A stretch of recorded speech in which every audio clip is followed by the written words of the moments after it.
just you did it? Huh? Guess Brian come in. There's stuff in the mouth. There's nothing you have to do. Michelle?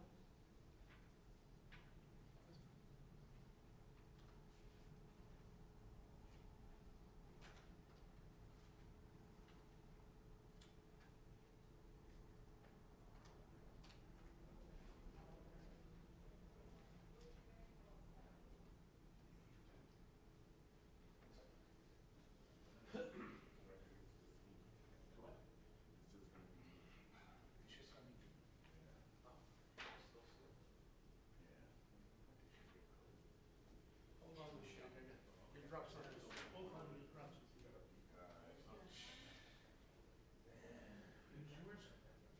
You don't care. Scoop. I'm just a little nobody that comes down. Drop sheets over the hump. Talks to the council once in a while. That's a trip. Oh, wow. Chicago. She did a dream. College.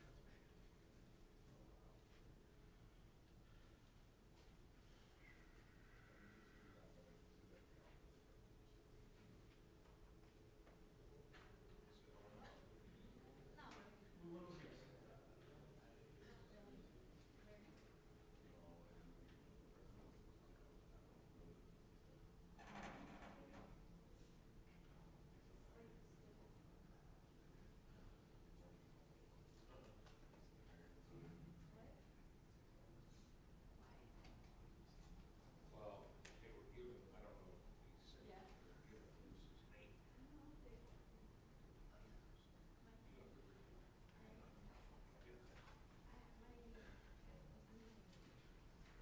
Yeah, I brought them people back. My mom's so worried about me. Good morning. Good morning, how are you today? Good, how are you doing? How's your weekend?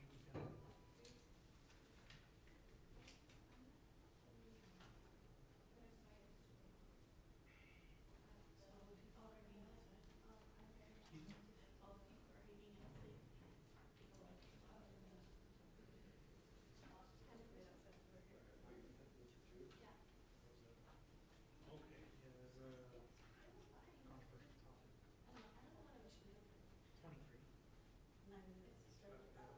After I switch more glasses to see if it's on.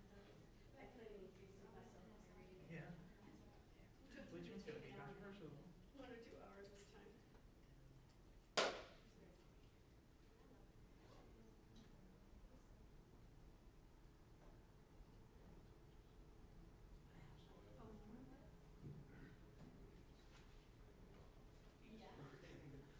Well, it's very involved and, yes. Engineer to case of West. Oh, no. That's which one it is. Which one did you get? I think it was yesterday.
Sayonara.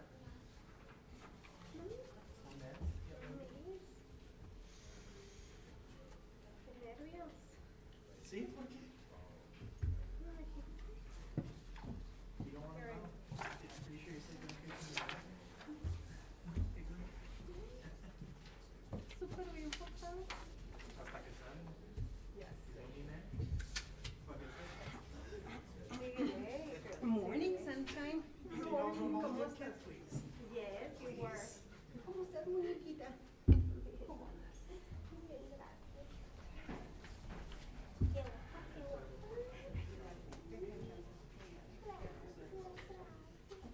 Good morning, Representative. May I? I present you with the revisions. How are you today? Outstanding. I'm doing well, thank you. Here. You're in? Okay. Yes. Okay. Just organize myself. Everything else should be fine. I got this, I got that, Yes, sir. that, that. So are the names? ¿Quieren These. moving? And I'm gonna say, that's over 4,000 though. Yes. This is from yesterday. I don't need that. You can take this back upstairs at your convenience. And, You need revisions? también Do esto. you have a mass transit agenda? Sorry, I brought it all.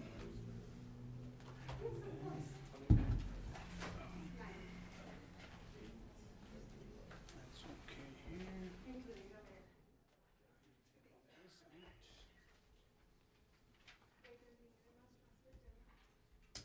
out. I have them all.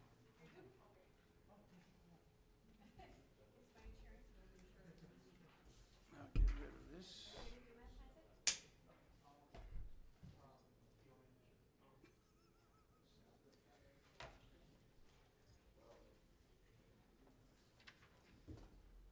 So someone made that design that even since we became lieutenants or later on when I was a lieutenant.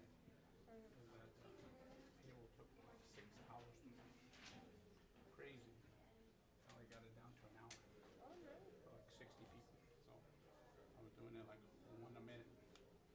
But that's okay. No, it will be okay. That's all right.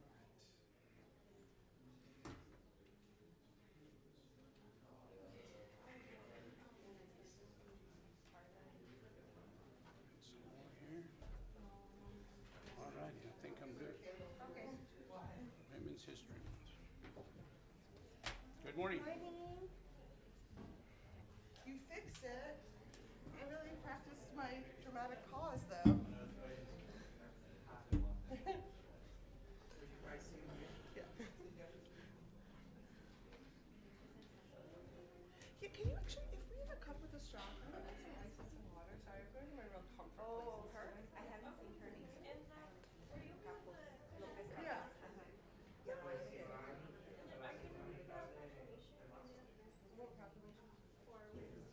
Oh, I don't know. He'll give me whatever he gives me. I don't know.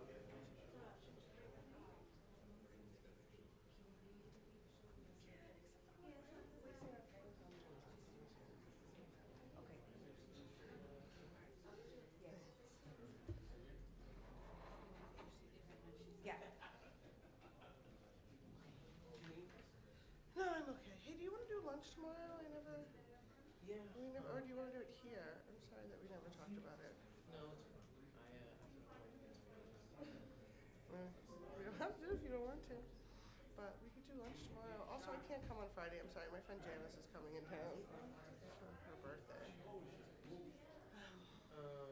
Yeah, I guess let's do it. We'll find somewhere that's not. What was that horrible place that went to the horrible?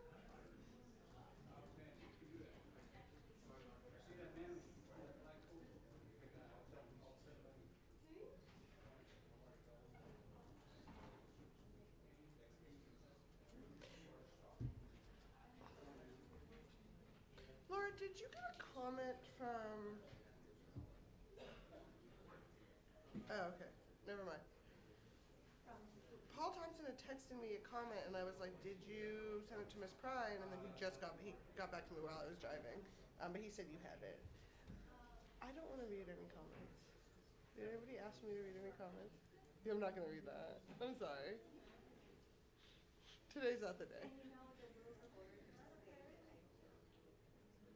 We should, and you know, that's my fault. I know that I like said something offhand but never followed up with you when we were revisiting. I don't mind reading them.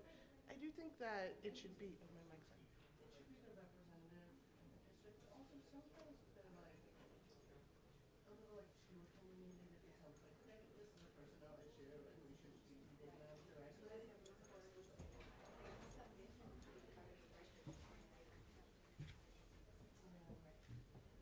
You know what, maybe we can sit down and look and work on that. Because it's definitely, again, it's my fault for not following up when I made that comment a couple weeks ago. But yeah, I just think like this is super weird. I know, I just thought so. Thank you. All of you are. So, I know I don't know. no, but yeah, I mean, it's like, I don't know, it's a point that you can like you say, Yeah, we'll sit down and talk about it. And we're gonna figure it out in the future. Especially since you're just doing this revision right now. It's not something that we can look at. But I actually thought about it.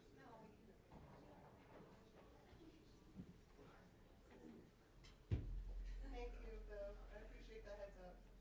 yes.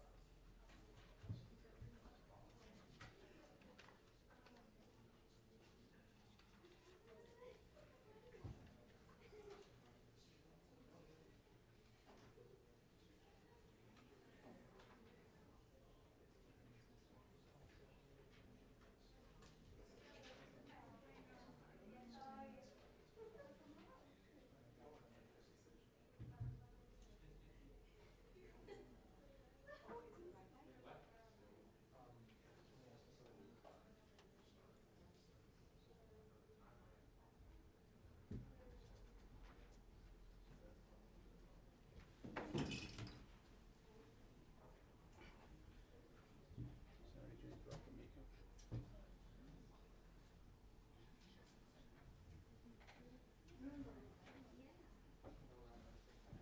Yours is two. You know what he looks like?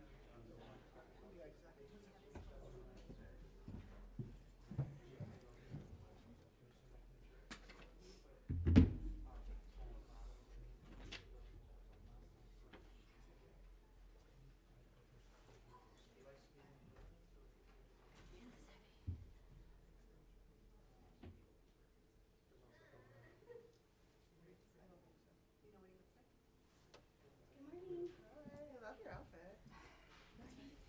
Good morning, Beth. All So I right. was like running in here thinking I'm late. Shut yours off. Nobody's here.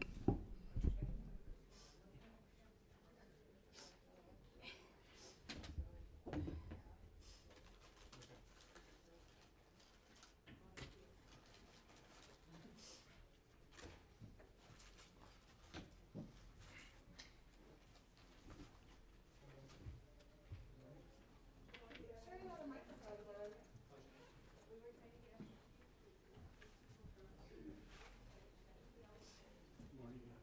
Good morning, how are you this morning?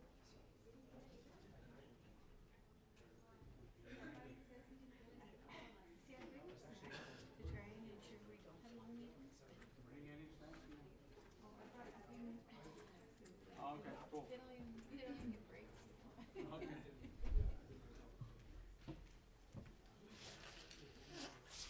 My insurance may not work today.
That's my.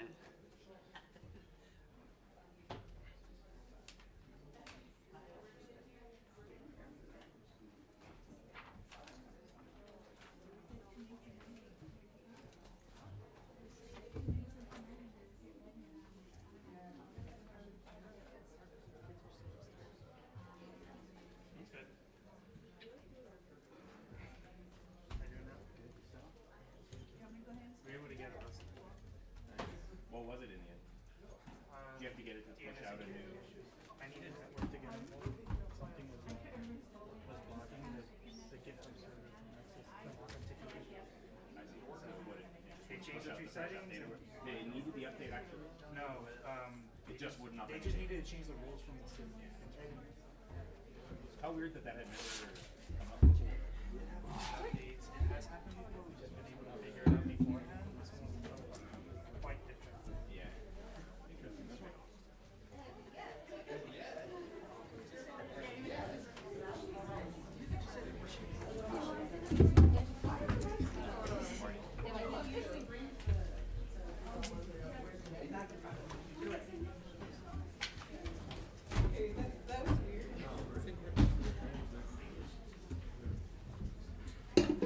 Yes, it's ready.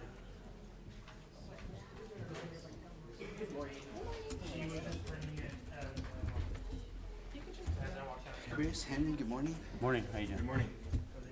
Green, your favorite color? Green, no. I only wear it because it goes with my eyes. It goes with your eyes? Yeah. With your The green deep eyes? green eyes. Deep green eyes you have? Well, they're here. We can't see color. Yeah. I assume you like light color, no? Usually what it means is that I went in about 5 ties and 5 shirts. She's like, I have to come by and tell it. Oh, I have to. Are you up in the office? Oh, I see. Never mind. Never mind. Hey, yesterday.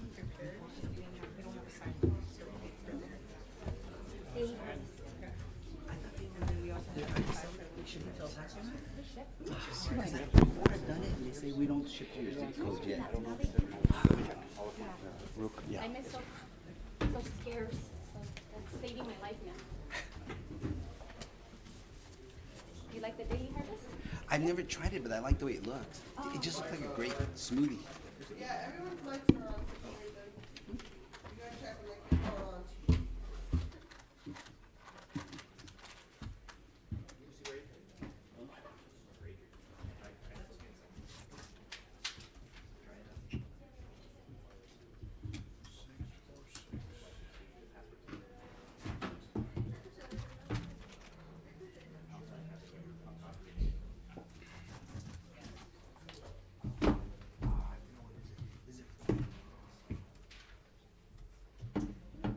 It's no.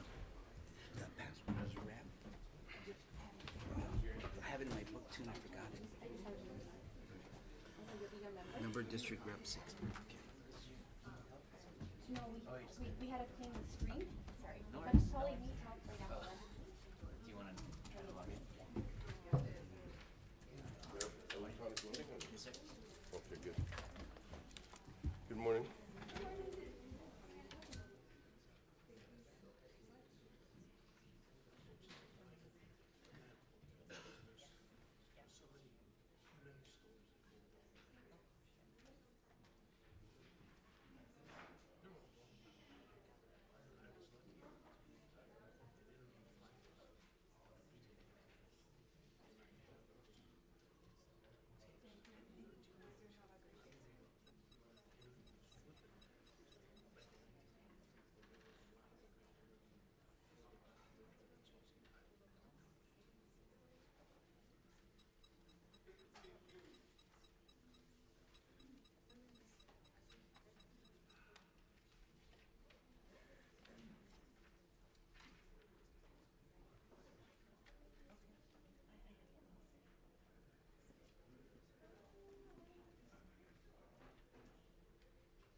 Good morning.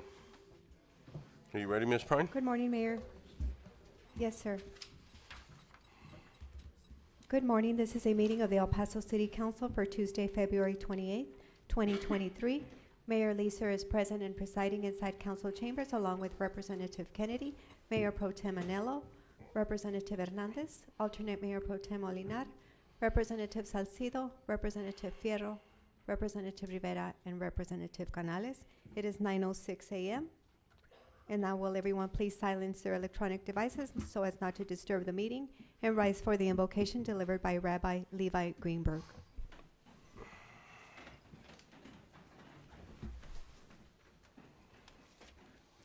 Good morning, Rabbi.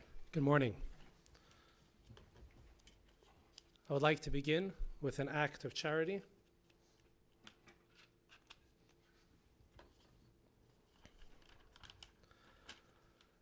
Sovereign of the universe, look favorably upon Mayor Oscar Leeser and the honorable members of the City Council of our great city of El Paso, and bestow upon them and all of us gathered here today the joy of life, good health, and prosperity.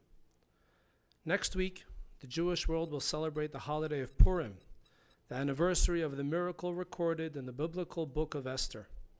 In synagogues and homes all over the world, the book will be read twice, inspiring us to apply its lessons in our daily lives. When the Jewish leader Mordechai asked his cousin Queen Esther to use her influence to avert Haman's diabolical plot of genocide, she was frightened. She didn't believe she had much chance of success, and the attempt would put her life at risk. Mordechai rebuked her for this cowardice. If you are silent at this time, relief and rescue will come to the Jews in some other way, but you and your family will be lost. And who knows, perhaps it was for just such a time that you achieved royalty. You did not get where you are by accident. God put you there, and for a reason. It may well be that God made you queen to give you this opportunity to act for your people and go down in history as a heroine. If you let it go, God will find some other way to achieve his will, but you and your whole family will be consigned to infamy. The lesson is clear. We did not achieve our respective positions by accident or by our own efforts. God selected us and put us there so that we could do his will. When we are challenged to do what is right rather than what is convenient or safe, it is up to us to make the right choices. Sovereign of the world, grant us all the wisdom and courage to apply the powerful lessons of the book of Esther so that we be able agents of goodness and peace to ourselves, our families, our communities, and to the entire world.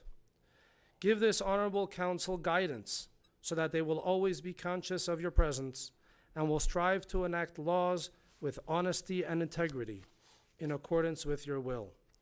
May our borderland region serve as a beacon of light to all of humanity as we do our part in preparing the world for an era of global peace and tranquility.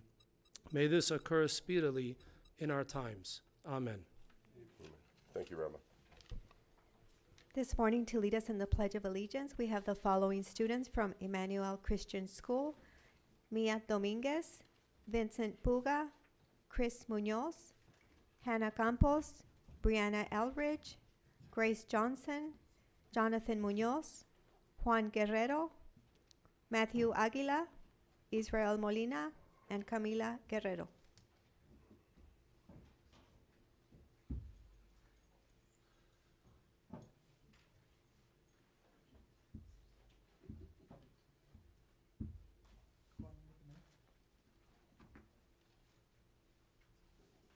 You're the line leader this morning.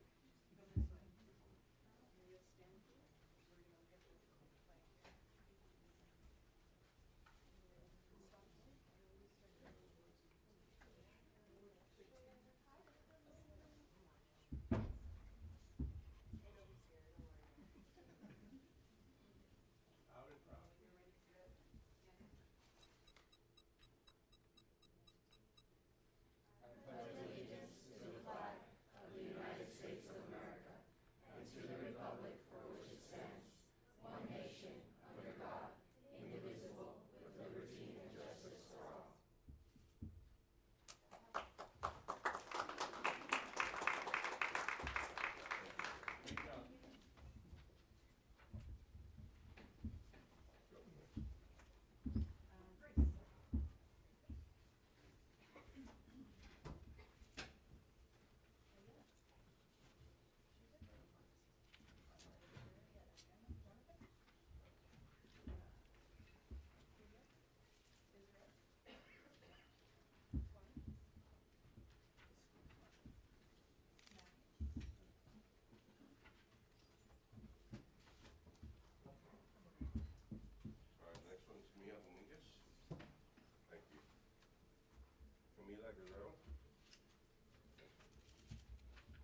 Puga. Thank you. Chris Munoz. Thank you. Hannah Campos. And Brianna Eldridge. Thank you. Israel? Yeah. And Sophia? Thank you. I think we got everyone. Perfect. And then here, can you Yeah, you want to take a picture? go center yourselves right here in front of Listen.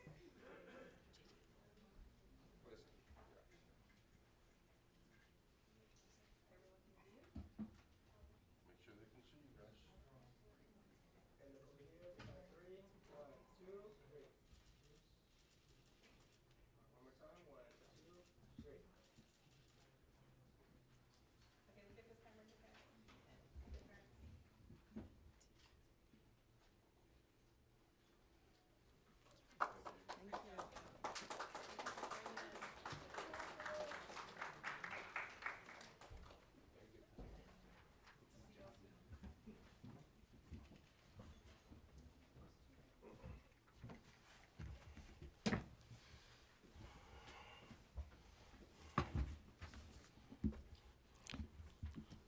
Good morning, everyone. Thank you again for Emmanuel Baptist. You guys did a wonderful job. And I do want to thank everyone for being here. I would like to, we always need to think of good things that happen in life and continue to thank for the opportunity. And I'd like to do that today, as we have so many things to be thankful in our lives. And I also want to have a moment of silence when we're doing that for Fernando Ruiz Ramirez, which is Stephanie. You want to stand up, please, Stephanie?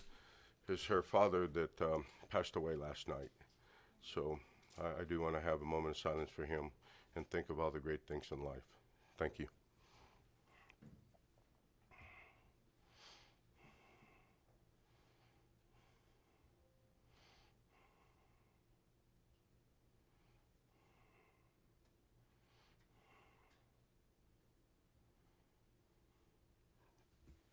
Thank you all. Ms. Prine? Thank you, Mayor. We now move to the mayor's proclamations. The first proclamation is Women's History Month in the city of El Paso. Whereas Women's History Month celebrates the achievements and important contributions of women, and whereas El Paso Community College EPCC Diversity and Inclusion Program will present its annual Women's History Month celebration entitled Celebrating Women Who Tell Our Stories. And whereas, in honor of Women's History Month, El Paso Community College Diversity and Inclusion Programs will conduct virtual presentations each Wednesday at noon in the month of March in order to engage, inspire, and celebrate women everywhere. A Diamond Award ceremony will be held on March 8th to recognize, acknowledge, and appreciate EPCC Diamond Award recipients for their commitment, hard work, and dedication to this institution. And whereas it remains our responsibility as a citizen to promote awareness and knowledge of women's history. Now, therefore, be it proclaimed by the mayor and the council of the city of El Paso that the month of March shall be known as Women's History Month in the city of El Paso, signed by the Honorable Mayor Oscar Leeser. Good morning, congratulations. Good morning. Good morning, Mayor and City Representatives. Thank you once again for providing this proclamation. My name is Lee Vasquez, and I'm the Coordinator for Diversity Inclusion Programs at EPCC. We did hand you all a flyer on there with all our events, and we want to take this moment to invite you and all the community to our events. We do have 3 virtual events that will happen every Wednesday in the month of March, and they're from noon to 1:30. And then we also have a Diamond Award ceremony that's going to happen in the second week of March. That one is where we kind of highlight our EPCC women, selected women, the honorees that have done something good for EPCC and for the community. So that's our in-person event, but all rest are virtual. The community can visit us at epcc.edu diversity inclusion webpage for all these events and also in our social media. So we invite you all to join us for that. Thank you very much. All right, thank you.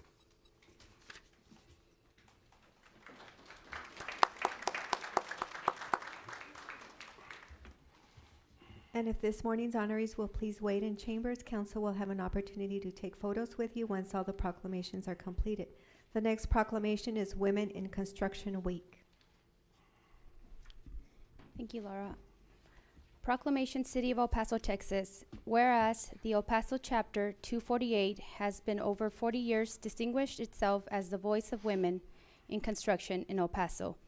And whereas the chapter has donated labor, material, and equipment in support of the Child Crisis Center, the Ronald McDonald House, Lee Bua Children Home, and a host of other community entities throughout the history.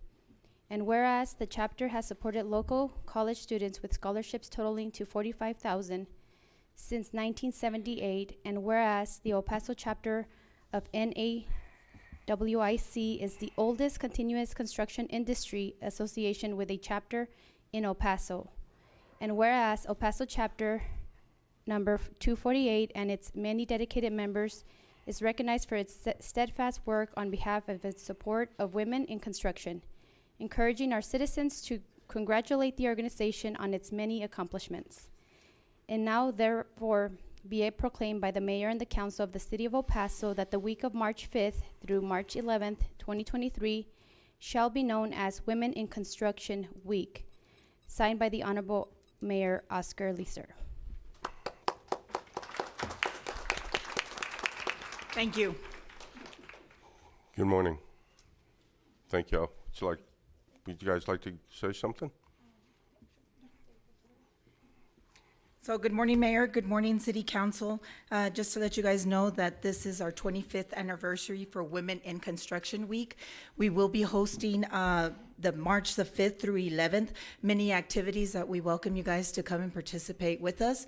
Also, too, on March the 11th, we will have a 5K run that also helps participate in our WIC Week, Women's in Construction Week. Can you introduce yourself, please? I'm sorry, Sandra Padilla. Thank you. Thank you very much for being here. Thank and you. congratulations.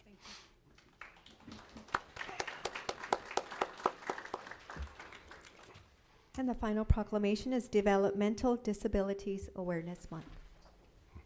Representative Farrell? Whereas people with disabilities are important, vital part of our community as valued workers, civic leaders, business owners, veterans, family members, and friends. Whereas it is estimated that 14% of El Pasoans live with disabilities and have an increased risk of suffering long-term effects of emergencies, and whereas the Department of Public Health, committed to people with disabilities, created an El Paso Community Information Outreach Network to assist individuals with disabilities, among other vulnerable population, with emergency preparedness planning, and whereas the DPH collaborates with the Office of Emergency Management to promote the State of Texas Emergency Assistance Registry and community organizations to better service vulnerable populations and people with disabilities during emergencies. And whereas March is Development Month, Mental Disabilities Awareness Month, and DPH will have different events to raise awareness about developmental disabilities, emergency preparedness, as communities are strong and more resilient when they are inclusive of people of all disabilities in community and emergency planning. Therefore be it proclaimed by the mayor and council of the city of El Paso that March shall be known as Development Disabilities Awareness Month. Signed, the Honorable Mayor Oscar Leeser. Thank you.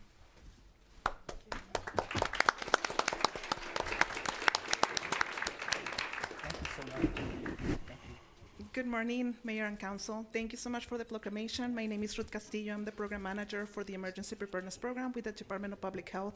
We work very closely with our vulnerable populations. We continue empowering them and making sure that they have all the resources that they need so that way they are able to prevent, recover, respond to different health effects that emergencies may have. We invite any organization that serves vulnerable population to visit our website so that way they can become part of our COIN. It is a network in which we invite representatives from different agencies serving these vulnerable populations so that way we can ensure that we are providing assistance to our most vulnerable. During March, we're going to be conducting different outreach events so that way we can provide resources and also any type of assistance that they need for emergency planning, and of course promoting the state program that provides emergency assistance during emergencies this year. Again, thank you so much, and thank you for everything that you do. Thank you.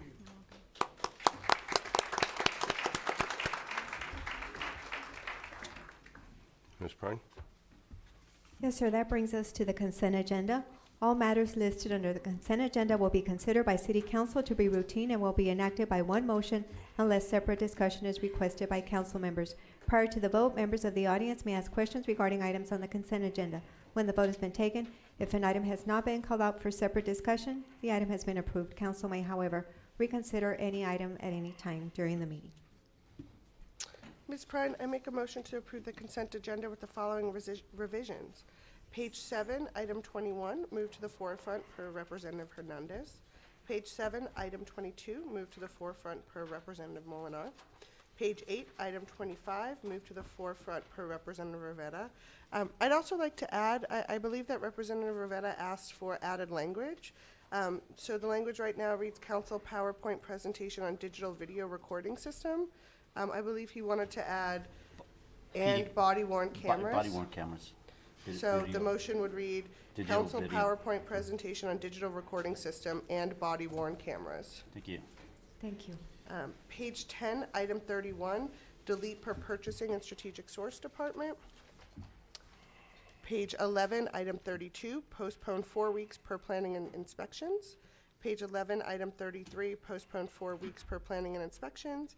And page 12, item 36, revise per economic and international development. And that revision is to strike out the word city manager and replace with a mayor, so it reads discussion and action that the mayor be authorized to sign an interlocal agreement.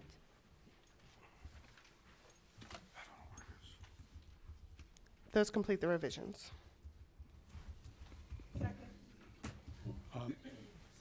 Mayor Pro Tem? I'm so sorry. Are there any other additional revisions from council? Representative Molinar? Yes, thank you very much for this opportunity.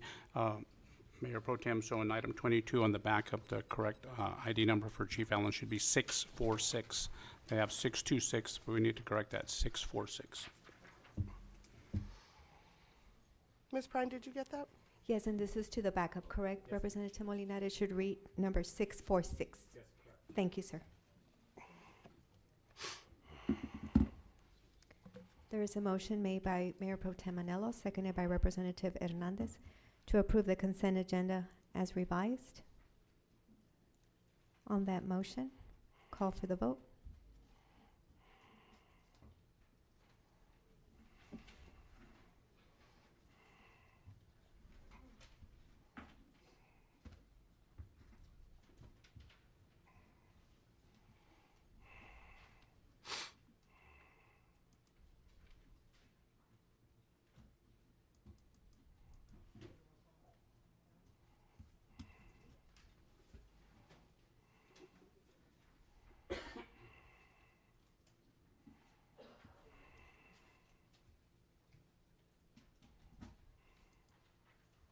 In the voting session, and the motion passes unanimously.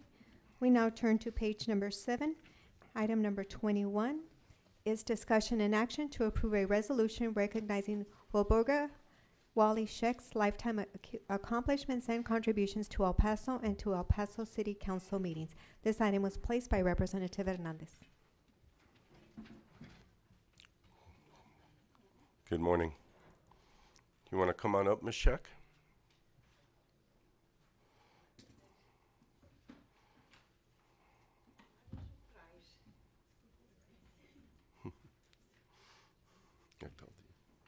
Yes, ma'am. While Mrs. Scheck makes her way up, I'd like to read a resolution into the record honoring Mrs. Scheck's lifetime achievements, not only as an entrepreneur, but as a civically engaged member of this community. And we wanted to honor you, Mrs. Scheck, because you have told me as your representative that you were preparing to stop coming to city council meetings. And today may be one of your last days that you come, but we hope that that's not true. But, we want to honor your wishes. And so the resolution reads as follows.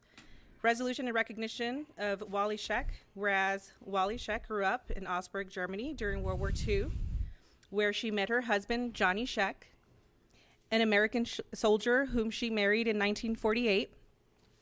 Whereas while Mrs. Scheck's husband was stationed at Fort Bliss in 1952, she began learning English using a dictionary magazines, and newspapers, and commenced her writing journey. Whereas Mrs. Scheck self-published her books in El Paso, Texas, describing her memories of Hitler and the Nazis marching into her town of Augsburg, Germany, upending her life and changing history. She produced 4 books, and you're gonna have to help me pronounce these. Tell me the first one, Aufs Western Syrian? Auf Wiedersehen. Auf Wiedersehen, published in 1964.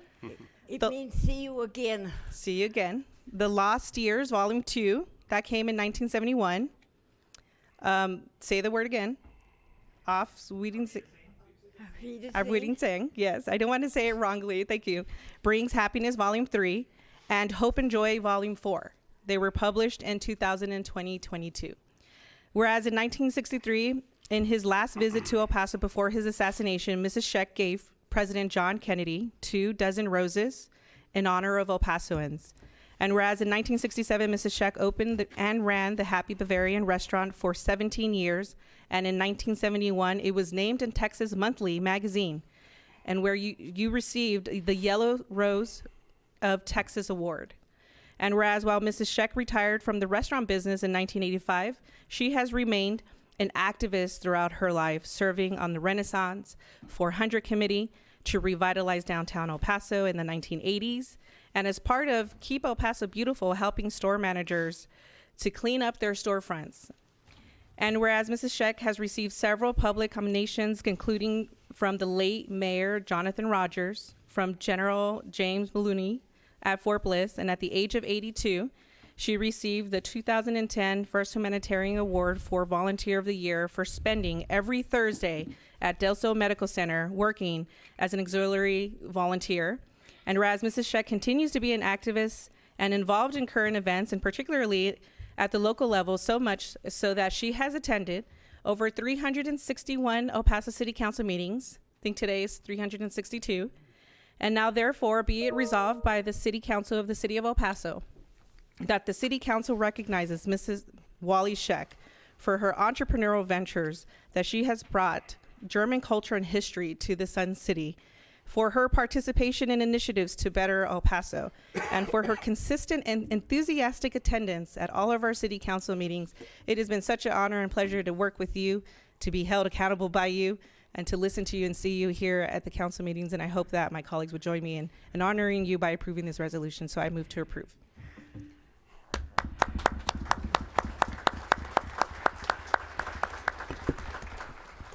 Good morning, Ms. Scheck. I will have my last 3-minute speech at 12 o'clock. And I have a gift for everyone. I wrote a letter to each one of you because we're in El Paso are the city that's supposed to be all American. And I will make my end speech at 12 o'clock because it takes more than 3 minutes. And God bless every one of you and have patience with me, okay? Mr. Mayor, please.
And there's a little star for 4 minutes.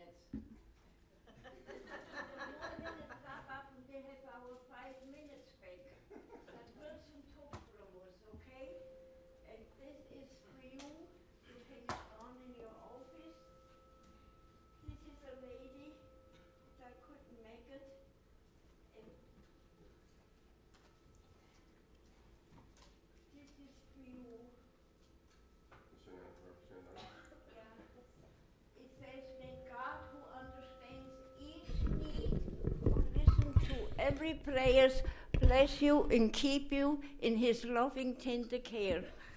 She's a mama of 5. She needs that.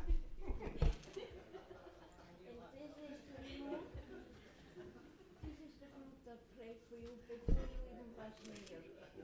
Yeah.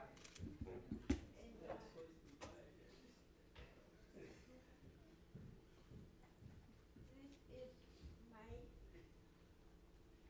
flag here. Look, Mr. Mayor. Thank you for your time.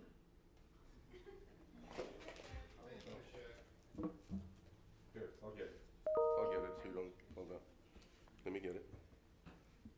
And while she's wrapping that up, I've made a motion to approve. Thank you. This is that flag here, 10 years old, and I want Johnny to be here. There is a letter to every one of them. Let El Paso shine as an American city.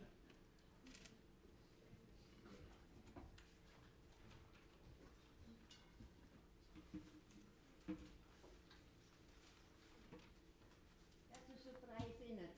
I said, that's a surprise. This is for you. And this is a letter for every one of them. You can go down the line. Which way do you want me to start? This way? This is up to you. You the boss. This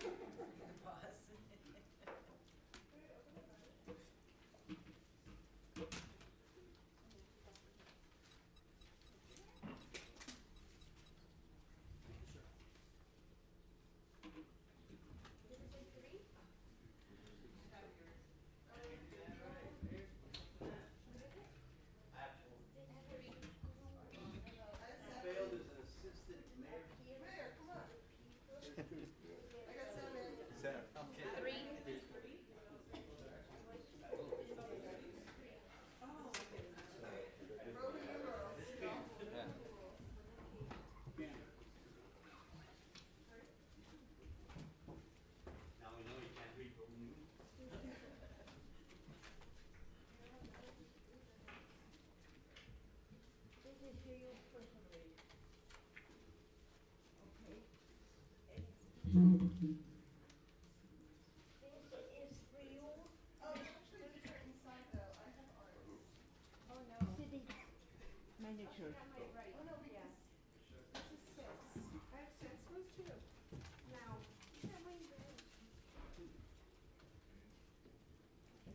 I have your attention, please. Look. Each one represents one of them. And you loved him. You can put a corner monument there for our chief of police. Because we got a police in, so there'll be the honor guards. All right? And This is for the police chief? this is for you. Yeah, this is the police chief. And their corner can be made into a monument. And I have 1,000 books for bliss, and we're gonna get them out there. And in the meantime, there is about 200 boxes, and we can put them on the edges of the wall. And I have enough letters and stuff to put it there for the decoration until you can get those 1,000 books, which is 4 columns. That's 4,000 books to for bliss. And every organization here in El Paso that is legal can also order direct from printing company. I have to work it out, and they're gonna put you in charge, you the mayor, and don't you ever forget that. Mr. Gonzalez, listen, he is the channel, and you the colonel, and you take orders from him, okay? And from all my heart, I say thank you.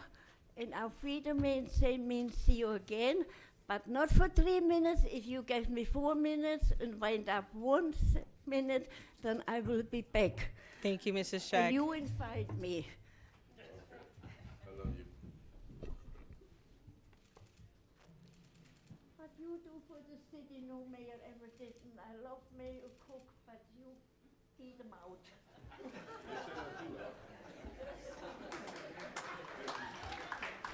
Thank you. Call the question. You policemen, you're gonna be the honor guard for this monument. We don't need There was a motion made by Representative Hernandez, seconded by Representative Rivera to approve the resolution on item 21.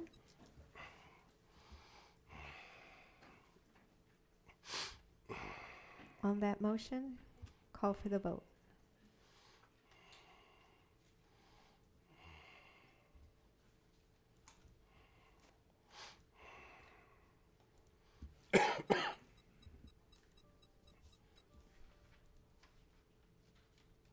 I'm sorry, council, vote please once again.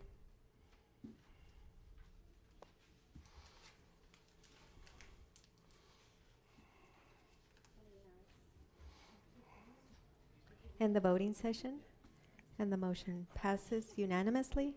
Representative Anello not present. The next item that was moved to the forefront is 22, and this is discussion and action to approve a resolution to name the current and new El Paso Police Headquarters after Police Chief Gregory K. Allen. This item was submitted by Representatives Molinar, Hernandez, and Rivera. Who's going to be reading the resolution? Go ahead, sir. Thank you very much, Mayor. I'd like to thank a lot of people here today, but before I do get started, I'd like to acknowledge my colleagues, Representative Cassandra Hernandez from District 3, Representative Henry Rivera from District 7 for helping me on this issue and co-sponsoring this item. And I'm going to start by reading in the resolution into the record. Resolution, whereas Chief Gregory K. Allen, ID number 646, was a graduate of the University of Texas at El Paso, where he earned a Bachelor of Arts degree in sociology in 1975.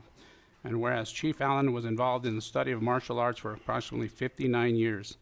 And whereas Chief Allen joined the city of El Paso in 1978 as a police officer, and during Chief Allen's tenure of over 44 years, he rose through the ranks as a patrol officer, training specialist at the police academy, sergeant, lieutenant, deputy chief, and chief of police. And whereas Chief Allen served in several high-profile units of the police department, including the Gang Task Force, SWAT, the Tactical Section, Auto Theft Task Force, and the commander of the Dignitary Protection Team. Whereas Chief Allen's tenure in the Tactical Section in SWAT, he serves as field officer as well as supervisor, serving as the first and only supervisor of a full-time SWAT unit. And whereas Chief Allen was appointed Chief of Police of the El Paso Police Department on March 31st, 2008. And whereas Chief Allen fully supported the police department and its hardworking employees who continue to provide service to the community with a sincere belief that the street police officer is the most important person in the police department. And whereas based on this philosophy, it is fitting that under the direction for the first time in the city's history, El Paso was named the safest large city in the United States for 4 consecutive years from 2010 to 2013, and one of the top 10 safest cities in the United States for several years. And whereas Chief Allen led generations of police officers through countless tragedies and law enforcement emergency responses within our community, including the domestic terrorist attack on August 3rd, 2019. And whereas in 2019, Texas Governor Abbott appointed Chief Allen to the Domestic Terrorism Task Force in the wake of the El Paso shooting to combat hateful acts and extremism in Texas. Whereas the El Paso police officers and the city of El Paso mourned the passing of Chief Allen on January the 17th, 2023. And whereas Chief Allen is survived by his wife, Roseanne, and children, Nicole, Joseph, Monique, and Christopher.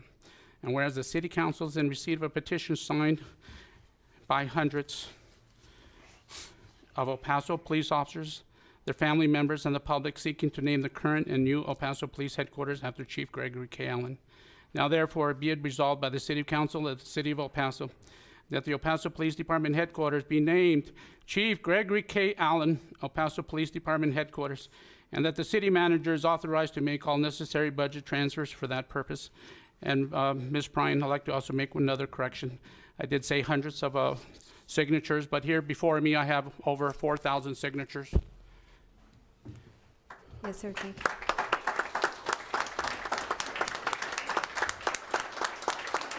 So if I could get a second on that resolution, that'd be great. Thank you. And I need to continue saying a few more words. I'd like to thank everybody on the El Paso Police Department that was there that day. I was there, our city manager there, our mayor was there as well. For everyone who signed that petition, thank you. Thank you very much. For all of those who volunteered to go out and get signatures, thank you. And for everyone whose signature signed it, thank you very much. It cannot be overstated. I'd like to close that in one word. For me, Chief Allen was my friend, but I had the highest respect for that man, high respect. So I miss my friend Greg Allen.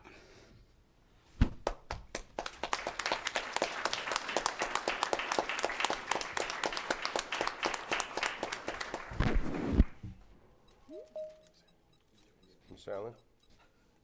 Chief? On behalf of Roseanne, Chief Allen, and her entire family, she'd like to express sincere thank you to all of you and all the citizens, the city manager, for making this happen. Chief Allen's career spanned over 44 years, 15 years being the chief of police, leading the fine men and women of the El Paso Police Department. This example is going to set for future leaders of this community, and it honors the legacy of Chief Allen, and it's very, very much appreciated. So on behalf of Roseanne, she would like to express her sincere appreciation and gratitude for that. Roseanne, this is not just a legacy for Greg. It's also the family members that struggle with police officers going out in the field every day. And you're a fine example of what it takes for a family member to endure those struggles and trials and tribulation that every family member goes through. So it's very much appreciated. Thank you. Thank you, Chief. Good morning. Sergeant Vela, Interim President for the El Paso Municipal Police Officers Association. Again, I'd like to thank Mayor, you and your staff, all of the district reps here. Appreciate everything you guys did for this. Not only did officers go get signatures, you guys went out to your constituents and assisted also. We greatly appreciate it. City Manager, Deputy City Manager, staff, we appreciate everything you guys have done for us. True character can be summed up in doing things that when nobody knows you're doing them. As I spoke to Roseanne for about an hour on Monday, she was, very, very happy with the overwhelming support, not only locally through the city, the mayor, but nationally on everybody that continued to call her, text her, email her, give her letters. She's very, very grateful for all those things. However, what she told me she was most grateful is now that everything has passed on and she's in the healing process, there's only been about a handful of people that continue to reach out to her on a daily basis. And so, City Manager Tommy, I would like to thank you and your wife. She said that you are one of the handful that continue to support her and call her on a daily basis, and that does show true character. Thank you. May God bless us all. Thank you. And Roseanne, I know that I thank you for those conversations at night and the stories you've shared with me that are, not surprised to many of them, to be honest with you, but unfortunately a lot of them I can't repeat. But, he was a good friend, and he was a friend because he really cared, and he didn't hide it. He didn't hide it whether he liked you or didn't like you, because he was very honest with himself and with all of us. And tell you, there isn't a day I don't go by and I'll be talking to somebody and I think of something he told me or something you told me, and it, in the middle of a story. So he, my last text I got, which was prior to him passing, he wrote me and he says, I'm going to have to buy a car when I retire. Might as well keep you in beans. You know, and that's the kind of friend he was. He, and I have it here and I'll keep it forever, but, you know, he was a great leader, and I think that, you know, we talk about some of the things that have happened in very near future in our community, and it's like Chief Allen is still leading. Chief Allen is still here because of the men and women in the police department that he was able to work with, and they'll always be top in their job because of the job he did to continue to bring you all as one of him. And I know that when I was down at police headquarters, you guys didn't miss a beat. I mean, I know he was there just by your all's actions. And, you know, the roughly, 1,100 men and women of the police department had a good mentor, had someone that cared for them, and someone that really put them in front of him. And I know that's some of the conversations you and I had, Roseanne, that how when he would come home and he would talk to you, that he always put the men and women of the police department always in front of him. And like I said, if you were his friend, you were his friend forever. And I'll always think of him as the leader and the person that he always was. And may God bless him, may God bless his family, and may God bless you. Thank you. And I know we've had this more than once, but I'd like to have a moment of silence so we all can think of our friend and kind of talk to him, not for one last time, but really just talk to him and tell him how important today means to be here in front of his wife and his family as we dedicate this, the naming of the building to him. And as we think of what he's saying right now, I know that we can't repeat what he just said, but we all know that he means it with love and respect. And Chief, you earned it, you deserved it, and thank you.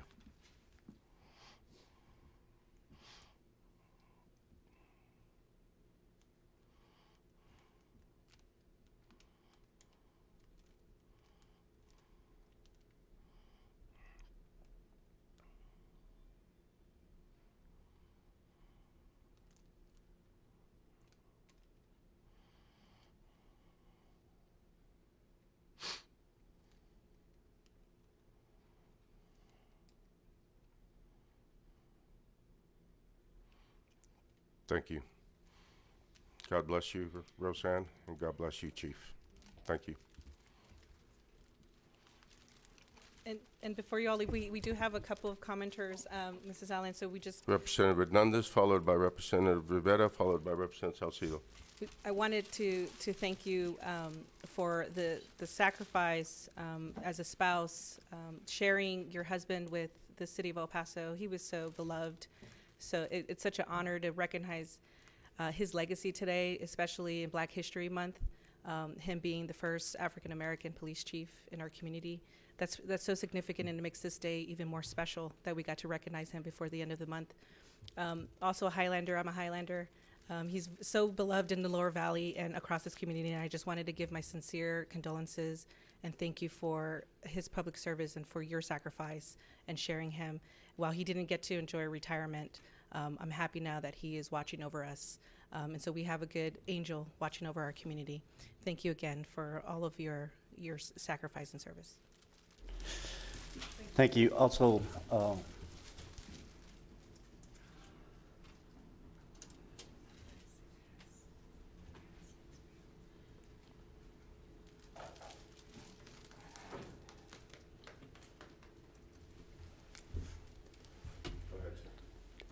Ms. Roseanne and Police Department family, it's been said, Chief Allen was a leader, great leader at that. I said it before when we were talking to the city manager, that in fact he was nationally known, nationally recognized, nationally loved for what he did. As has been said, he spoke the truth, and he spoke it his way. It was his way and his way only. And, but it was all for good. It was all for good. Like I said, I got to meet him shortly after I joined the department in 1982. I knew him for a long time, and not once did he ever say, ignored me as I was going by or any other colleague.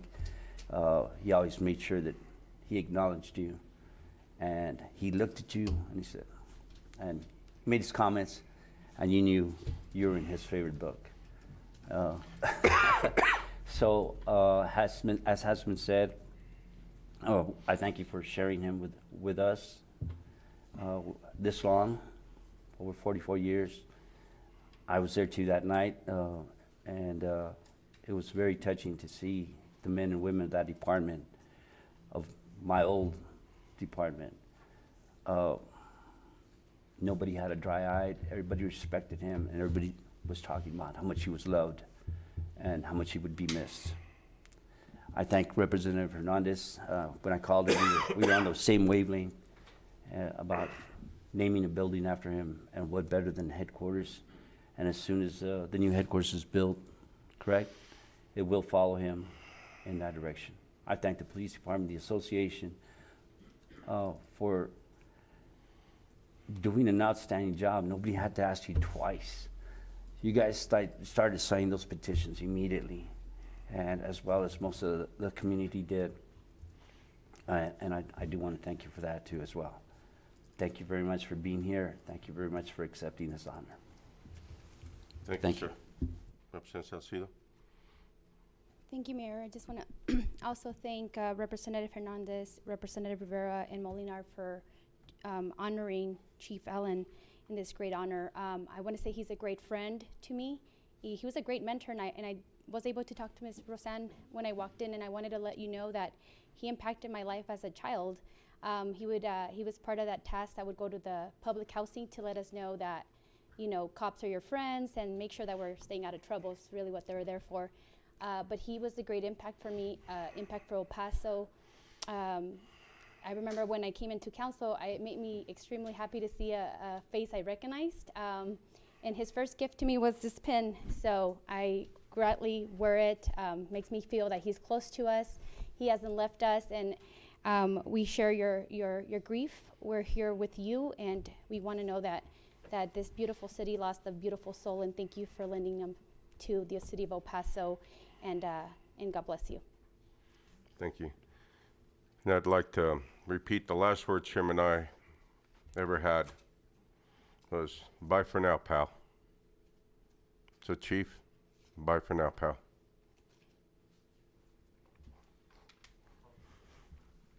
And there was a motion made by Representative Molinar, seconded by Representative Rivera, to approve the resolution on item 22. On that motion, call for the vote. In the voting session. And the motion passes unanimously. Representative Anello not present. Would council like to recess at this time? Thank you, for council. photos? Thank you. Before we do, I just wanted to let you know that on behalf of City Council, we have a plaque commemorating today's action, and to read it, it's very brief. Chief Gregory K. Allen, El Paso Police Department Headquarters. Thousands of signatures were gathered in support of naming the El Paso Police Headquarters after Chief Greg Allen in honor of Chief Allen's tenure and legacy to the police department and to the city of El Paso. A city resolution approving the naming was signed on February 28th of 2023, and this is going to be for you to take home, Mrs. Allen. We're here with you today, tomorrow, and forever. Representative Molinar. Thank you, Mayor. I'll make this quick. And it was Chief Allen that did my background check back in 1984 and 1985 that brought me into the El Paso Police Department, and I'm always grateful for that. I saw a man that respected me, and once again, I respected him as well. And without saying, even before I was a city rep, he always acknowledged my work that I did when I worked in the White House with President Ronald Reagan, and he always acknowledged that. And during promotional ceremonies, he always told people about that. And I think he was very proud of me, but I was extremely proud of him as well. And Roseanne, thank you very much for everything that you've done. And to the men and women and the I don't like calling them civilians, but the non-uniformed personnel in the El Paso Police Department, thank you very much. We are in good hands. Thank you. Is there a motion to recess? There's a motion and a second to recess the council meeting. All in favor? Anyone opposed? And the meeting is in recess at 9:58 a.m. for photos.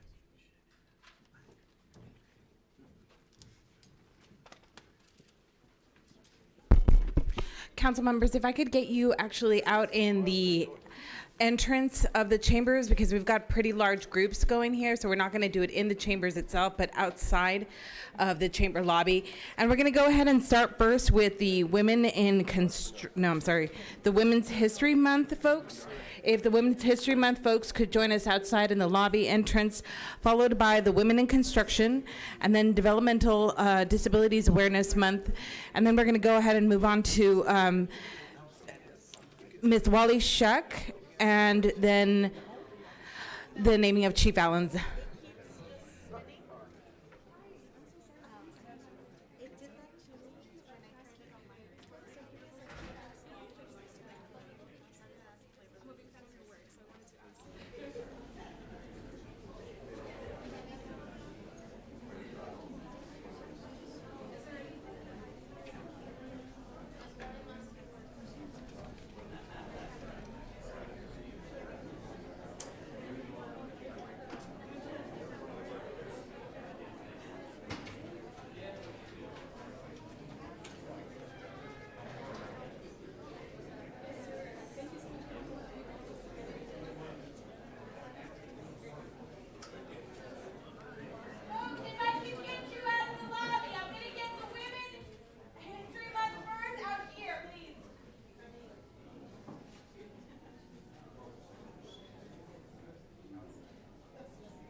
Yes, but I'll give this right back to you. And, you can-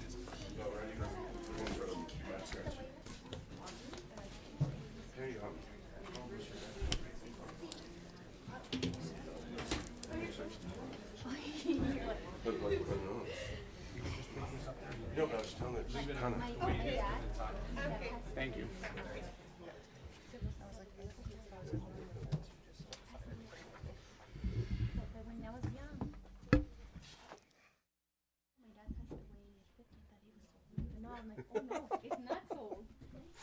Ms. Prine, can we reconvene our meeting? Do a Mayor, may motion? we go to mass transit first? Yes, ma'am. Thank you. Have we already reconvened? Yeah. Oh. Right. Right. Good morning. This is a meeting of the Mass Transit Department Board for Tuesday, February 28, 2023. Presiding is Board Chair Leeser and Board Members Brian Kennedy, Alessandra Anello, Cassandra Hernandez, Joe Molinar, Isabel Salcido, Art Fierro, Henry Rivera, and Chris Canales. It is 10:10 a.m. We have one citizen signed up for call to the public today, and that is Mr. Steven Strummer. I do not see Mr. Strummer in chambers. That brings us to the consent agenda.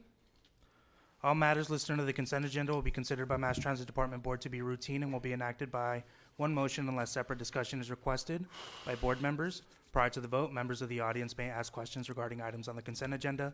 When the vote has been taken, Hernandez. if an item has not been called out for separate discussion, the item has been approved. The Mass Transit Department Board may, however, reconsider any item at any time during the meeting.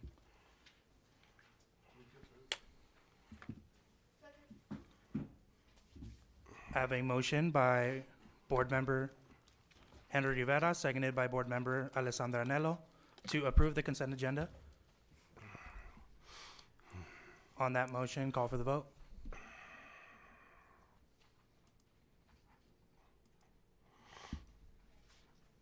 And in the voting session, the motion passes unanimously, 9-0. That brings us to the regular agenda, being item 5. Discussion and action on the request that the Managing Director of the Purchasing and Strategic Sourcing Department be authorized to issue a purchase order to Cummings Incorporated, DBA Cummings Sales and Services. Good morning, ma'am. Transit officer. This is the parts that we need for our buses.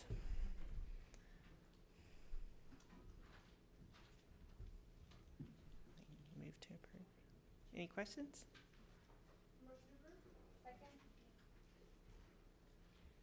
There is a motion by Board Member Alessandra Anello, seconded by Board Member Isabel Salcido, to approve item number 5.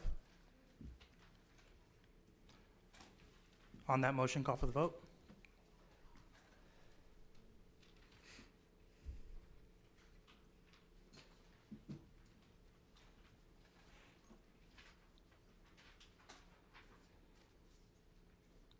Mr. Fierro. And in the voting session, the motion passes 8-0.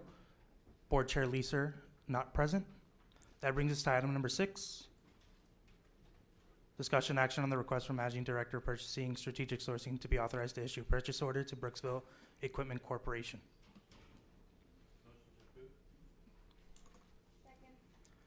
There's a motion to approve item number 6 by Board Member Henry Rivera, seconded by Board Member Isabel Salcido. And on that motion, call for the vote. And I just have a quick question. I haven't been invited to a future cross-functional team related to streetcar, and so I would hope that we could reactivate and place new members, so we can have those discussions about the streetcar. I'm sorry, which cross-functional team? I didn't hear. Streetcar, sorry, streetcar. Oh, the streetcar, yes, Yes, ma'am. okay, we'll reschedule it. Thank you. All right, and on that motion, call for the vote, and this is for item number 6, Board Chair Leeser. Already voted.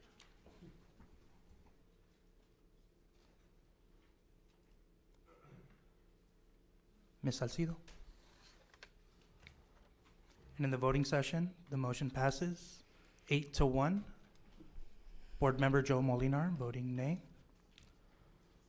That brings us to item number 7. Move Dis- to, Discussion action on the request that the Managing Director Purchasing Strategic Sourcing Department be authorized to issue a purchase order to Parkyan Inc. move to approve. I have a motion by Board Member Alessandra Nello, seconded by Board Member Brian Kennedy to approve item number 7. I just wanted to say really quick, Ellen, very excited about this. I know we've been talking about it for a long time, so I wanted to congratulate you on this. Thank you very much. Thank you. On that motion, call for the vote.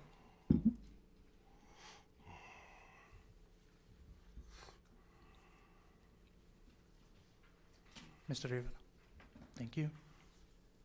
Into the voting session, motion passes unanimously 9-0. That brings us to the conclusion of the agenda. Do we have a motion to adjourn? Second. Thank you. There's a motion to adjourn. Thank you. All in favor? Yes. Any opposed? And the meeting for the Mass Transit Department Board has adjourned for February 28th, 2023, has adjourned at 10:15 a.m. Thank you. Is there a motion to reconvene the regular city council meeting? There's a motion and a second to reconvene the regular city council meeting. All in favor? Anyone opposed? The meeting is back in session at 10:15 a.m. We turn to page number 8, item number 25 was moved to the forefront, and this is a council PowerPoint presentation on digital video recording system and body-worn cameras.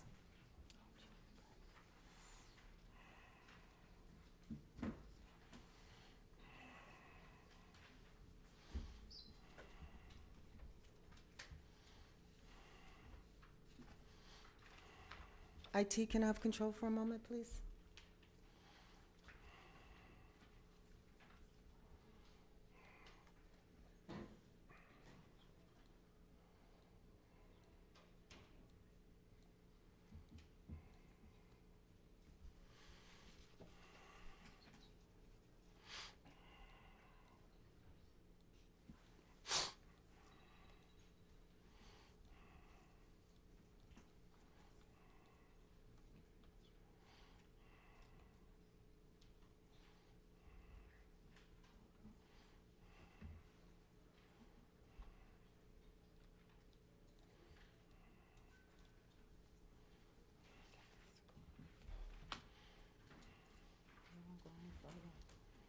Ms. Pine, while we're waiting for the presentation, I know they're looking it up. Can we take item 24 real quick? Item 24, yes, Mayor. Thank you. Item 24 is discussion and action regarding a resolution that the City of El Paso appoints Monica Lupita Perez to the Camino Real Regional Mobility Authority to position 1, whose term will expire on February 1st, 2025. There's a motion made by Representative Kennedy, seconded by Representative Molinar to approve item 24. On that motion, call for the vote.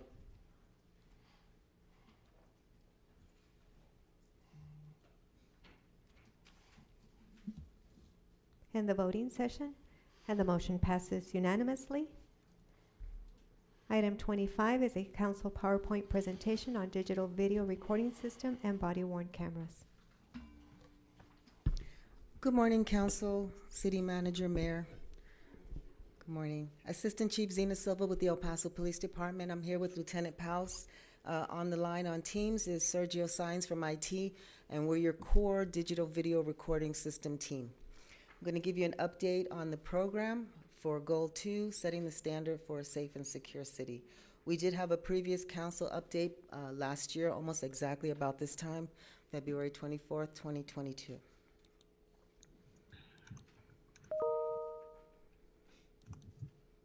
So we chose Axon as our digital video recording system software and hardware program. And this goes way back to the summer of 2018 when City Rep Henry Rivera was able to get us a $110,000 grant from the Endeavor Corporation to finance the first purchase of our body camera program. I know he likes that picture, so I keep showing it. So what we did with the money, we took the $110,000 and IT was able to provide an additional almost $63,000, and we were able to purchase 34 body cameras. At the time, we used the WatchGuard camera system. We used that money to buy servers and accompanying hardware and software. We decided to deploy those 34 cameras, 17 to the driving while intoxicated or DWI task force, and the other 17 went to the crisis intervention or CIT team. And we were able to deploy those cameras in June of 2019, so it's been quite a long time since we started the program. In 2020, we received $50,000 from the Cardwell Foundation. That money became available in 2021, and we used that money to purchase replacement equipment for the cameras. Cameras last about 3 years. We came back to council and we talked to you about establishing a full-blown body camera program. We asked that you would support us purchasing 700 body cameras for the patrol and the traffic division of the El Paso Police Department, along with 410 of our patrol cars, so that the body cameras and the in-car systems will be fully integrated. We wanted to purchase this on a 5-year service contract agreement with cloud-based storage and personnel and computer equipment to manage and monitor the program. We talked to you about the benefits of having the program because it promotes public trust, it helps with public safety, it improves the transparency of the police department and the community that we serve, and it also enhances accountability, not for us, the police department that's wearing the body cameras, but also for citizen interactions. So we came back and we diligently looked at pricing, and we wanted to bring back the best affordable pricing that we could. We found a 5-year leasing option, which gave us the opportunity to expand our purchase over a 5-year period while increasing the amount of body cameras that we have, with the intent that we would have more academy classes graduating over the 5-year term. So we started with the 700 that we currently have, and each year we added about 60 cameras to the program. The vehicles don't change. We stayed with 410 vehicles, and then we added in the personnel and equipment costs for a total of $11.5 million to fund the entire program over the 5-year span. We did apply for grant funding. Currently, we have about $330,000 from the Office of the Governor. We have an additional $525,000 from Veronica Escobar's discretionary funds, and we got $6.6 million from you from the ARPA funding. So that left us a gap of approximately $4 million. We are in the process of asking for an additional $5,000 from the Office of the Governor. The DVRS personnel, we wanted to make sure that there was going to be a high impact on the IT side, so we needed a police information manager, a business system analyst, and mobile network administrators so that they would have a background in IT. And then we have support specialists. They're retired law enforcement and military who have a background in working with either camera systems or other electronics. And then we needed record specialists who handle the open records requests and the GovQA. And then the uniform officers do a lot of the auditing of the camera system itself. This is what the camera looks like, and we wanted to just show you different aspects of how the camera fits. Lieutenant Powell is currently wearing a camera. It weighs less than a pound, and as you can see, it's smaller than the size of our shirt pockets. So they fit pretty comfortably. And this is the Axon Body 3.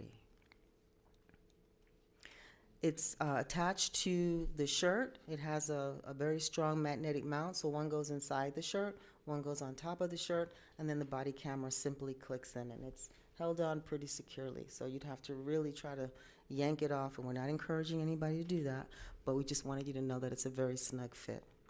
We worked really closely with IT. They had to build us these docking stations so that we could charge the equipment. It works as a twofold process. It charges the battery, which is one-piece component equipment, and it also downloads and offloads the video and uploads firmware. So it's very, very simple. We bought a camera for each patrol or traffic officer. Each camera is individually assigned to that officer. So when they go into the back office software called evidence.com, the cameras, the video that they have offloaded is going to go directly into their account. So it's very easy for them to create a tag, an ID number, a case number. We have a drop down for every particular type of event that they could encounter, whether it's a traffic stop or a Class A misdemeanor. It's very, very simple for them to tag the evidence, and then it's safely stored into the cloud, and then we can access it from the back end of the software. And then to share evidence, we've been doing this already. We have the capability to share evidence directly through our evidence.com system through email securely to the district attorney's office, municipal court, and through open records requests. So we are saving tons of money by not having to download onto DVDs or to jump drives, which is how we used to do business, and it really costs us a lot of money. So this is really efficient, it's really quick, and it's very secure. The videos cannot be changed, they cannot be altered, and they're very safe in the system. So before we started writing our policy back in 2018, we did a full survey of other police departments, and this is just a list of those who responded. And we made sure that we looked at every single city to see what they were doing, how they were handling their camera policies before we chose to write our own. So with the help of our executive staff and with our legal department, we did come up with our own body camera policy. It's under Section 11 of the Police Policies and Procedures Manual. And just a brief excerpt of some of the things that we have in there. Officers shall begin recording for the following events, and they'll continue recording until the event has concluded. And that would include all dispatch calls for service, initiated calls for service that are self-initiated, citizens' contacts, traffic stops, arrests, pursuits. I mean, we literally included every type of activity that an officer will be involved in to make sure that it's captured on video recording. And then, of course, subsequent to arrest, handcuffing, search will take place in view of the camera whenever practical. An officer shall not stop a recording until the conclusion of the event. And then this is just some other information. In the event the recording was stopped and it doesn't meet the above criteria, they do have to document it on a report. They do have to notify a supervisor, and notes are made within evidence.com to document that event. As I brought to you before, we have put all of our policies and procedures online, so it is available to anyone that has access to a computer. It can get into either Google or Edge, and as you can see, it is number 11 under digital video recording systems, and you can go in and look at the policy that's available. Just a little bit about the basic peace officer course and all the training that we go through. We ourselves that are part of the digital recording team went through well over 40 hours of training to learn how to utilize the software, inventory the program, and get the cameras ready for deployment. But in addition, we do a lot of standard training with the Texas Commission on Law Enforcement Education, which is our certifying agency. And we are currently at 858 hours just for our TCO license. And then the El Paso Police Department adds an additional 720 hours. Now with the camera program, it's going to bump it up a little bit more to about 724, so that we have over 1,578 hours of training before an officer can graduate the academy. Once they've graduated the academy, which is now about 10 and a half months long, they go through an additional 12 months of probation. And then after the 12 months of probation, we bring them back to the academy, and they get an additional 80 hours of training so they can get their intermediate peace officer certification. Not every law enforcement agency does that. We do, and we've been doing it for a very long time. We think it's really important that our officers are well educated and well prepared to perform in the community. And just some of the courses that we teach are professional police practices, which include ethics training, use of force, which includes de-escalation strategies, and of course, crisis intervention and mental health. So one of the things that I'm most proud of about this particular product is called Axon Respond. I call it Axon Live because what it does is gives us the opportunity to see what the officer's seeing when they're on a call. If you look in where the arrow is pointing, it'll tell you how many cameras are actually recording. Right now it's on a Google type Earth map, so you can actually see the location. You can see how many cameras are out in the field. You can see which cameras are live streaming, which means that they're on right at this moment. And if it's dark blue in color, then that camera is actually on. And then you can also toggle to a map feature, which actually puts every single camera that's turned on or recording on a map. And as you can see, the street views are very, very clear. And I'm going to transfer now so that we can see Axon Live working.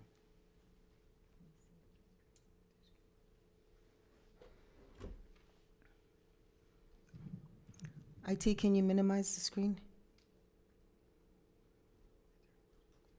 Oh, we're gonna go here.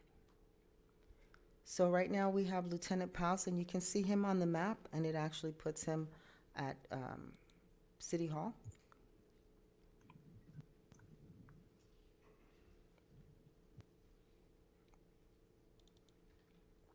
And you can see how many cameras we have going right now.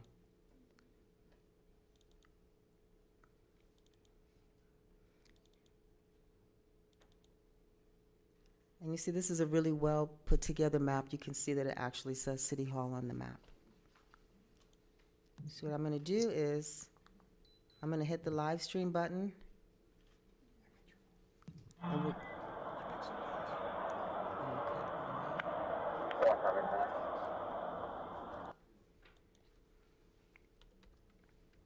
so I can select which officer I want to see. Are you on?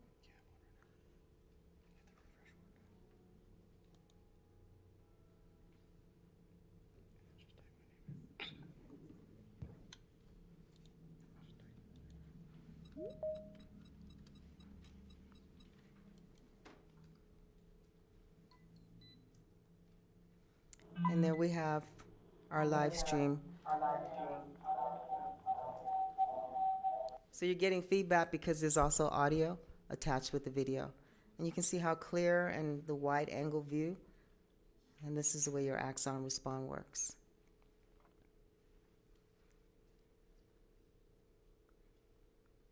So you all know we save our test recordings a minimum of 180 days. So if you all want to see yourself, you can do an open records request and we'll be happy to share the video with you.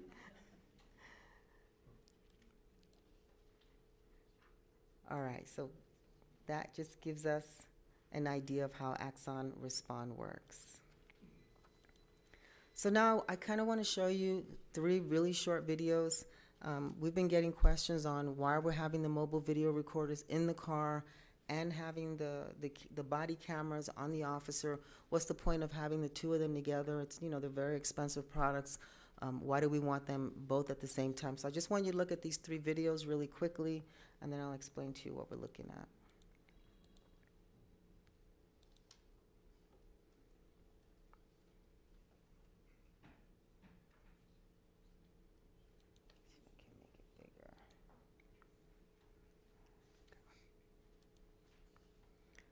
So you can see the officer is in pursuit and the car is driving backwards on a busy street. And this is the officer's mobile video recorder, not his body cam.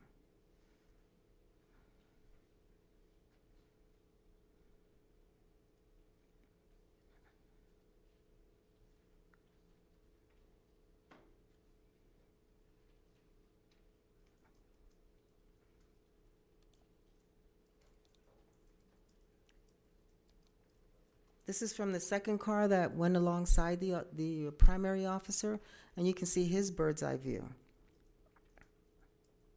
This is also from the mobile video recorder inside the car.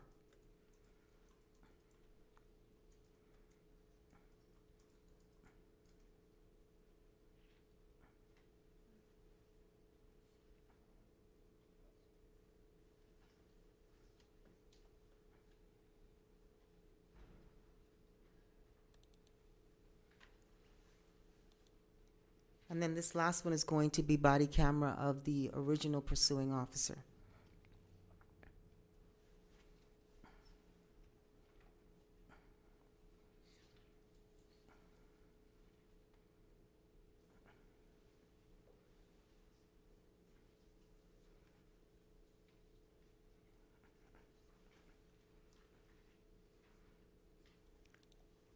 So the point here is that the body camera, the mobile video recorder, it only shows you what's in front of it. And as you can see, that there were 3 different viewpoints that we were showing from 3 different camera angles. When you put them together, it helps to develop a bigger picture of the incident. The officer is able to swivel his head and he'll be able to see more. But when you look at the camera from different angles, it really gives you a complete picture of what happened at any particular event. So it's really important that the body cameras and the in-car systems work together so that we can have a complete picture of incidents and events that are occurring. So going back to the Axon Respond, it allows the desk officers and supervisors to view live video and to see the officer's location on the Google map and on the lower map, and it provides intervention if necessary, immediate assistance, or visualization of the officer's location. One of the things the city manager likes to say all the time is that it's a force multiplier. It gives us an opportunity that we can't all be in the field at the same time, but it allows a desk officer or supervisor to be able to send other officers to assist if necessary to the correct location, especially if the officer is unable to utilize his radio. So it's really important. It's like a secondary set of eyes. And then finally, it allows supervisors to audit the interactions between officers and the community. Okay, IT, can you minimize?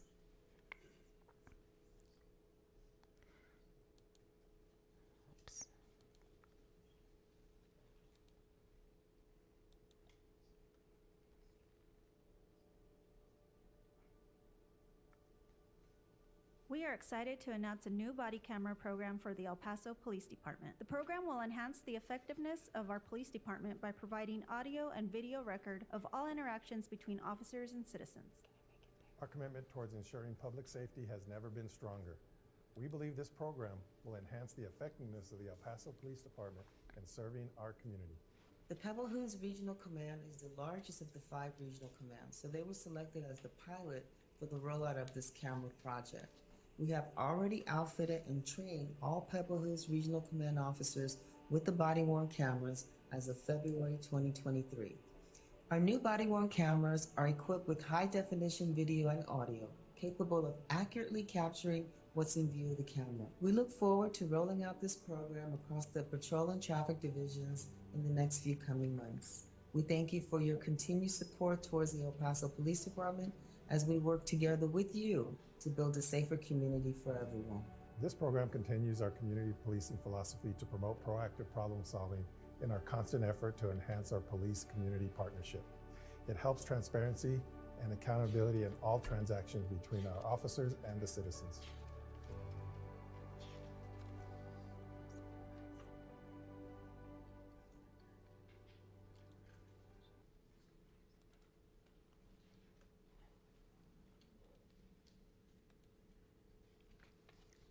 So that was our community outreach through our public information officer. We put that out over the weekend to the media, and we hope that they give us some traction and let the citizens in the community know that the cameras have started to been deployed. We started with Pebble Hills. They're fully deployed. We just completed Northeast last week, and now we'll be moving into the West Side during mid-March, followed by Mission Valley, and then finally Central. So that was our first community outreach with the public information officer, and then today with council. Tonight I'll be at the West Side, and I'll give you the whole schedule where we'll be at the Citizens Advisory Board meetings at all the regional commands. Tomorrow we'll be with City Rep Henry Rivera at his City Rep meeting, and we invite all you City Reps to invite us. We'll be more than happy to share this presentation with your constituents. And then we'll also be conducting follow-up meetings with our cross-functional team leads. This is the location and dates where we'll be doing this presentation again. Tonight at 5:30 at the West Side, March 14th at Pebble Hills, March 21st at the Valley, April 3rd at Central, and then followed by April 11th at the Northeast. So the final steps in the program is to do the mobile video or in-car systems. That's really going to be the biggest part of this particular deployment, because we have to remove the existing car system that we have and then install the new car system. The Axon team will be coming down in the next couple of months. They'll be shipping the equipment in the next couple of months. And then once we get trained and the equipment arrives, we'll be doing the install, and then we start doing the training and deploying the system. IT, if you can minimize one more time.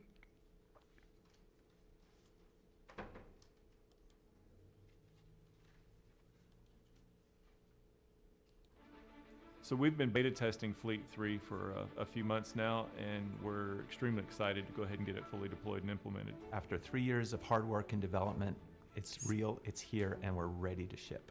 Fleet 3 is a game changer for us. It's much more efficient, it's very cost effective, and it brings in a level of situational awareness that we didn't have before. We've gone from just a simple in-car camera on the dash to now a body cam, dash cam, as well as a LPR system, all encompassed in one. Less equipment means lower cost and easier installation. So the technology advanced so much now that one camera can read multiple lanes in front of the vehicle and with great clarity. The old license plate reading system we had, you were good if you get 2 lanes over. But with the Fleet 3, I've been on the interstate and it has read 4 lanes over from the lane I was in. And I think that's very impressive. We expect that agencies will be able to get 8 times as many plate reads for the same dollars spent as traditional systems.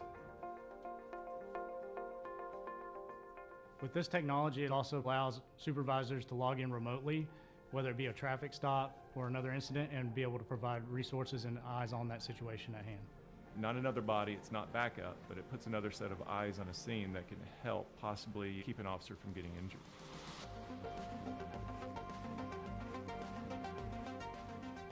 In a critical situation, having as many viewpoints as possible is key to being able to respond effectively. For example, one of our officers was out on a traffic stop and I saw it was on the screen, so I activated respond and I was able to see both the vehicle that he had pulled over and his body camera footage of his interaction with the driver. But if there was a passenger in the vehicle and they got out with a weapon in their hands, I would have been able to alert him that happened, and he would, being on the other side of the car, would not have been able to see that.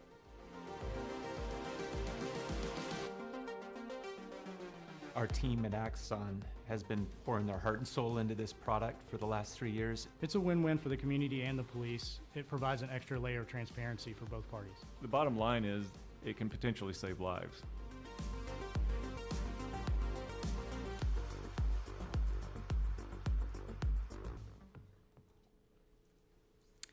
And that concludes my updated presentation for the digital video recording system. As law enforcement agencies add more equipment to their vehicles and to the PCs in the vehicle and on the officer's uniform, the more there is for... Thank you, Chief, for the presentation. I can see the great benefits of it, and we thank you for being here. Representative Rivera. Thank you, Mayor. Good morning. Great presentation. Awesome. Thank you. Just what I expected. It's a learning tool for the public. It's also, want to thank the city manager and his staff for making it possible to equip our department with this. When we were trying to achieve this, we were thought of as the 6th largest city without cameras. Why? I said, but they knew that, you know, I kept defending our department, saying they're one of the best. This only makes you better, that much better. And so I thank my colleagues, past and present, for helping achieve this council, helping to achieve this point, this moment. I can't say it more than enough. Is that this will build the trust that we're seeking. Not that we didn't have any, but this really enhances that trust beyond words. And so I thank you, my colleagues again, Mr. Gonzalez and the police department for finally getting the body cameras that we deserve. Thank you, Mayor. Thank you, sir. Chief, one question though. What's the length of time that any item could be stored for? Indefinitely. Right. If we have cases that, for example, murder cases, which take a really long time, the camera videos will stay in the cloud until the disposition of the case is concluded. Now, if the cloud ever fills, you can build additional cloud space? That will be on the part of Axon, and they have a backup storage system. Okay, good. Great. Thank you. Mayor, I just forgot to also thank Congresswoman Veronica Escobar for using her discretionary funds as well. And I know you all are seeking grants on a continuous basis to fund this program and not have to burden the taxpayers with additional taxes. Thank you, sir. Thank you again, sir. Representative Kennedy, followed by Representative Nello. I cannot tell you, I'm from a different side, I'm a criminal defense attorney, that this not only keeps officers safer, It makes easier decisions on whether to proceed with a case or not. I was going to say that when it's uploaded into the portal for the attorneys that are involved, it's much easier to upload into the portal. And unlike in some cities where I've watched 4 hours of a dash cam that was shooting at a dumpster, the video was not on a body cam. The addition of body cams is truly a game changer for everybody. I mean, for officer safety, for the detainee, for the entire legal system. So you're to be commended, and it's an exciting part. Thank you. Thank you, Representative. Mayor Pro Tem. Thanks, Mayor. Thank you so much, Chief Silva. This really is a huge thing for our community. Like Representative Rivera says, it brings us up technologically with a lot of other cities, right? It advances us. But like Representative Kennedy says, it really opens up some transparency for our community. And I really want to thank you. I know we talked about this, right? Government is slow and we forget that, but like you all worked for many years on this and looked at many options, had many conversations. This was not something that could have happened overnight, and you didn't waver on it at all. So I really thank you all. I also want to thank Representative Rivera. I know there were a lot of people in the beginning telling him this wasn't a good idea, but he was persistent. He went out and looked for money. And we really, we were all supportive, but he really pushed for it. He really took the time. And so this is a real testament to this council, this administration. We're really moving forward, and we couldn't have done it without Representative Rivera. So thank you so much for this. That's why I keep showing his picture. Thank you. And I think I just want to repeat one thing Representative Kennedy said, and it's very important that, and as elected officials, it's our priority, and it has been, this council and prior councils, for the safety of our men and women at the police department. Representative Hernandez. Thank you. I do also want to commend Representative Rivera. From day one, body-worn cameras is what he lived and breathed, and we were just like at nauseum, like, okay, let's do this, Representative Rivera. And so to see something like this, so monumental, come forward and come to fruition was certainly a labor of love. And Chief Silva, you did a wonderful job at not only explaining this, but I know that you were behind a lot of the rollout of it. And so thank you for bringing that transparency and that professionalism to this role, because we are the custodians of this new initiative. And my hope is that it deters crime, that those who want to bring harm against others know that the evidence is here, to help deter that crime. And so I know that there's a lot of concern, and Representative Saucedo invited us to a public safety roundtable this week, and it was very enlightening to hear from some of the families who have a lot of fear. And so my hope is that this will bring a lot of the concern to rest, that people start to feel safer, and that we continue to stay steadfast with being one of the safest communities in this country for our size, top 2, top 5. For decades, we have had this honor, and this is only going to make us better. So thanks to the city manager and all the team, and for your leadership, Representative Rivera, and helping bringing this to the forefront. Congratulations to everyone. Thank you. If I could just name the members of the team, because it wasn't just me by myself. It's impossible to do this kind of work. Lieutenant Powell really spearheaded the program.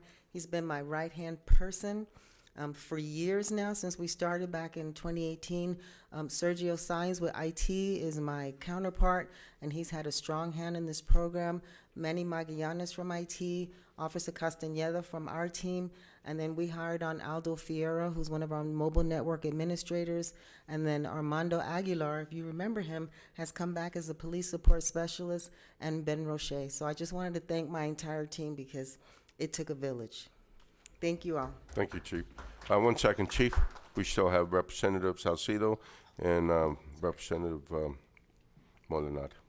Thank you, Mayor. And also wanted to thank Representative Rivera for his perseverance in pushing for this. I think this is great for the community. It does bring more transparency. I want to say thank you to the staff. Like you mentioned, it takes a village to really execute something like this. You all did an amazing job. I think that continue to do this and to get more cameras, right? I think this one, I don't know how much of our workforce or police force does it facilitate? So right now we're only doing patrol and traffic, because that's all the grants will support. So that's why we're only outfitting patrol and traffic. Great, great. And also have another question. What is the budget for O&M for these cameras that we currently have? Do you know? What do you mean? Like for operation and maintenance of these cameras, do you have a rough idea of how much that's going to cost? Not broken out, but I can get that to you later. Okay, great, great. I mean, overall, public safety is a big concern of everybody in El Paso, so whatever that costs, we'll make sure we have those dollars to ensure that the public feels safe. And thank you all for your great effort. It takes pushing forward in order to get results like that. So thank you for all your hard work. Thank you.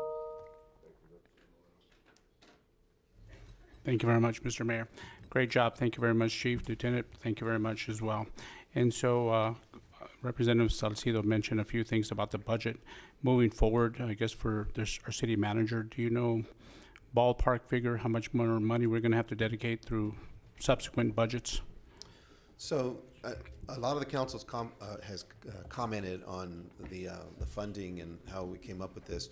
The reason why it took a little bit longer, we had a lot of catching up to do with police car replacements and also with hiring enough police officers. So we have the 300 program that we've increased the academies each year.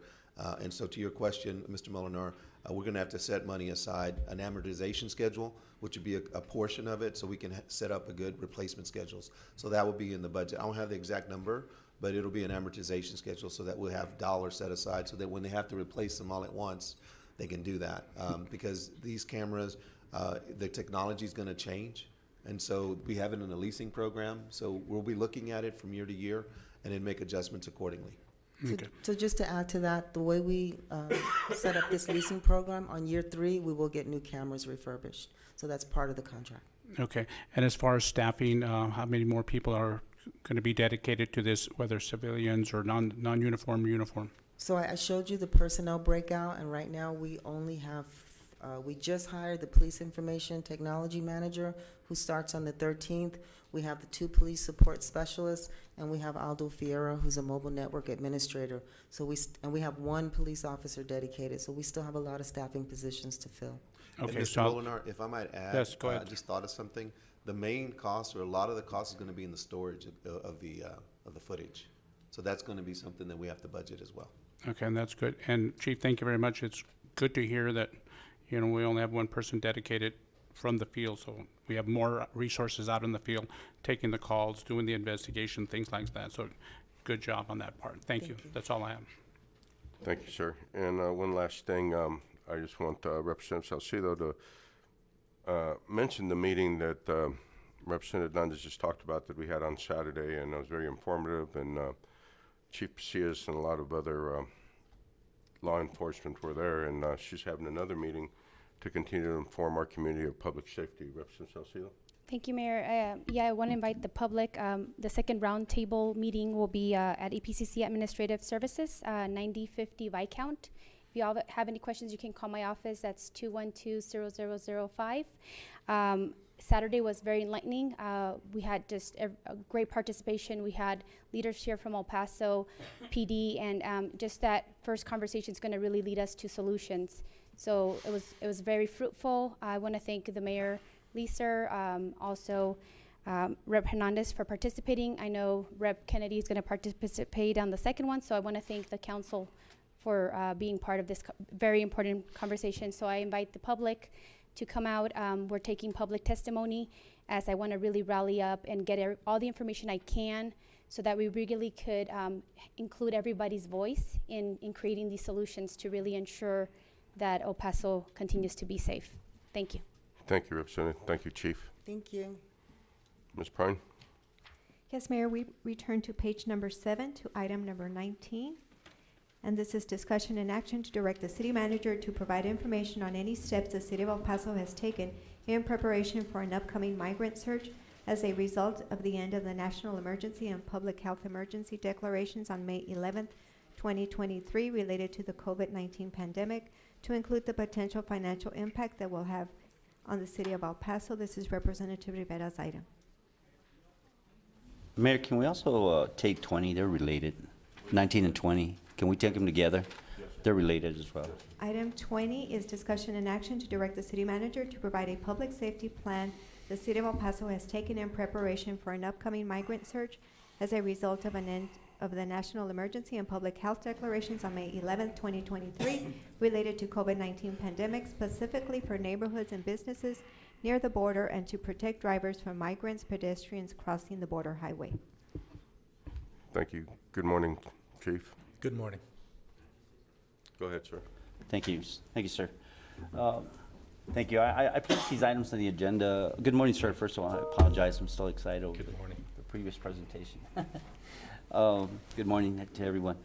I placed these items on the agenda because, as we know, the national emergency and public emergency declarations related to COVID-19 pandemic are near to the end here on May 11th, correct, of this year.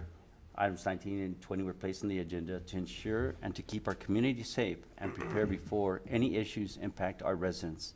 As I told you once before, I'm still getting lots of calls on this. I know firsthand residents are concerned regarding of an upcoming surge. They have already began contacting me and asking me for assistance and a presentation on how to handle this situation regarding the migrants.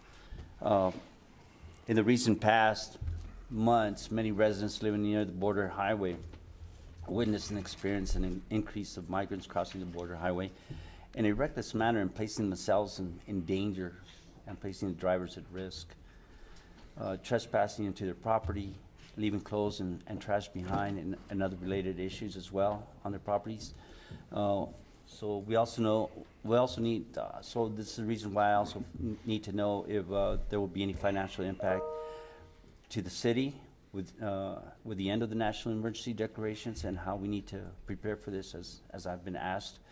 And so this is the reason, because I had placed that on the item. And not only that, not only the financial point of it, but also because of the public safety, which ranks high in our priorities, and so does our financial responsibility with taxpayers. So before that, go ahead, sir, I'll make the motion afterwards. Yes, sir. If we could, we were going to do the ordinance, emergency ordinance reenactment. And so we can bring up Yes, item sir. 28, the presentation's embedded there. Okay. And we can handle that at the same You also time. need 28? It's going to cover these points you're specifically talking to, and then we can move on Mayor, with can we bring up conversation. 28 also? 28 as well? It's related also. Item 28 is discussion and action on an emergency ordinance extending emergency ordinance number 019333, authorizing the city manager to assign personnel and resources to assist in addressing the humanitarian and public safety crisis resulting from a mass migration through El Paso. Move to approve, if that's the case. Go ahead. Move to approve. Very good. Can we bring up the presentation?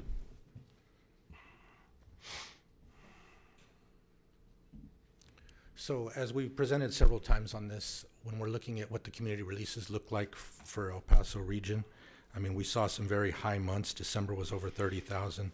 January was significantly reduced, and February even more so. We're expecting just under 3,900 total within the community releases. And so those are releases to the NGOs. Those are the stats that are normal, where the NGOs can handle that daily volume. But as we've seen, and we talk about what are we doing to prepare, or what about action plans, it's a little bit of everything we've done over the past 12 months. As we go into what emergency management does, it's based across these 8 points, from coordination, looking at sheltering, whether it's what we do in the past, which is just helping the NGOs, and we still continue to do that. It's within the sheltering, utilizing the hotel system, which is a more manageable operation where it provides more privacy, security for the migrants themselves. It's a more humane system. And then we see when it's really backlogged, what we saw in December, January, and we actually took possession of those schools, that's when you look into those mega sites, and that goes back into the convention center as well. And so now you're looking at those large congregate sheltering operations. So that, you also have transportation. Transportation on a normal day-to-day is usually the use of shuttles, Sun Metro buses, to get them from shelters to the airport or to one of the bus terminals. That's how that, but we've also seen August, September, October, where we had that large population that just had no means. So we had to assist in transportation in those efforts. So transportation also covers those long distance transports, those providing them a means to get to where they want to go, to get to their desired location. Public health is always a concern. It's making sure we're going out to the congregate settings, making sure that disease isn't spreading. Healthcare system, it's monitoring that. What's the task it's putting on our local hospitals and our medical system? Public information, as you know, it's a lot of input. You're getting a lot of media on it. It's about staying with the messaging, making sure we're ahead of it so that we can explain to the community what we're doing at all times. Looking at security and intelligence, that's another thing. It's doing our recon. How are we looking at what's transpiring, what's moving up through Mexico, working with our Customs and Border Patrol to see what is the actual daily influx into El Paso and what does that look like as far as releases coming up in the near future.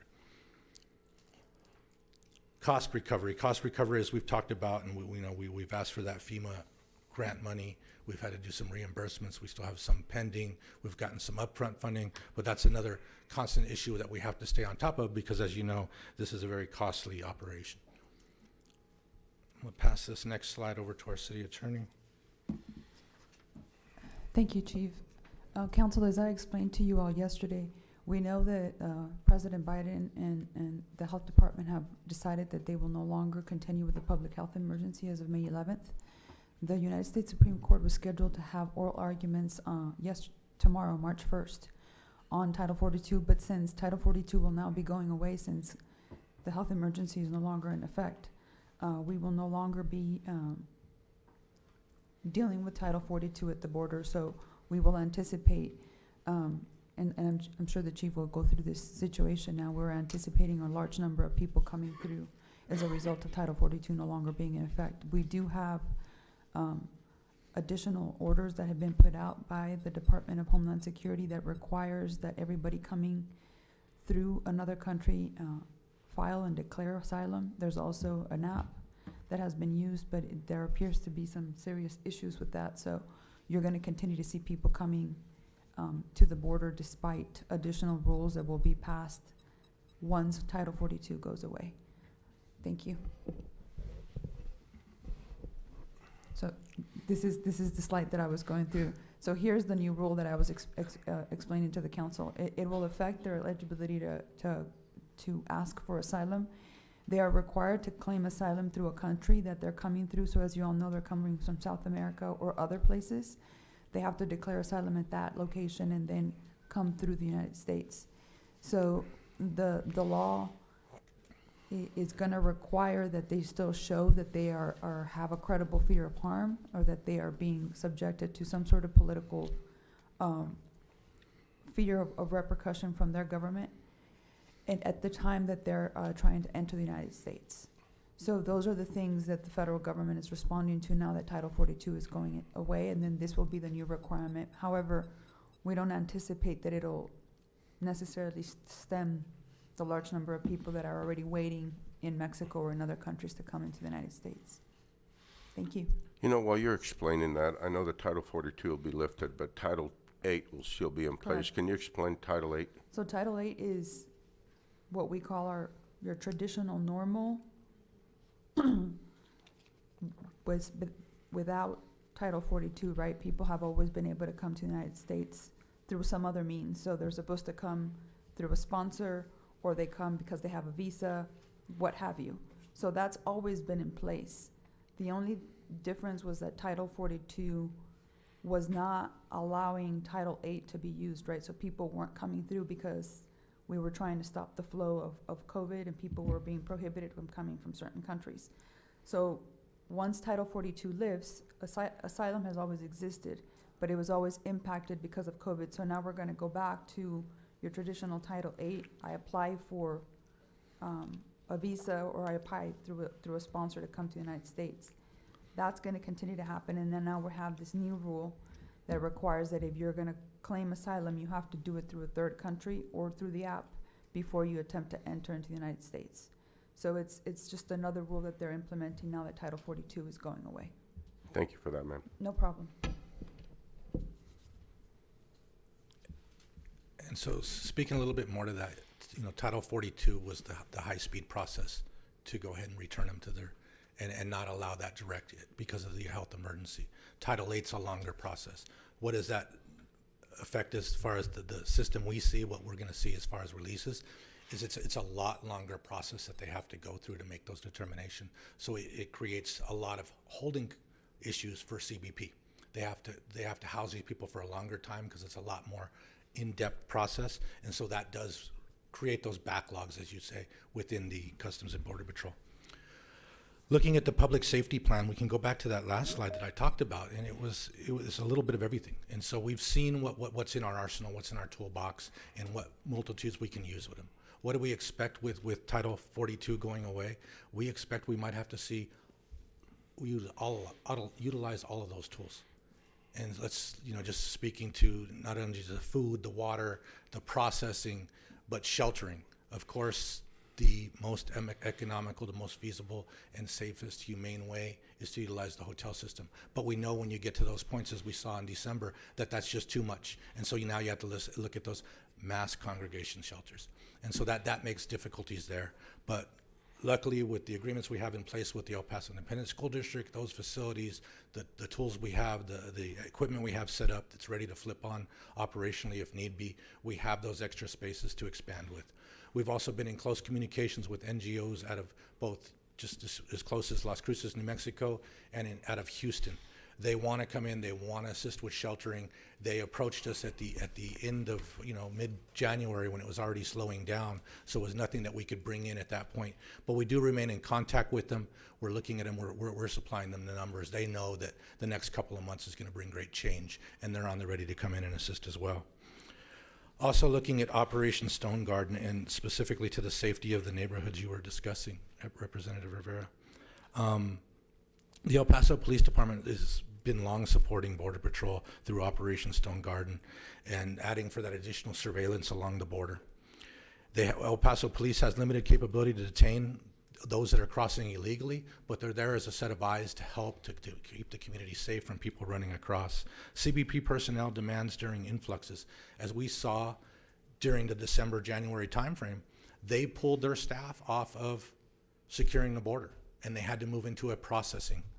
And so that's where El Paso Police, Stone Garden, the request through the state, getting DPS on site was very critical to get those extra officers to help with those patrols, not only in the downtown area, but along the border highway as well. The community impacts, we understand that there's a lot. There's people crossing the street. It's unsafe to drive. It was unsafe at times when people were crossing the roadway, and it was dangerous to all, not just those that are crossing, but those who are driving down that community. It led to people crossing through people's property. It led to loitering in areas that they're just not accustomed to that. And so with the use of emergency management teams, those roving teams we've talked about several times, we utilize those to go out to the community to actually get them to the sheltering that they need to get to. Looking at some of the strategies going forward, it's going to take the continued working with El Paso Police Department, Department of Public Safety, the Texas military to ensure that we can make those borders safe, to ensure that we are at least watching those gates, letting Customs and Border Patrol know when they have breaches so that we don't have people crossing through the roadways, entering the community in an unsafe fashion, as again, not only for them, but also for the community itself.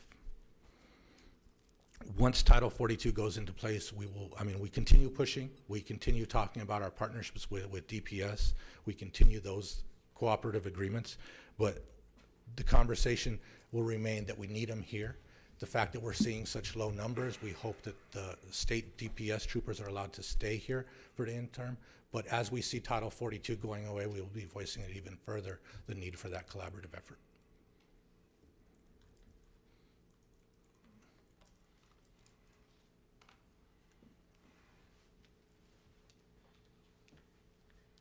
Nicole Cody, Managing Director. This slide covers the cost recovery.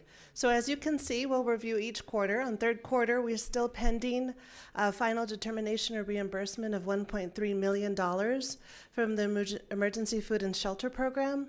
And then fourth quarter report has been completed. So this reflects in the $5.24 million, the full impact from October through December 31st. So we do need to remember that there's approximately $3.5 million in expenses that were related to what was occurring at the end of August, September, and then October through October 20th. So that does include roughly $3 million for transportation, and the rest was regarding meals and staffing. And then the final amount, minus the 3.5, is related to the support that we provided as part of December. So that did conclude into January, and what you see are in January as part of the first quarter report is the expenses that were related to the activities of the Office of Emergency Management, which included the sheltering that was done at the Convention Center, as well as the sheltering that was done at Bassett Middle. And so you'll see that's going to remain pending until that first quarter report is submitted. But we do not have any additional expenses at this time, and it is covered by the funding that was advanced as part of the fourth quarter. So there's still remaining approximately $4.6 million available in advanced funding for future needs. Thank you. Mm-hmm. And then the next slide I've got is just a point of clarification. So as part of the shelter operations, we did have a third party that was the administrator for the Bassett Middle. In that, we actually started looking at quotes and asking for quotes since June. It was a part of the preparation that we had in ensuring that we were prepared.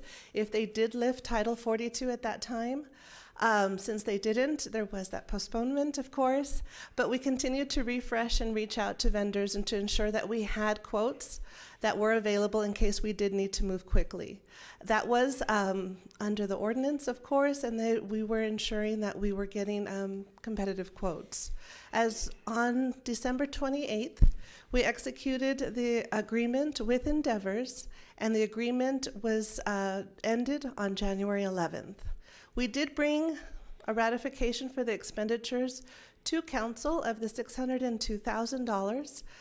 That is the full amount that was expended for Endeavors, plus we did recently receive, as Chief D'Agostino has mentioned, a $12,000 invoice that is allowable under the agreement.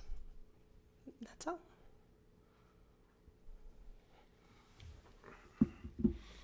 Thank you very much. And I think it's really important that I clarify a point. When we talk about street releases, those are not to the actual community, to the streets. Those are releases to NGOs, to the county processing center, or in other agencies that have been working with us. I just want to make sure, because it says street releases, but they're not released Community actually releases, into the yes. street. Thank you. Representative Salcido? Thank you, And Mayor. I'm sorry, I do want to thank you and everyone that's worked really diligently to make sure that not only our community is safe, but also the asylum seekers that are coming into our city. Y'all have done an incredible job of making sure that we have a process in place. And right now, we don't have the influx, but we still have a process in place. As May 11th may come sooner than we think, we are prepared for that day. And one of the things we always talked about is what are we preparing for, and we're preparing for the unknown. So thank you for that, Chief. I'm sorry, go ahead, Representative Salcido. Thank you, Mayor. And I also wanted to echo, thank you so much, Chief Agostino, Nicole, and the staff for all the hard work. I had a quick question. I know that you said, how much did we have in advance? You mentioned 4.6 4.6 remaining. And I know that we're still pending that 1.37. Did they mention why they're taking so long? I know that was the third quarter. Did we So do no, the last update that we did receive is they have to close out all the grants for the calendar year. So that means all grants that were issued throughout the country. And so that does take time on their part to see if then there's any available funding to be able to provide that reimbursement. Definitely. I will say that you definitely all have rise to the occasion, but I'm glad to see some advance funding for us to be prepared. May 11 is around the corner, so thank you so much for all your hard work. And I think if the number's correct, it's roughly $13 million overall that we've had advance funding from the federal government. Yes, she's shaking her head, yes. Yes, sir. If we look at everything that's been reimbursed and advanced, the total is the $16.9 million. Thank you very much for that. Mm-hmm. And with that, we have a motion and a second. Yes, Mayor, there was a motion made by Representative Rivera, seconded by Representative Hernandez, to approve item 28. On that motion, call for the vote.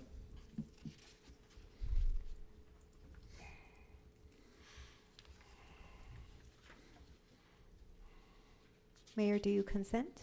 Yes, ma'am. Thank you. In the voting session, and the motion passes unanimously. Thank you. Yeah, we took all the items combined. So, thank you. Thank you, sir. I'm sorry, this motion was for 19 and 20 also? Right. Yeah, they're all taken together. Okay, so that with 19, 20, and 28 taken together. Yes, ma'am. Thank you. Thank you. Thank you. Council, may I ask you to take 19 and 20 separately since the mayor doesn't vote on this one? What do you want to do, Ms. Pine?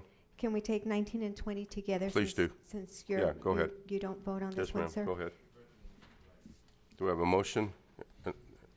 Motion to Second. approve 19 and 20?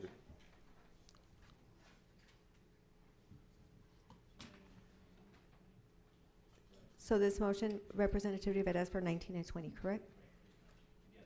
Thank you. 19 and 20, motion made by Representative Rivera, seconded by Representative Hernandez to approve. 19 and 20.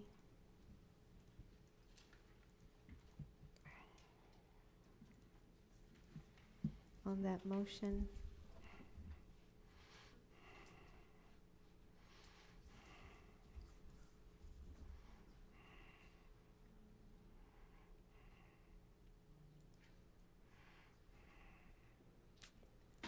Call for the vote.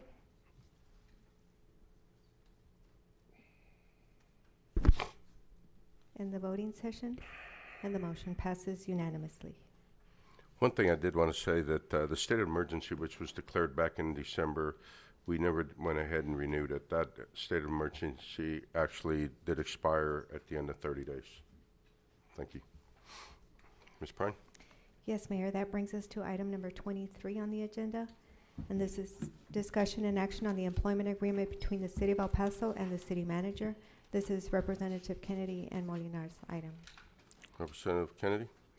Mayor, quick point of order. We're due to recess in 15 minutes. There are about 2 hours of speakers signed up for this item. Would it make sense to take our recess You before want noon? to take a 15-minute recess? We have to take call to the public at noon anyway. I think it might make sense to recess. What do we, how many? Eat lunch. What do you want to do, Representative Canales? To recess early, and address this item after call to the public. Okay. Again, Go we ahead. have over 2 hours of speakers signed up for this item, and so I think No, I understand. I think there's a lot of members of the public who are waiting to speak, and I would just ask for your reconsideration because I don't want to keep that's them fine. waiting. I just wanted to offer it as an option. I want to make sure that I also feel bad cutting off the item mid-item to. Well, we don't need to leave cut it off. We'll continue on it. We don't Sure need thing. to stop That's at okay. noon. We can take or breaks break. and we can Right. hear everything in the back right Yes, now. ma'am. So you all, if you need to go take a break, and it will hold down the fort. So, go ahead. Representative Kennedy? It's your item. And Representative Molinar? Are we doing public comment first, or? Sure. And I do want to, I think it's important, and we do have Ms. Lee Ream that was hired by the city to advise us, and I have had numerous conversations with Ms. Ream, and we need to make sure that people understand this is not an evaluation or a performance evaluation on the city manager. And that's important to note.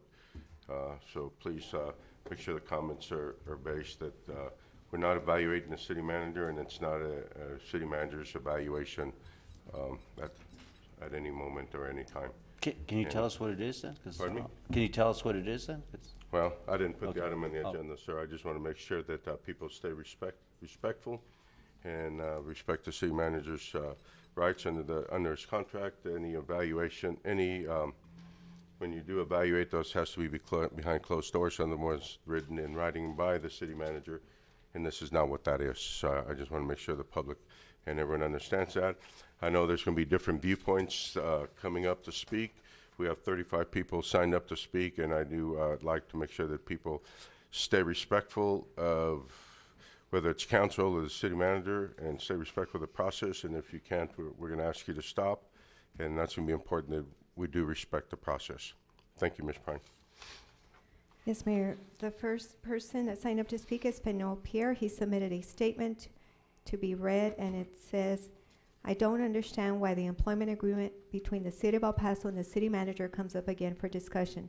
That said, I would like to express my unwavering support for the city manager and the work he is doing on behalf of our community. It should be noted that I don't always agree with him on policy, but that's a topic for another day. At this point, this seems like workplace harassment to me. Mr. Tommy Gonzalez should be allowed to complete his contract without political and official harassment. I think we should focus on the important work before us. There is so much more work left to do in order to position our city in the best posture to thrive. Respectfully, Fino Pierre. The next statement was submitted by Jeanette Nevares, and it reads, "Hello, I'm a resident of District 6. I would like to ask the mayor and the city clerk, city council to not renew the city manager's contract. Tommy has shared responsibility for allowing El Paso Electric to be bought by JP Morgan, the #1 financer of the climate crisis. Buying EPE would have been an investment, as it would have given us control over the use of renewable energy and lowering utility bills and pollution while still generating money as a publicly owned utility. In addition, Tommy earns nearly 10 times what the average El Paso resident makes. Thank you, Jeanette Nevares." The next statement was submitted by Annette Flores, and it reads, "Good afternoon. I'm a constituent of District 4, and I'd like my letter to be read on Tuesday at the council meeting, please. I saw in the news that the city manager's contract is being brought up once again by the city council. Some reps want to basically fire the city manager. On Friday, I got annual report for last year in an email from the city. The report talked about all the successes the city has done, like winning $65 million in grants and made $200 million in revenue.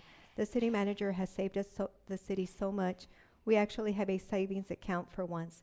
Before Tommy Gonzalez was hired, we couldn't even fill a single pothole. Now, I read that we filled 40,000 in a year. I hate that politics is a popularity contest. What really matters to people like me, who pay our taxes, is the results like good streets and parks. Tommy Gonzalez has delivered those things for us by being a good manager. It doesn't matter if you don't like him. I care that my city is working for me, and right now it is. If the reps don't respect his hard work, they aren't fit to serve. I want to remind people listening that the facts speak for themselves. The city is working the best it ever has. For people to try to change that makes no logical sense.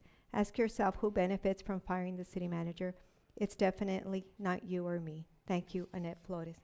The next speaker is Mayor John Cook, followed by Nayeli Morales, Ariana Valdez, Sylvia Acosta, Martina Santos. Good morning, Mayor. Good morning, almost afternoon. Good morning, Mayor Cook. Actually, I was hoping that I could get that question that Representative Rivera asked, what is this about, before the public comment. Yeah, we're right going to go now, ahead I'm and just take shooting in public the comment. dark. We're going to take all the public comment, and then we'll, because it's important that we listen to the public Yeah. first. Okay, well, it would be nice if we knew what was going on, rather than just the agenda item, which is sort of vague. But anyway, I also recently got the annual report, and I was impressed with the progress that the city's made. And the city makes its progress in several ways. First of all, you have a mayor and a council who set the vision, mission, and goals, and those are objective goals that have to be measured. And when you evaluate the city manager, you're evaluating him on whether he's achieved those goals or he hasn't. The council also has control of the budget. The city manager doesn't approve the budget, you guys do. He'll tell you what he thinks, but the final budget is after it's amended by the elected officials. So I'm sort of confused as to what's really going on here. And I'll just sit back and wait until we hear what the elected officials have to say. But thank you. God bless you. Thank you, sir. The next speaker is Nayeli Morales. Ms. Morales, if you're in the queue, *6 to unmute your telephone. Nayeli Morales. I don't see her phone number. The next statement was submitted by Ariana Valdez, and she asked that Representative Molinar read her statement. Good morning. From Ariana Valdez. Hello, City Clerk. I'm Ariana Valdez, and I live in District 4. I would like Representative Molinar to read my letter, please. The letter is as follows. I'm not a person who generally cares much about politics, but it really makes me upset to see politicians abuse their power. The power of new council members and of the couple of the incumbents has made me disappointed in our representatives and motivated to speak out. The city manager has been allowed to get a lot of hate for things that council has done, and no one up there has done anything to correct the misinformation. Instead, they try to score cheap political points by letting Tommy take the fall for their bad agendas. Now they want to go back on their word and fire him for doing his job, the job that they asked him to do. The truth is that the city manager is an employee of the city just like anyone else. The people in the council are not. The council makes decisions and passes it on to the city manager to carry out. If the city were a company and they tried to fire someone who was really good at their job just because they have personal reasons for not liking him or fire him without proof, that company could get sued for wrongful termination. What the council is attempting to do to Tommy right now is wrongful termination. You would think the lawyer and business owners on council would know that and be cautious of violating someone's rights like that. Obviously, they think they can get away with it. I can't help but wonder why they feel like they can be so bold. If the council cares about maintaining the shreds of integrity and credibility they have left, they would stop this revenge plot they have going on. I urge council to do the respectful thing for once and leave the city manager's contract alone. He has done so much good, he doesn't deserve to be punished for doing his job well. Thank you. Signed, Ariana Valdez. Thank you. The next speaker is Sylvia Acosta, followed by Martina Santos, Saraí Hernandez, Macy Block, Jesus Reyes. Good morning, ma'am. You have 3 minutes. Good morning, Council Good morning. and Mayor. Again. I have so much respect for so many of you on this council that I've known for a very, very long time. I know that you have what is in the best of this community in your heart. I also received the annual report this last week, and I was very impressed with the work that Mr. Gonzalez has done in our community. I currently am the chair of Comunidad en Acción. And as the chair of Comunidad en Acción, which is made up of Latino leaders in this community, I just want to say that we support the work that Tommy Gonzalez has done in this community. I also want to say that personally, not in this position that I have now, I work for the National Minority Supplier Development Council now, but in my previous position, I found Tommy and his entire staff to be very supportive of nonprofit organizations in ways that had not occurred previously. They got us through, and I will say the city of El Paso and many of you that sit on this council got us through COVID. And it was through your leadership, but also the leadership of Tommy Gonzalez that allowed us to do that. I'm very confused. I thought this was settled.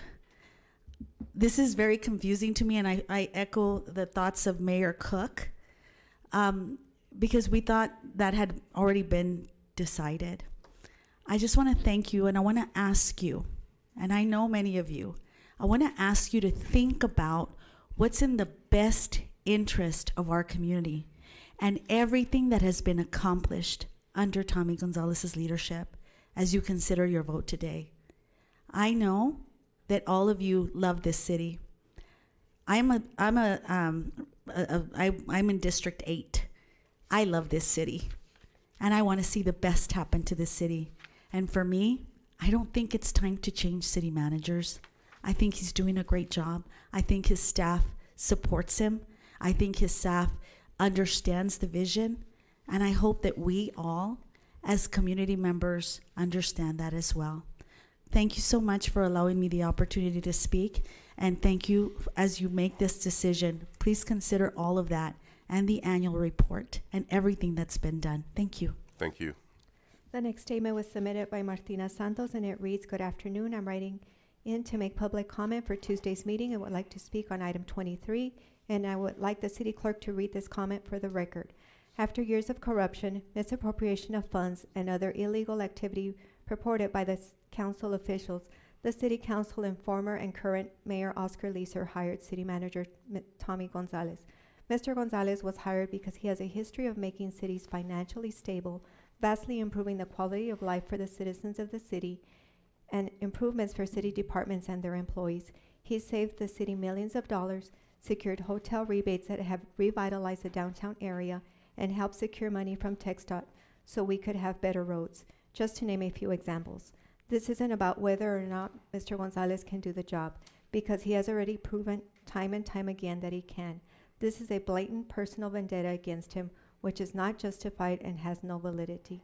Keep his contract in place and let him continue to do the great job he has already done for the city. Thank you. Have a good evening. Martina Santos. The next statement was submitted by Sara E. Hernandez, and it reads, hello, I'm writing in to comment on agenda item 23 for the city manager's contract. I'm a constituent from District 1, and I would like the city clerk or someone on staff to read this comment as I'm unable to attend in person. Why am I not surprised the city council is bringing up the city manager's contract again? When will you leave this guy alone? If anyone cared to know, Tommy is the proud son of immigrants, and he's worked really hard to get to where he is.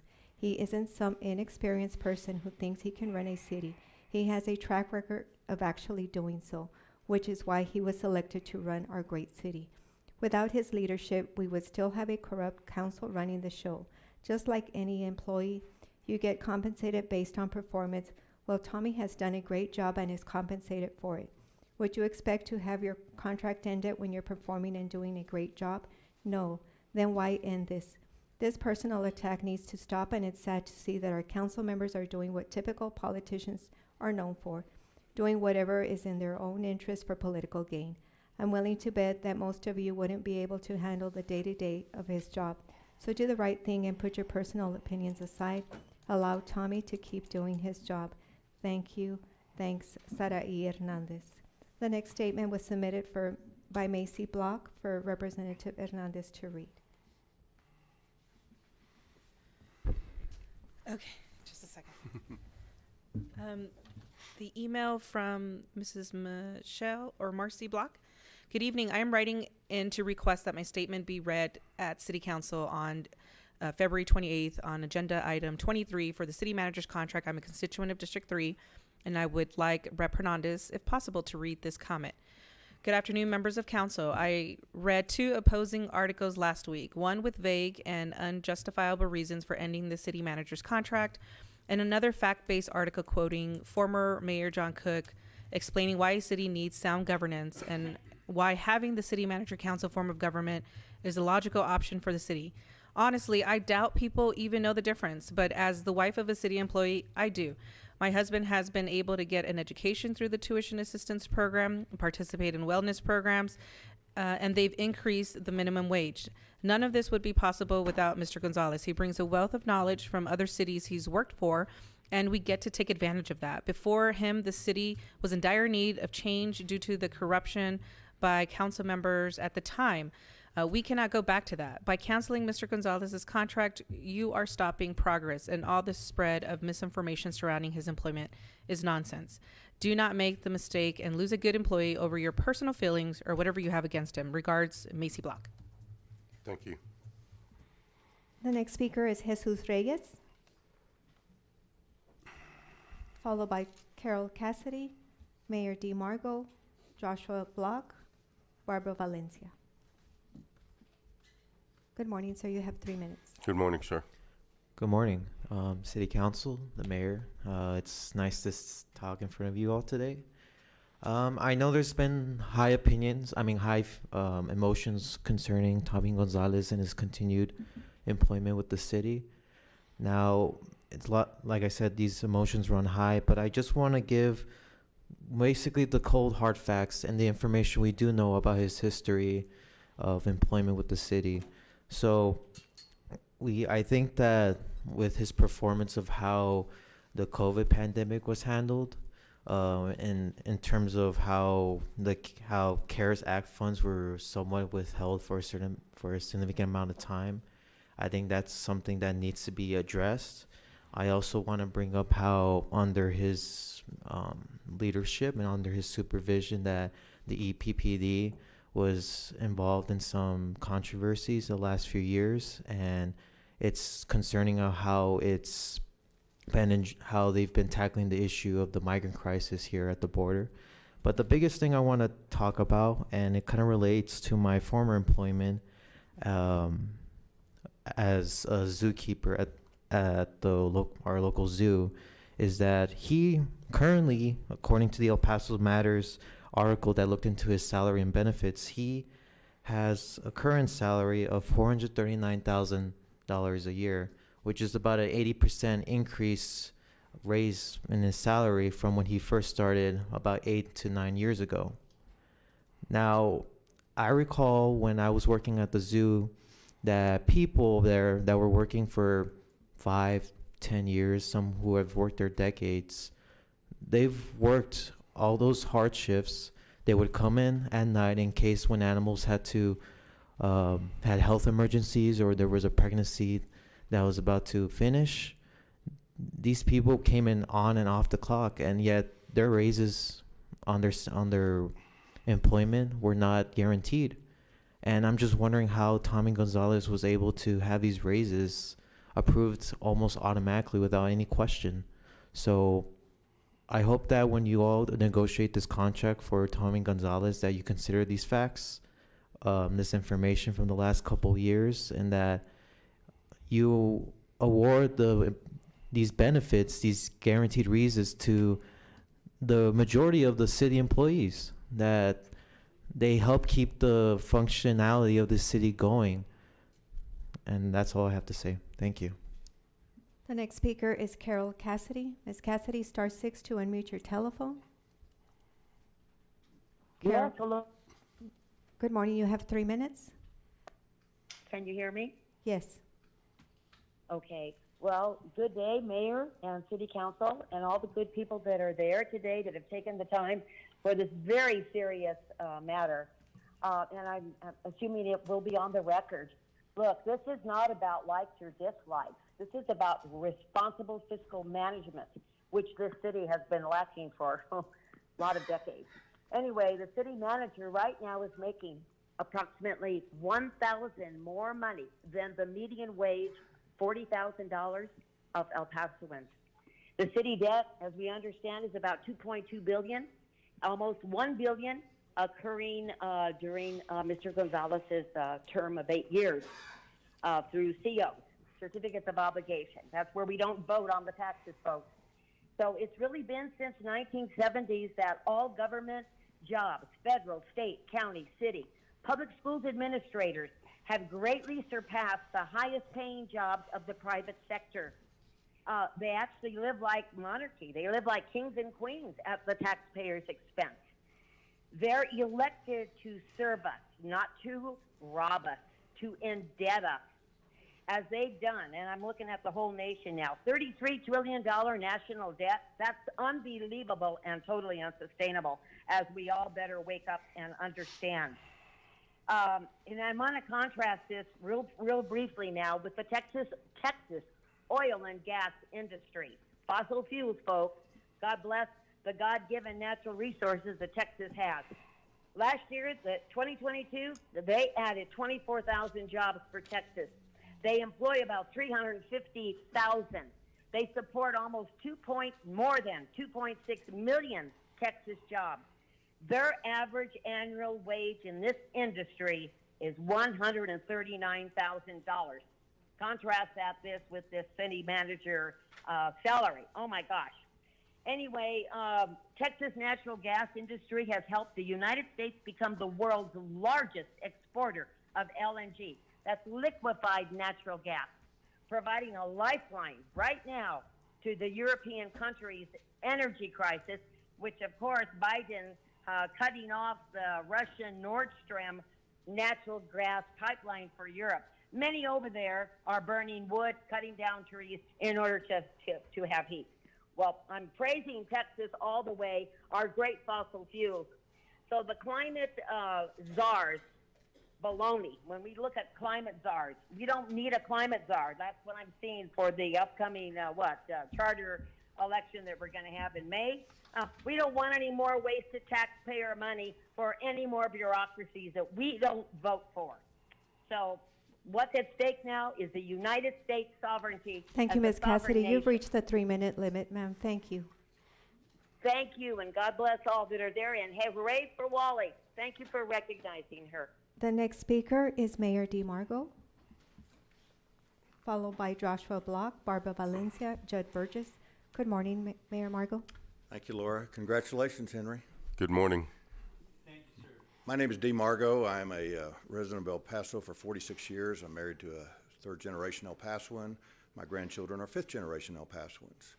I spent 35 years as the CEO and primary largest shareholder of an insurance brokerage firm that sold in September of 2012 to Hub International, which is the fourth largest broker in the world.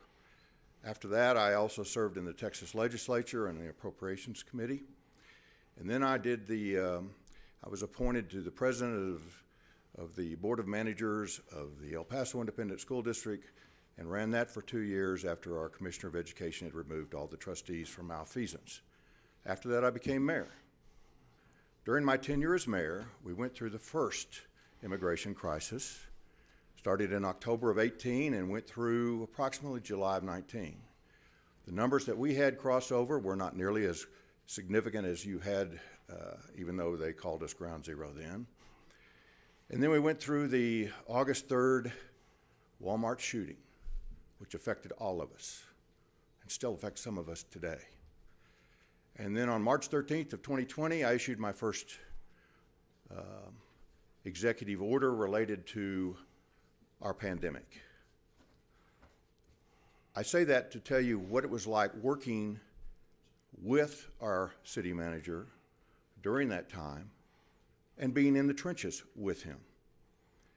We provided the support that our NGOs needed, primarily the Annunciation House. We worked with the United Way. Many of you all remember what we did. That was during the immigration crisis. And then during August 3rd, which affected all of us, our public safety, Mario, all of them did one hell of a job on behalf of our community, and we're still healing for that. And we will not complete our healing until we finish the trials.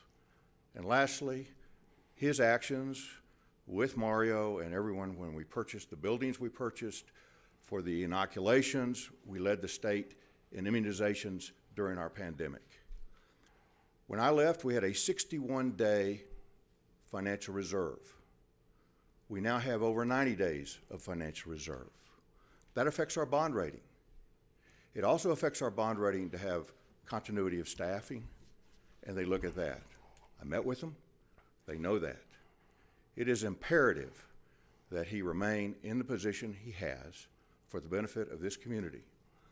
What I find hard to fathom is that some of you have been here less than 8 weeks in your position, and how you could make a judgment on an individual to consider termination is beyond me, given that length of time.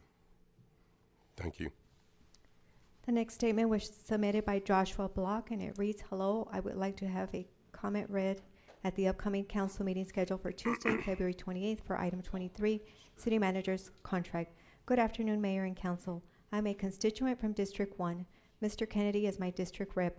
I'm writing in to say that his continued political attack is absurd, and Council would do well to abstain and not vote on this item. Council members are supposed to represent their constituents, and for the record, my representative does not speak for me or many of us that reside in his district. For those of you that ran on the platform to remove Mr. Gonzalez should be ashamed of yourselves. After all the good things this man has brought to our community, you want to get rid of him. For years and years, the community was run by council members who ran the city into the ground because they didn't know how to run a city. And now that the city is doing great because of all the hard work that the city manager and leadership have put in, now they want to cancel his contract. Makes absolutely no sense. No city is without its challenges, but Mr. Gonzalez faces them head on, and you want to punish the rest of us in your vendetta against him. Please do not do this. Thank you, J. Block." The next statement was submitted by Barbara Valencia, and it reads, "I'm writing this so it can be read during the comment portion of agenda item 23. It is time for our city to move forward in a positive and prosperous direction. Unfortunately, this doesn't seem possible with our current city manager. The job of a city manager includes hiring employees to serve in various areas of the city, overseeing all city departments to ensure they operate smoothly, managing and reviewing disbursements, expenditures, and budgets, developing efficient solutions to city issues that appear and create strategies to prevent them from reoccurring. A city manager sees how the city can change for the better and implements programs, events, and initiatives that bring positive change for the city. Our taxes continue to rise. Yes, we receive little to nothing in return. We, the taxpayers, are paying the city manager over $400,000 a year, and this is what we get for our money. Number one, our roads throughout the city are in deplorable condition. It's not just in certain areas, but all over the city. It's sad to say, but main roads in Juarez are in better condition than the roads and streets in our own city. Number two, medians and other properties throughout the city are overgrown and unkept. Number three, community programs are being drastically cut back or done away with altogether. Number four, upper management positions within the city are being filled with unqualified and inexperienced people to run those departments, resulting in mismanagement and failures within those departments. As an example, animal services, where the conditions within the facility are dirty, disgusting, and inhumane, and animals are left on the streets to fend for themselves, suffer, and die. The current director, as well as the two previous directors put in the position of Director of Animal Services, did not have any prior experiences working or in running an animal shelter and did not meet the qualifications for the position. With each new unqualified director, conditions continue to spiral downward. These are just a few of the many issues going on in our city that falls under the city manager. We are not seeing the betterment of our city. It's time to cut our losses now by taking the necessary steps so our city can continue to move forward in a positive direction. Barbara Valencia, District 7 constituent and taxpayer. The next speaker is Judd Burgess, followed by Arnulfo Hernandez. Good afternoon, Mr. Burgess. You have 3 minutes. Good morning. Good morning, or afternoon. As a U.S. citizen guaranteed the constitutional First Amendment right to freely speak my mind in whatever manner I choose, I expect you not to violate my rights by interrupting me, muting my mic, or cutting my audio to the online viewership the way you and ex-Mayor Margo used to do on numerous occasions.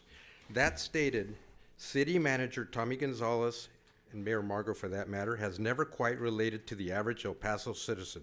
Most every decision he makes, every idea he floats, and every questionable project he supports is in direct opposition to the financial welfare of the vast majority of the people who will call El Paso home, while directly benefiting a city administration and the tiny minority of El Paso's wealthy investor class.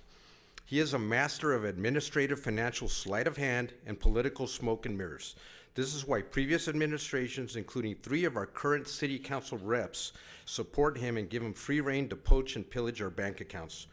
When the El Paso City Administration can't convince taxpayers to give up more of our hard-earned dollars to pave our third world streets, build arena fuster clubs, and freeway deck parks, then Gonzalez gets to work looking for easy ways to financially exploit El Pasoans via questionable means.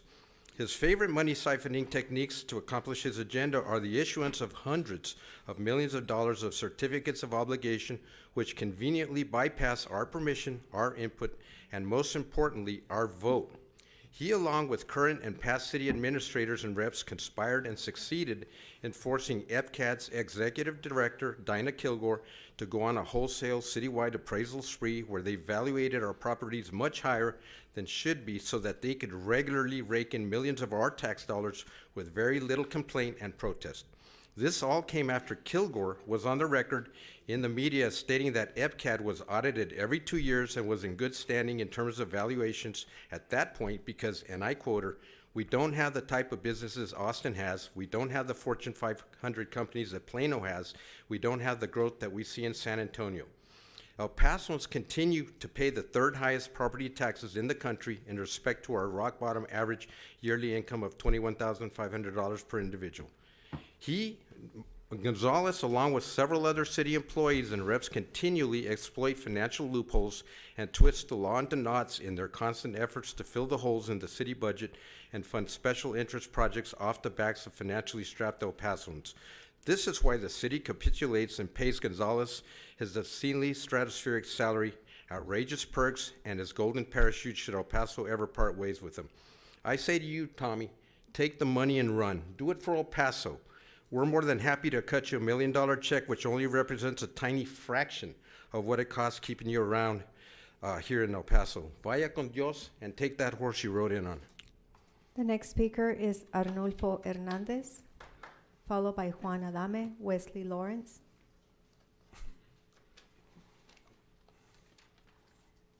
Good afternoon, Mr. Hernandez. You have 3 minutes. Good afternoon, Mayor, City Council. Here is the threshold question. Good afternoon, sir. Beg your pardon? Good afternoon, sorry. Good afternoon. Here's the threshold question. It's a discussion and action of the city manager's contract within the purview of the city council. Well, you are our elected officials, accountable for our city government. We voted you in, and we can fire you by voting you out.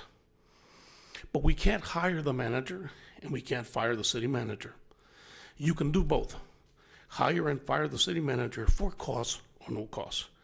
Clearly, it is within your purview and authority to discuss and take action on the city manager's contract.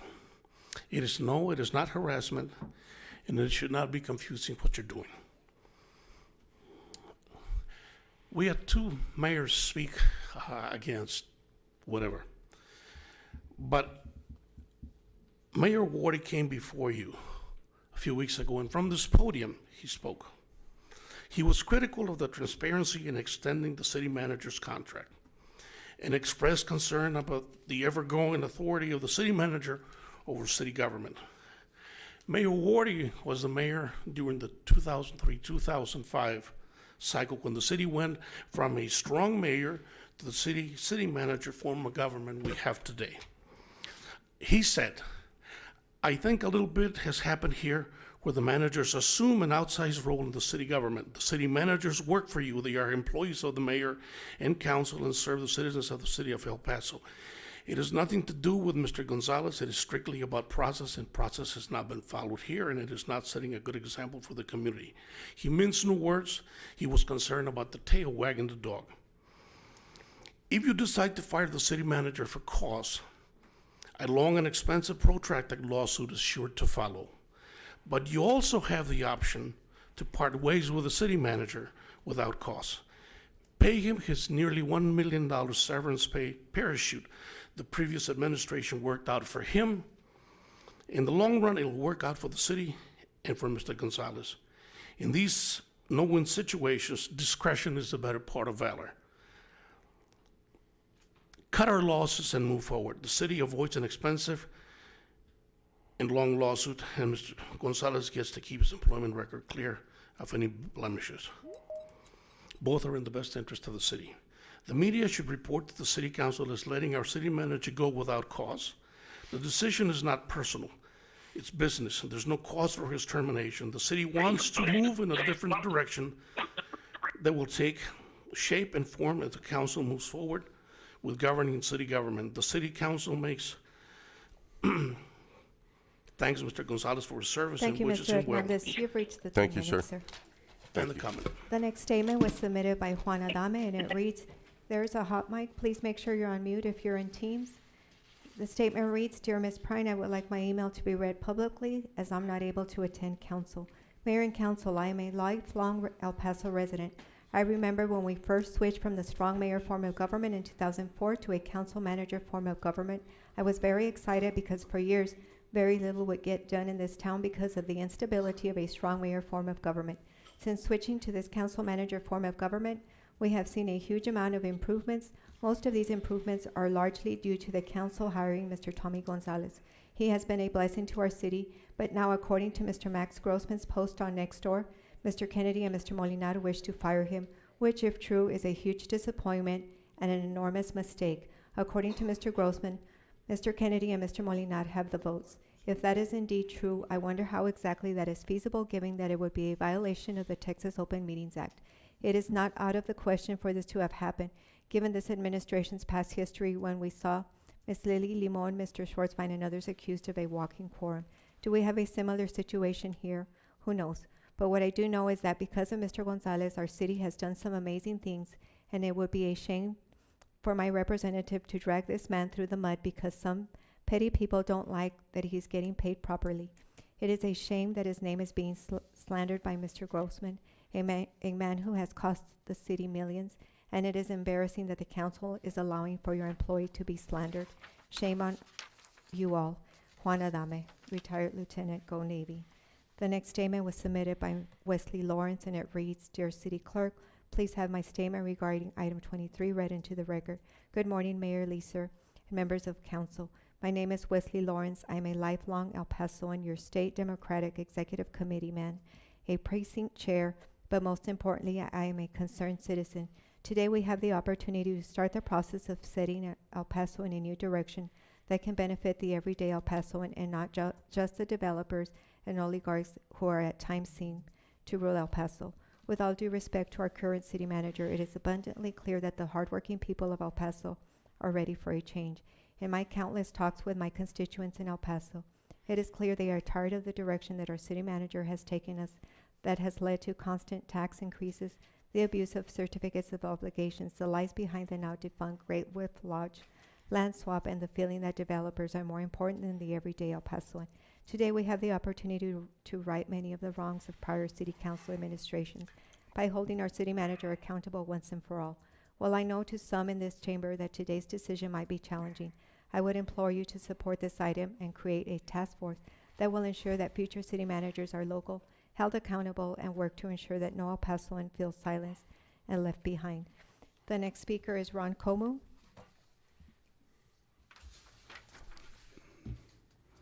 Mr. Comu is in chambers, however, he's asking Rep Molinar if he'll read his statement. Okay, thank you. Ron Como, I respectfully request this to be read at agenda for removal of Tommy Gonzalez. Tommy Gonzalez has failed as an effective city manager. He has failed to control city budget. El Paso, Texas, tax rate 2.13%. Average medium income $51,325. Fort Worth, Texas, tax rate 1.86%. Average medium income $67,927. Dallas, Texas, tax rate 1.49%. Average medium income $69,020. Making property taxes a burden on citizens of El Paso. He has failed to protect the citizens of El Paso from stray attacks by continuing to follow Austin Pets Alive HOS program, even with his comments that stated that the shelter is no longer on the HOS program. He and other employees of the city of El Paso failed to speak the truth of what is happening in this city. He has failed to reunite strays with their family members by allowing the shelter to not pick up healthy strays, causing emotional pain of the citizens of El Paso. He has supported projects like the $6 million for the Starlights downtown. We need a city manager who pays attention to the needs of the city and the expertise to create a workable budget that doesn't burden the taxpayers. I support the removal of Tommy Gonzalez as city manager. The next statement was submitted by Veronica Carvajal. It says, Dear Representative Anello or City Clerk, please read the following message during the public comment period for item 23. My name is Veronica Carvajal. I live in District 2. I urge you to please vote to terminate the city's agreement with the current city manager, Tommy Gonzalez. This agenda item has nothing to do with getting rid of the city manager form of government. This agenda item is about removing the highest paid city employee who has failed us both in good times and bad. I have personally collected hundreds of signatures for Justicia Fronteriza. Many of the people who signed asked me when we could do a petition to remove Mr. Gonzalez. I also share their frustrations. Under Mr. Gonzalez's tenure of almost 9 years, our residential property taxes and public debt have skyrocketed while the quality of our services has plummeted. We should not have to take out bonds and certificates of obligations to pay for basic city services like our streets. Mr. Gonzalez and his staff have repeatedly made recommendations to council that served only the richest El Pasoans. During COVID, Mr. Gonzalez sat on millions of CARES Act funds for weeks while COVID spread, killing so many people we made the national news. And when we finally decided to spend millions of federal funds, it was to buy buildings that were never used for testing or vaccinations and saved 0 lives. To be clear, the county, not the city, acted swiftly and courageously. The city manager chose to keep the most contagious businesses open and use the pandemic as an excuse to shut down our libraries, parks, and museums and fire 400 city employees. This same type of delays and mismanagement of funds took place during the arrival of immigrants in late 2022. Rather than work with the county, the city manager instead embarked on an impractical and expensive busing plan that mimicked that of Governor Abbott. Instead of working with nonprofits and local shelters, the city manager used the police force to raid makeshift shelters.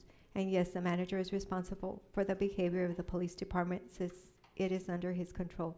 Since 2013, the city has paid millions of dollars to defend and settle police brutality, harassment, and wrongful death lawsuits, not to mention the value of the lives lost. I have also witnessed firsthand the lack of consistent funding for the CIT and the use of EPPD to protect big money interests instead of those trying to peacefully protect Duranguito. Please vote to give Mr. Gonzalez notice of the termination of his contract. Thank you, Veronica Carvajal. The next speaker is Lupe de la O, followed by Dan Olivas.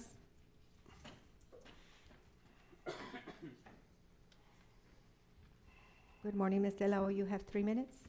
Good morning, Mayor and Good City morning. Council. My name is Lupe de la O, and I am the one who started the initiative petition to abolish the city manager position a few months ago. My brother and I did it as individuals. My brother was a city rep at the time that the position was established. And I would like to read what the petition says.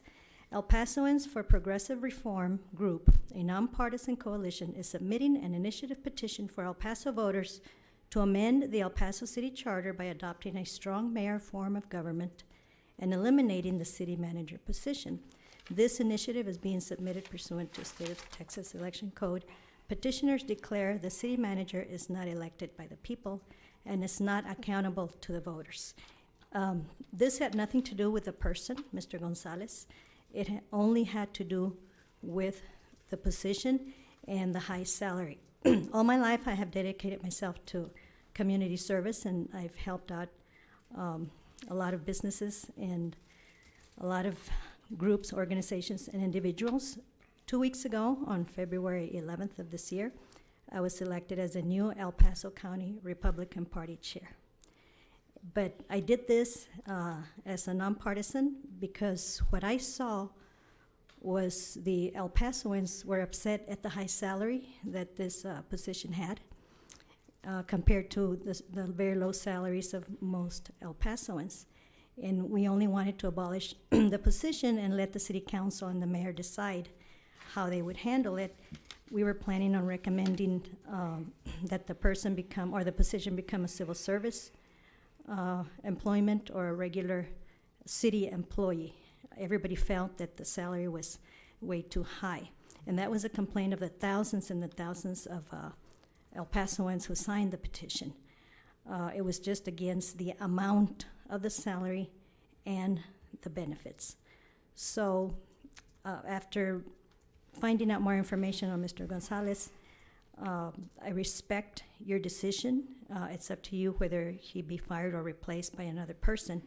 But our concern for all our high tax-paying citizens is just the amount of money. Most people don't believe that that salary should be for any person that works for the city and is not elected by the taxpayers. We're the second highest in property taxes in the country, is what I understand. And I would like to thank the new conservative city representatives. I believe that El Paso is a conservative city. Most El Pasoans value our traditional conservative values. And I would also like to request, talking about money. Thank you, this Ms. is about Delau. money. You've reached the 3 minutes, ma'am. Thank you Thank you, very ma'am. much. Thank you. The next speaker is Dan Olivas, followed by Enrique Rivas, Yuri Espinosa, Connie Romero, Paul Thompson, Aurelio Valdez Jr. Good afternoon, sir. You have 3 minutes. Thank you. Good afternoon, council afternoon. and mayor. You know, I'm kind of like John Cook and the former mayor Dee Margo. I'm not sure what I'm talking about or against or for or whatever, but I am going to say that our city is completely different under the leadership of Tommy Gonzalez than it was before. Anybody with any vision at all can see that things have changed, and they've changed for the better. I thought his contract was already solidified. That had been hashed over. But now all of a sudden, with new representatives, and I respect the fact that you decided to run, but after this short amount of time, you're thinking of firing the man that has been a leader in transforming El Paso in a very positive way. I'm in the business community, and I see this every day. I see the difference of El Paso today and El Paso prior to Tommy Gonzalez coming into leadership. It seems like since the day he got here, he has been harassed and harassed and harassed. It's unfair for an employee, especially one that comes with his credentials and does what he has been able to do here in El Paso, to have to every night go home and just wonder, what in the world do these people want? What is happening here in El Paso? The rest of the state looks at us, and I think they kind of laugh at El Paso. El Paso's at it again. Let's not do that. Let's fulfill the promise that El Paso has of being a leader, not only a regional, but a national leader. We have that capacity. Where we're located, and with proper leadership, we can accomplish that. Let's not miss that opportunity. Whatever you do today, ask yourself, are we better off today than we were before Tommy got here? As you can hear from all of the people that got up here to speak, the majority of these people are supportive of Tommy Gonzalez. And I think that anybody that understands exactly what it takes to run something this large, he doesn't have just one department. He's got 25, 30 departments that he is responsible for. That is a huge responsibility. Please be responsible in your vote. Thank you. Thank you. The next statement was submitted by Enrique Rivas, and it reads, "To whom it may concern, I work and can attend the council meeting. Can someone please read my statement during the meeting?" Mr. Leeser and council, I find it very disheartening that the council members have created a hostile work environment for their two employees. If I were the internal auditor, I would be very nervous. I will be voting no on the charter amendment. It is disingenuous for council to claim to be all about diversity, equity, and inclusion when you're trying to fire a Hispanic military veteran for doing the work that he has been directed by the council to do. You would think that the council would want to keep a highly professional, nationally recognized leader who has saved the city over $1 million. Instead, you choose to believe the lies that cruel and small-minded people spread. Recently, I read a social media post from Ms. Veronica Carvajal with a lot of misinformation about Mr. Gonzalez. Interestingly enough, I also received the annual report for UMC. Did you that Ms. Carvajal, a former mayoral candidate, is also a board member of UMC? Did you know that the salary that UMC pays their CEO is funded by county taxes? Ms. Prime, I'm sorry, point of order. We're attacking people that are not on council. This is not appropriate.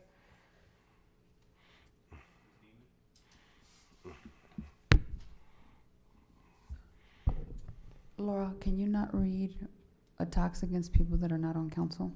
Okay, I did check with Ms. Hamilton, and she said that I could read this since Ms. Carvajal it's related to her social media posts. They've already been posted on social media? Well, it refers to Ms. Carvajal's social media posts. Okay.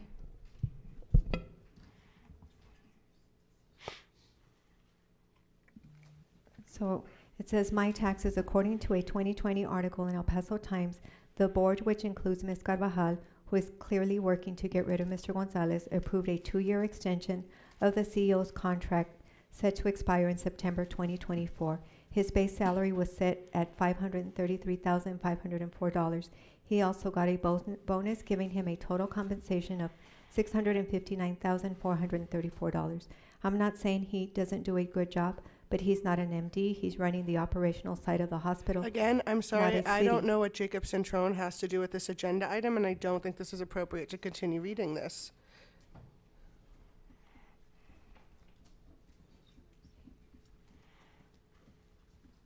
Mayor, may I speak? Kristen Hamilton, Karen from the City Attorney's Office.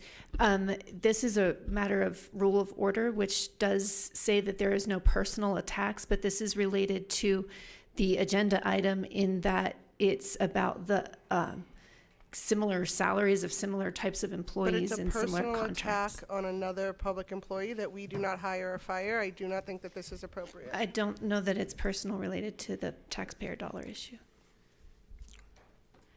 May I continue, Mayor? Yeah, go ahead. Thank you. Just try to make sure we skip any personal attacks on It it. says, yes, sir. Similarly, you look at the EP Water CEO. The utility has increased water bills, and we continue to see major issues with pipes bursting, resulting in sinkholes that cars are being swallowed into. And let's not forget the sewage that was all over people's homes, smelling up our city and ruining the Rio Grande. And yet the board, which includes Mayor Lisa, approves increases and extensions. Time's up. Thank you. The next statement was submitted by Yuri Espinosa to be read by Representative Molinar. Thank you. Yuri Espinosa. Hello, I'm a resident of District 4. Can Rep Molinar please read my email and public comment? Thank you. Hello, Council. My husband is a city employee. I wanted to tell you which department, but my husband is concerned about his job. So I'm writing this email to give him and other city employees a voice. He and I have been watching the news, and we're sad to learn that the new council members want to fire our wonderful city manager. We don't understand why. I met Mr. Gonzalez and his wife at the Winterfest this year, and he was such a nice man. He spoke about what he's been doing for us, not just the community, but for my husband and the city employees. He loves us. Because of him, my husband has been able to get pay raises almost every year over the last 6 years. Before Mr. Gonzalez came to El Paso, my husband hadn't had a pay raise in years, but our health insurance kept going up. After Ms. Gonzalez came, we saw salary increases and no insurance increases. This wonderful person who protects his staff and loves our community, please, I beg you, on behalf of the city's employees, do not fire him. Thank you, Yuri E. Northeast resident. The next statement was submitted by Connie Romero to be read by Representative Canales.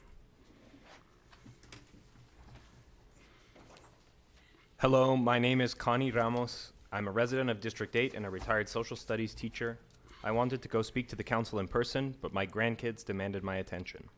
I would like to go on the record that I am vehemently opposed to the council firing Mr. Tomas Gonzalez. He has done great things. Chief among them is the spray parks. My grandkids love them. We have gone to all of them. We also have a membership at our nearby water park. The closest one to us is the one in District 2, the Lost Kingdom. We love it. I understand it doesn't pay for itself, but that really isn't a surprise given how little the membership costs are. And the prices are so reasonable because the council told the city manager they wanted the park to be affordable. So why are people surprised that it doesn't pay for itself? Do our libraries pay for themselves? No. Do our parks and rec facilities pay for themselves? No. Do our museums pay for themselves? No. The list goes on and on. I'm sure some cities in our nation have municipal facilities that pay for themselves, but I would bet my pension that none are similar in the makeup of our border community that relies so much on the municipality to provide so much to improve our quality of life with these amazing facilities. Mr. Gonzalez is an amazing leader who is doing the will of the council. If you don't like what the previous council directed him to do, then you need to give him an opportunity to do what this new council wants him to do. You can't just expect him to turn the bus around on a dime. Mr. Canales, I voted for you because I believed you to be a smart and moral person. I hope I was not wrong about you. I urge you, Mr. Canales, to please keep our city manager in place. The man is very sharp and will be able to achieve the expectations set by this new council. Thank you, Connie Ramos, District 8 voter. Thank you. The next statement was submitted by Paul Thompson, President Local 51 of El Paso Association of Firefighters, and it reads, to whom it may concern. I would like the following to be spoken on agenda item 23 at the Tuesday City Council meeting, February 28th, 2023. I would like to speak against agenda item 23, discussion and action on the employment agreement between the City of El Paso and the City Manager. Mayor and City Council, I want to thank you for your work and dedication to the City of El Paso. I see that we have another item on the agenda which I feel takes away from focusing on what's truly important for El Paso and, more importantly, the citizens of El Paso. Let's stop the arguing, get to work, and keep moving El Paso forward and focus on running a city with a $1.2 billion budget. Now is not the time to change course. We may have differences of opinion, but I'm sure each of you would agree our main focus is on making El Paso a better place to live and work. I urge each of you to focus on that and stop posting agenda items which move El Paso in the wrong direction. Respectfully, Paul Thompson, President Local 51, El Paso Association of Firefighters. Thank you. The next speaker is Aurelio Valdez Jr. followed by Kelly Holland, Carmen Rodriguez. Good afternoon, sir. You have 3 minutes. Good afternoon, Mayor. Good afternoon. Lisa, as well as the City Council. I'm Aurelio Valdez Jr. I've served as an advocate and humanitarian for human rights for the LGBTQI2+ youth on the local, state, and national level for the LGBTQ of El Paso. And as well locally, I've served as the founder of the El Paso Genders and Sexualities Alliance Board. I'm here to speak today on agenda item 23. I want to make very clear, I'm not going to tolerate any misinformation or lie on agenda item 23. It says very clearly, discussion and action on the employment agreement between the city of El Paso and the city manager, literally the employment. So anyone who says any misinformation and lie about this being on their employment contract, stop lying, because you're literally lying to the people who elected you. No matter what side you're on, we can't have that. We just can't have that. I don't care what side it is. We just can't have that. So we can't have any lies on that. As to the city manager, I greatly believe, and I know very people greatly believe, that there was a failure on how they protected us in our city against the worst COVID outbreaks, as well as they refused to shut down most contagious businesses and instead shut down our libraries, our parks, and museums. If you're going to shut down any of them, shut them all down or don't shut them down. As well, I will note that City Manager Gonzalez used the pandemic as an excuse to cut essential city services, firing 400 of the lowest paid city managers while accepting a raise on their own salary of over $400,000. I will also note that while COVID was quickly spreading and people died, City Manager Gonzalez took forever to use the CARES Act funds to improve the testing processes, help businesses or reduce the spread, and then use the money to buy buildings that were never used for testing or vaccines. Use that literal money that was never even used for testing or vaccines, which makes no sense. They used the pandemic to stop spay and neuter services, animal services. And under City Manager Gonzalez's supervision, El Paso Police Department has faced several lawsuits and allegations for police brutality, as well as excessive use of force and wrongful death. As well, I will note, throughout the fight to save Duranguito, and most egregiously in 2017, the El Paso Police Department used its force to protect the interest of big money property owners using the eminent domain clause. However, that doesn't excuse that in El Paso we've had for decades the fifth poorest zip code in the United States, 79901. Why? I don't know, but clearly something needs to be done about it. Because if it's been for decades, that 79901 is still the fifth poorest zip code in the entire United States. It's unacceptable that at that time we were worrying about a neighborhood in Duranguito. Excuse me? That's unacceptable. The Office of Civic Empowerment estimates that every year it's roughly $80 million to help people experiencing homelessness in El Paso. So the fact that we're worrying on other issues with the Duranguito neighborhood, with all those other issues, when really we've had a zip code that's the fifth poorest in the United States and nothing's been done about it. I will also note at which point in time OEM was activated during the George Floyd police brutality protests, and the El Paso Police Department hired extra cops to investigate people protesting police brutality to even Thank you, point Mr. OEM Valdez. was activated. You've reached the hell 3 no. minutes, sir. You need Thank to you. terminate it. That's enough. The next statement was submitted by Carrie Holland, and it reads, "Hello, can you please help me by reading these comments? I work today and can't call in. Good day, Council. My husband and I have 2 small children, and we want to say thank you to Mr. Gonzalez. We appreciate what you have done for our city, specifically for families. We love the water parks, the spray parks, Winterfest, and the fact that you are leading the progress in our city. My husband and I both grew up in El Paso and are excited and proud to see how El Paso is shaping up. Council, please do not stop the progress and hurt our city. Mr. Gonzalez is doing a fantastic job addressing the needs of El Paso. Kelly Holland." The next statement was submitted by Carmen Rodriguez, and it reads, "Dear city officials, I submit the following comment and request that the city clerk read it at today's city council meeting. Good morning and thank you for the opportunity to address this important issue. From my taxpayer point of view, the manager's contract needs to be terminated simply because it is unfair to the taxpayers and should never have been entered into in the first place. Number one, the terms are so favorable to the manager that it would appear there was no negotiation on behalf of taxpayers. The city attorney's office failed to vigorously represent the taxpayers' interests. Number two, the recent changes in the contract turned the employee-employer relationship upside down. The employer gave up its rights and duty to supervise his performance and administer discipline while increasing his benefits. Number three, as an employee of the city, the manager's role is to effectively implement the policy set by the council. Although the position gives him much authority, this authority is not boundless, and the mayor and council should be and act as his bosses, not the other way around. The current contract distorts and assigns the roles and needs to be either rectified or terminated.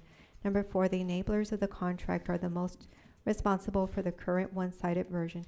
Besides the 5 reps who voted for it, the private parties who advised them and advocated for the changes acted out of something other than the city's best interest. Number 5, the compensation package is overly generous to the employee and above and beyond what other cities pay. It is not commensurate with our smaller size and our lower tax base compared to other Texas cities. Number 6, the grounds for good cause termination were essentially eliminated such that the taxpayers have no recourse in case of dissatisfaction with performance. Number 7, the length of the contract is exceedingly long. Number 8, and the $1 million severance bonus is simply irrational and excessive.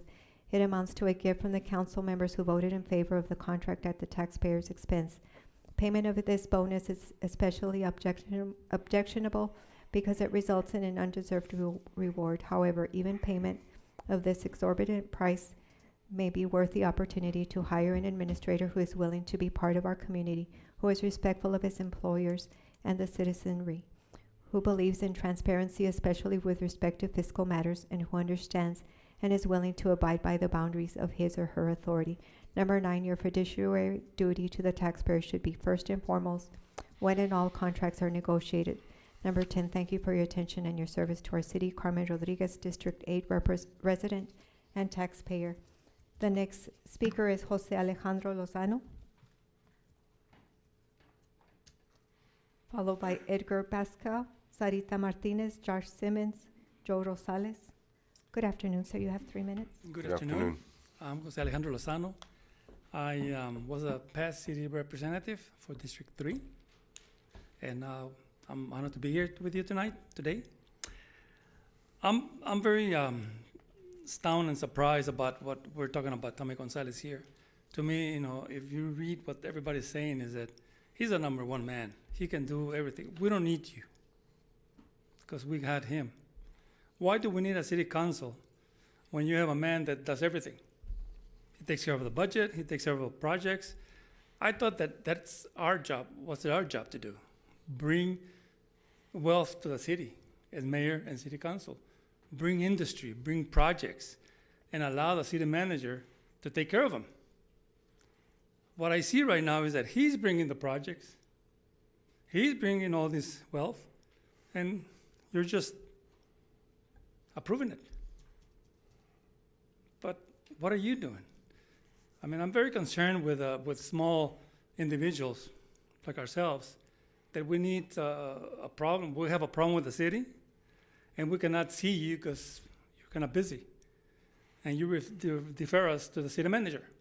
Well, for 2 years, I haven't been able to see Mr. Tommy Gonzalez on any projects, on any issues. They defer me to staff.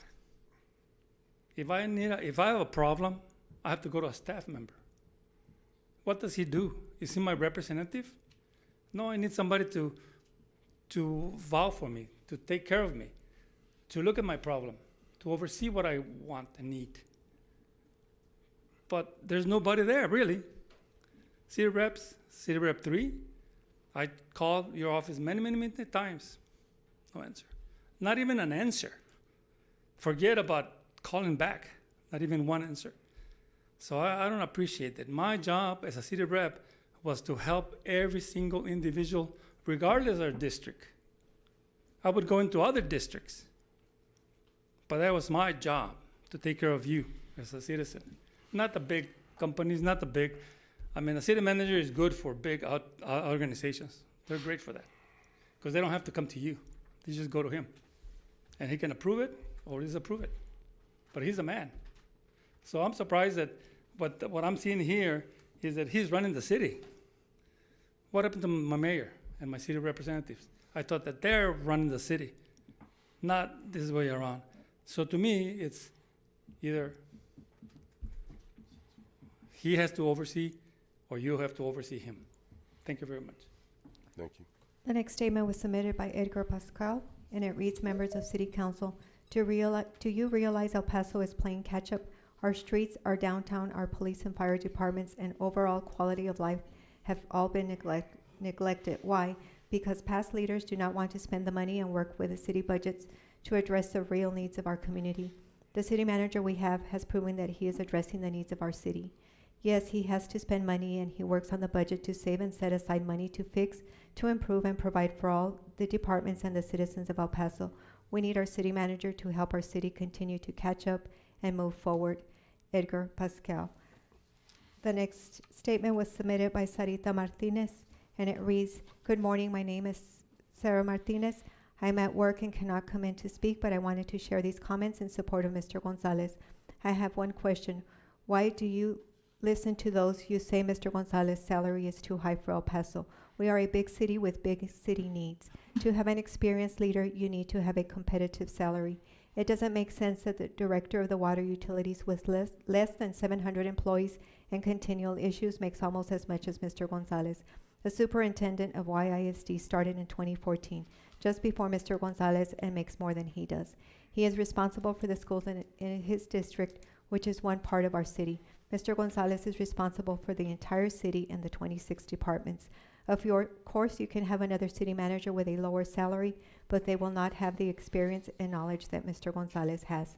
Please quit playing politics with our city's future, and remember, you get what you pay for." The next speaker is Josh Simmons. Josh Simmons, if you're in the queue, *6, please, to unmute your telephone. Good afternoon, sir. You have 3 minutes. Good afternoon. Good afternoon. City Council, Mayor, and distinguished city staff. My name is Josh Simmons. I am a resident of District 5, and all opinions that I express here now are that of my own and in fulfillment of my First Amendment right.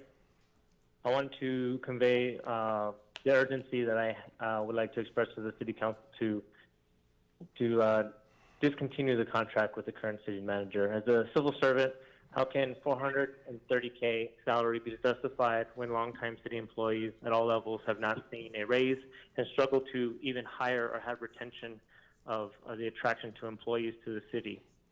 The evaluation of the city manager is still not public. We don't know the criterion in which the city manager was determined to extend the contract with the lavish rewards and almost limitless top salary that he could earn. The current city manager has mismanaged the CARES Fund Act for the COVID pandemic, misused those funds to purchase buildings that were not even used for testing or other public health support. Also, the evidence of the closure of the libraries and the layoff of necessary staff to upkeep essential city services. And just to express the baffling comments made in support for the current city manager, and how, particularly even the one in-person comment that preceded me, if a single one person is responsible for all this, and we are to truly be advocates for democracy, then what you're advocating for is an authoritarian regime, which is not democratic. And to have this item be presented now with newly elected city council members is exactly that democratic process in play. And if you don't like it, then I encourage you to step up and run and get involved in politics. I just want to finally close with this statement. The crusty sock puppet leader that is the city manager that is transforming the city of El Paso for the benefit of the permanent ruling class of developers and the oligarchs, I urge that the City Council vote to deliver the current city manager the notice of termination upon his current employment with the City of El Paso. Thank you very much. Thank you. The next speaker is Joe Rosales, followed by Fabiola Campos Lopez and Dora Oaxaca.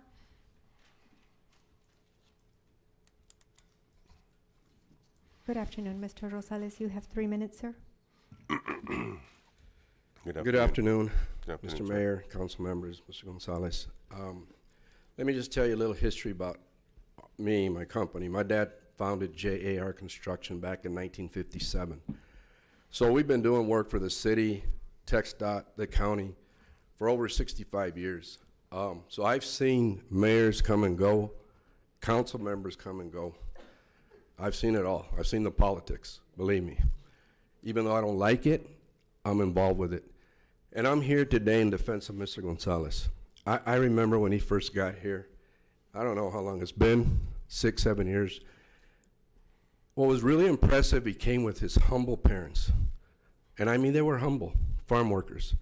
And I met this good-looking young guy thinking he was all that. When I got to meet him, he was just like his parents. very humble, very shrewd, very smart. I've done some business dealings with Tommy. And let me tell you, he's no pushover. I've seen the changes, people. I went and played for Nolan Richardson in Snyder, Texas, national championship team. We were 37-0. From there, I went to Texas A&M. I came back to my city because I'm proud of my city, and I want to see it to continue to grow. I've seen water parks, spray parks, quality of life projects that I've never seen before, ever. And I know where it's coming from. This right here is nothing but a political agenda, and it needs to stop. Y'all, or whoever approved his increase, that was you people. You must have done it because you believed in him. And we still need to believe in him. I'm here because I'm here to do what's right. He's a man with morals and a man of faith. And he stands for what he believes in. And he believes in El Paso. So he makes the salary. So be it. He deserves it. If you didn't think so, then we shouldn't have approved it. So right now I want this put and do what's right for the city. Leave the political BS aside and vote for what's right so he can continue. Do you know we have quality of life projects on hold?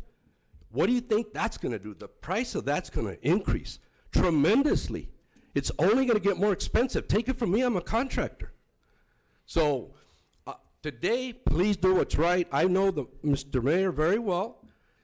I respect him. I respect everybody on council doing your job. I know a lot of you up here. Leave this in the hands of God and make the proper decision. God bless you all. Thank you. Thank you. The next speaker is Fabiola Campos Lopez. Ms. Lopez, star 6, please, to unmute your telephone. Good afternoon. You have 3 minutes. Good afternoon, Council and Mayor. Good My name afternoon. is Fabiola Campos. My name is Fabiola Campos Lopez. I'm a community member of El Paso. I'm speaking today because I believe this item in discussion will be inappropriate and unacceptable. The municipal law allows a council member to express himself or herself and post on an unfortunate item like this. Still, there is a fine line between I do it because I can and an abuse of power without any constituents meeting or without a proper evaluation. I consider this item disrespectful to the decisions recently made by the City Council and Mayor only 7 months ago on this exact item. But above all, this item underestimates the intellect of El Pasoans and disregards the city representative's responsibility to its constituents. It is disheartening that finger pointing at each other.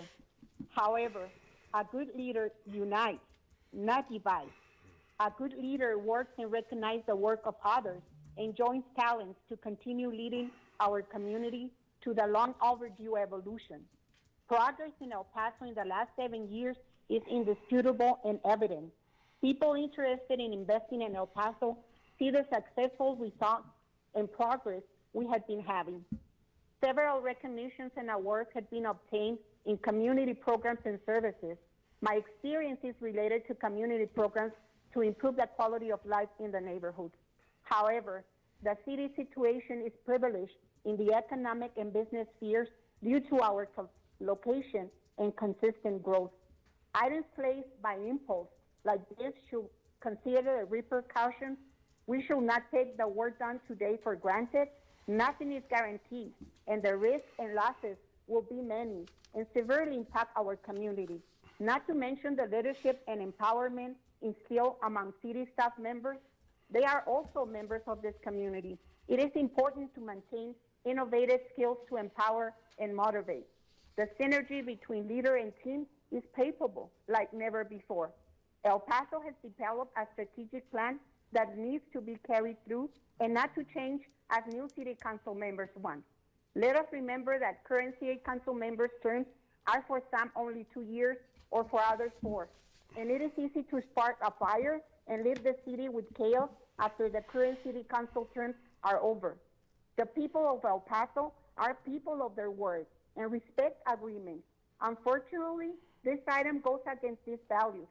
Despite your differences, you can come together as a community and work for the city the community deserves. Progress requires change, which brings inconvenience. but short-sighted work produces cheap results. So let's trust the process. Thank you, Ms. Lopez. And high Thank you, Ms. responsibility. Campos Lopez. You've reached the 3 minutes. The next speaker. Thank you for your time. Thank you. The next speaker is Dora Oaxaca. Ms. Oaxaca, star 6 to unmute your telephone. Good afternoon. Good afternoon. My name is Dora Oaxaca, and I'm speaking against item 23. It is very disappointing that Rep. Kennedy and Rep. Joe Molinar have placed this ambiguous item on the agenda. It is very perturbing that the Mayor Leeser refused to allow the authors to lay out their items and explain their intent and back up their reason in public for placing this item on the agenda. Nonetheless, I'm not surprised by Kennedy's and Molinar's item on the agenda. I'm neither surprised by Leeser's actions to shut down Mayor Cook's request to have the authors of this item explain their intent. Unfortunately, these actions from this council remind me of returning to the Anthony Cobos days and Bob Jones era. For those that don't know them, Google them. It's concerning how this council is conducting themselves. It is evident that this new council is officially a dysfunctional and gentleman's club. This is not about Tommy Gonzalez.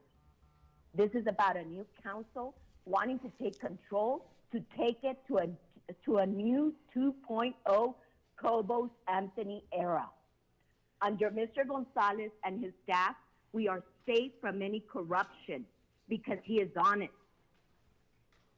He conducts ethical business in the city, and he delivers according to the city council's will. We know Mr. Gonzalez will not allow himself to corrupt politicians and political shenanigans. Maybe Mr. Gonzalez sits on the way of unethical politicians who want their way, just like during the Anthony Cobos days. If what Kennedy and Joe Molinar want is Mr. Gonzalez gone, embrace yourself for an Anthony Cobos ride. Thank you. Thank you.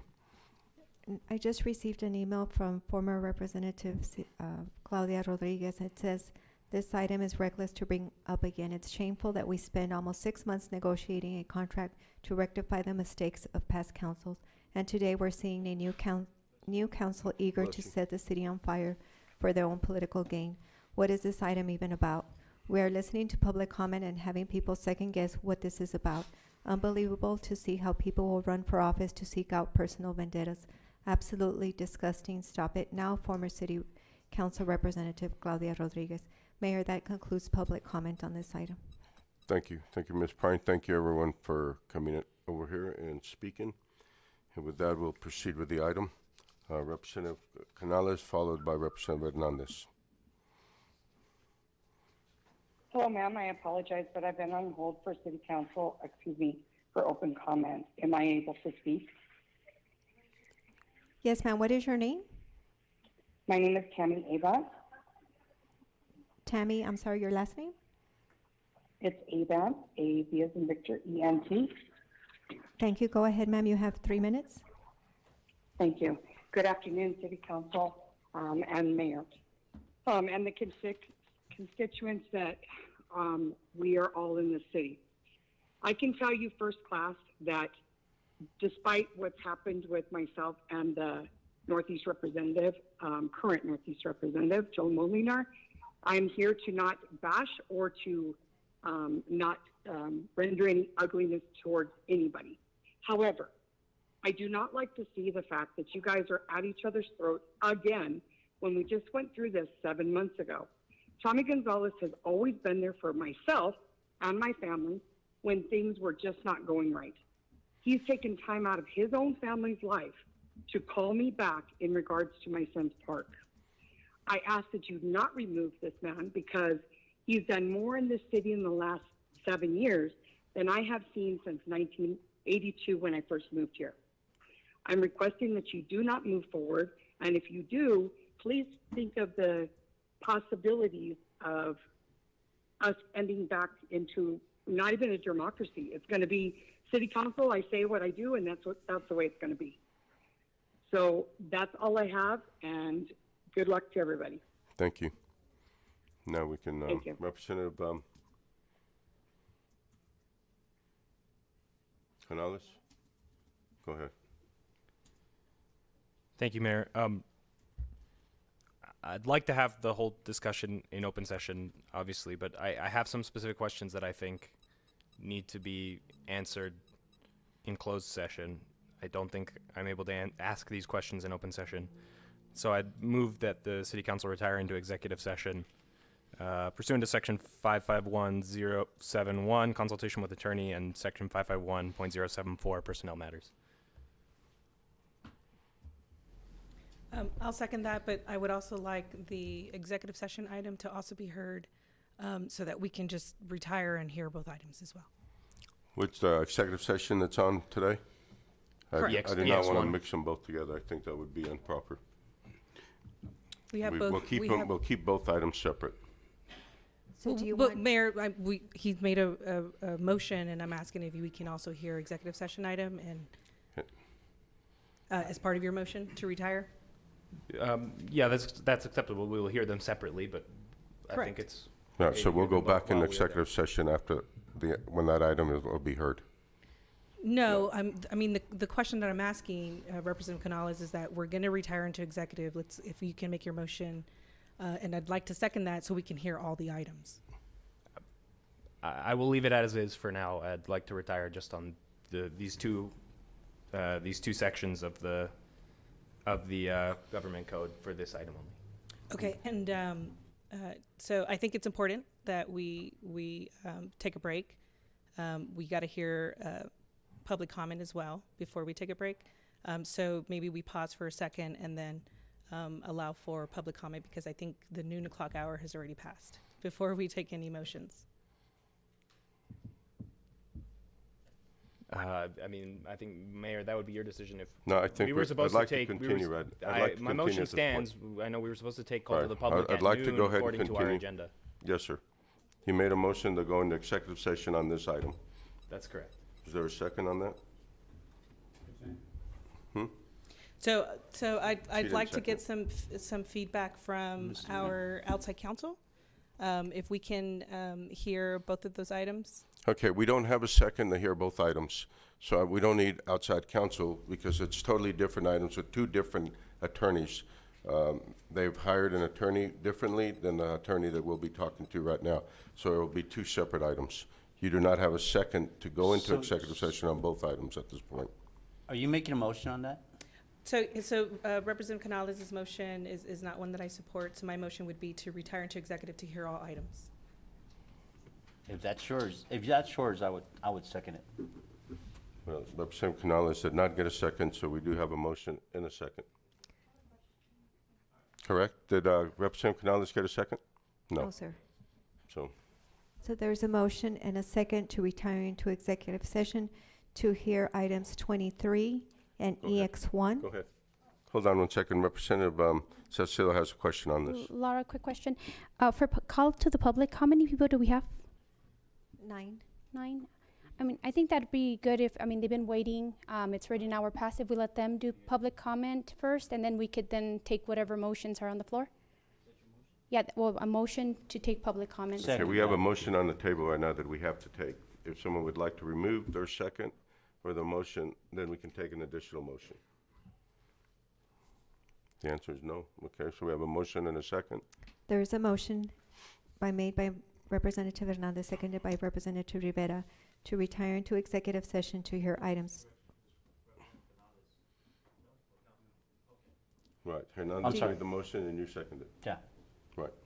So the motion is from Representative Hernandez, seconded by Representative Rivera. And I'm sorry to add additional clarification. I thought your motion was on the table to hear public comment. Yes, you would have to remove yours, and then we can hear public comment, and then you can make more I'm motions. sorry, I missed that. I'll remove and mine. so Do you wanna- go ahead I'll and remove remove. I'll remove mine. Okay. Yeah. So the motion, Representative Salcido, is to table this item Yes, to and then hear motion. public comment. Yeah, Is and then there a motion- second? There's a motion and a second to table item 23 Yeah. to hear a call to the public. All in favor? Aye. Anyone opposed? The motion passes. I just want to make sure council understands there's no other motion on the table right now. Thank you. That's correct, Mayor. And the City Council of City of El Paso is a local government body charged serving with all the citizens of the city, and the meetings must be focused on the meeting at charge. The City Council meetings are public meetings under the Texas Open Meetings Act. Public comment is an accommodation and not a requirement of City Council. All persons in attendance are expected to display civility and decorum that is respectful to other persons without the use of insulting, profane, threatening, or abusive language. Public comment will not be used for personal attacks against a person or group's character or integrity which are not pertinent to city business, nor may any member of the public use this forum for political statements or campaigning. Please note that during call to the public, the City Council may not deliberate or decide any subject that is not on the agenda. However, council may propose that a topic brought forth be posted on a future agenda.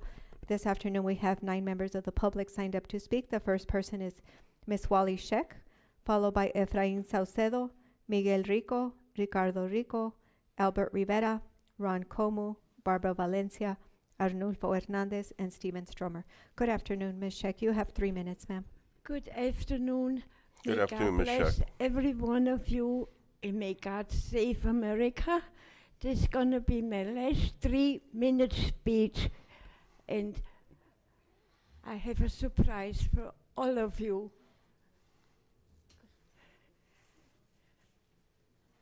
This is my 3 minutes. Okay, I'm right here. I'm sorry. Go ahead. Okay. I'm going to sing Ave Maria for you all. I'm sorry. And this is in honor of My Police Johnny. Chief. Oh, and also Johnny. Okay. And the chief of the police. And the chief of in police. honor of Johnny. Okay. Ave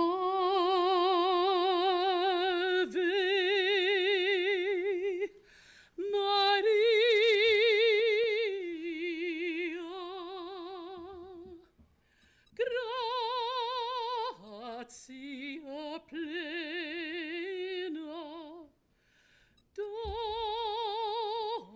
Dominus tecum,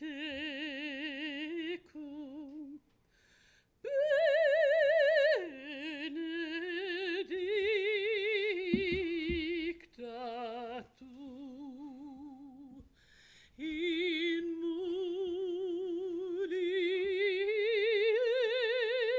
mulieribus et benedictus fructus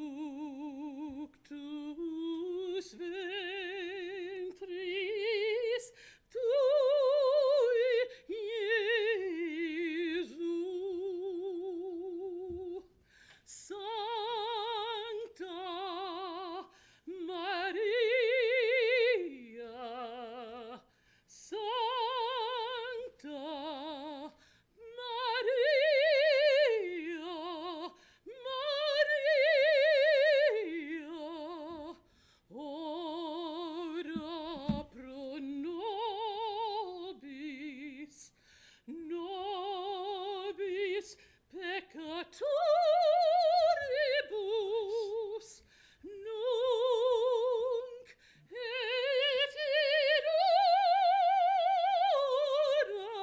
in hora mortis nostrae. Amen. Amen.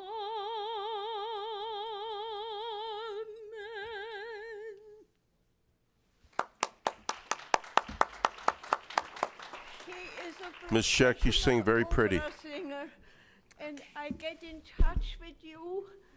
Thank you, Ms. Scheck. Thank you. Very beautiful, ma'am. Thank you. The next speaker is Efrain Saucedo. I don't see him in chambers. I don't see you, ma'am.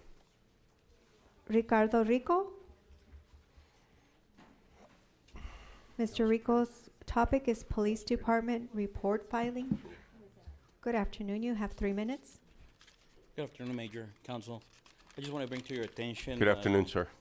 Just want to bring to your attention that in this month, the 24th, 12:37, on the location of 7555 North Mesa, It was some incident that took place in the parking lot. It was my sister that I call mother. After that, both of my parents passed away, both of them. She's a dialysis patient. She has a blood pressure, and I left her in a parking lot, handicapped space, accompanied with my nephew Steven. That he's a special kid with ADHD. Meanwhile, that I was parked. Before that, I was parked in the spot. This lady with the veteran plates, she started honking at me for about 3 minutes. The reason that I took that long, it was because in front of me was a gentleman that was also with an electrical chair, and he was struggling to get in his SUV or car. Okay, I had to take care of some business inside of Walmart. I went inside, and this lady took advantage of the moment that I was inside of Walmart, and she started cussing and making some damages to the vehicle that I was driving that belongs to my nephew, Jose Alfredo Rincon. Well, just to make it sure, I tried to look for help. I called a police officer, Sergeant D. Medina, with the badge number 2331. But at that time, he seemed interest to help me out. But right after he talked to the security that was imposed, they just went like 2 or 3 cars away from me, and he came back with crossing arms like this with less interest, because I guess the security guard mentioned to him that the car that do all these damages and was attacking my family members, it was a veteran. And at that time, he didn't even want to do the police report. So I just want to bring this to all your attention, to please give more education to these officers, especially the sergeants, to do something right in the spot instead of him telling me to go to one of the regional commands and do myself the police report. So because, a lot of tragedies has been happening, especially in Walmart's parking lot, like the last shootout, that happened in Cielo Vista, or the last shootout that happened in Cielo Vista Mall. So I just want to bring this to your attention so we could be treated with respect, and please, so the police officers can do a little bit more. Because just for them to tell us, do it yourself, or I cannot do anything, I don't think that that's the right way. And please, Major, please be more accessible to the citizens and to the public, because every time that one of us is trying to look for you or other party of the council, we never got a returning call, or there is always somebody else that feels that he's the God of the world, just by saying, just try to deal with yourself. That's only the thing that I just want to bring today, and thank you for your time, and hope that I could hear maybe later on from one of you guys. Thank you. The next speaker is Thank you, Miguel sir. Rico. Mr. Rico's topic is also police department report filing. Buenas tardes, señora mayor. How are you, sir? Buenos. Otra vez estoy de vuelta aquí. Mi nombre es Miguel Rico. Quería saber si ustedes hicieron algo al respecto del caso mes 10, 21, 22, acerca de un incidente que me ocurrió con un oficial en la tienda Walmart de Cielo Vista. Este oficial se me acercó para intimidarme, y claro, eso yo no lo voy a permitir. ¿Okay? Es inaceptable que los oficiales no acudan al llamado que se les comienda. A mí no me echan la culpa, esas son leyes. Yo no le voy a decir si es un departamento. Lean primero y luego ya después dice para poderle yo traducir. Okay. Entendimientos en vez de ayudarnos, él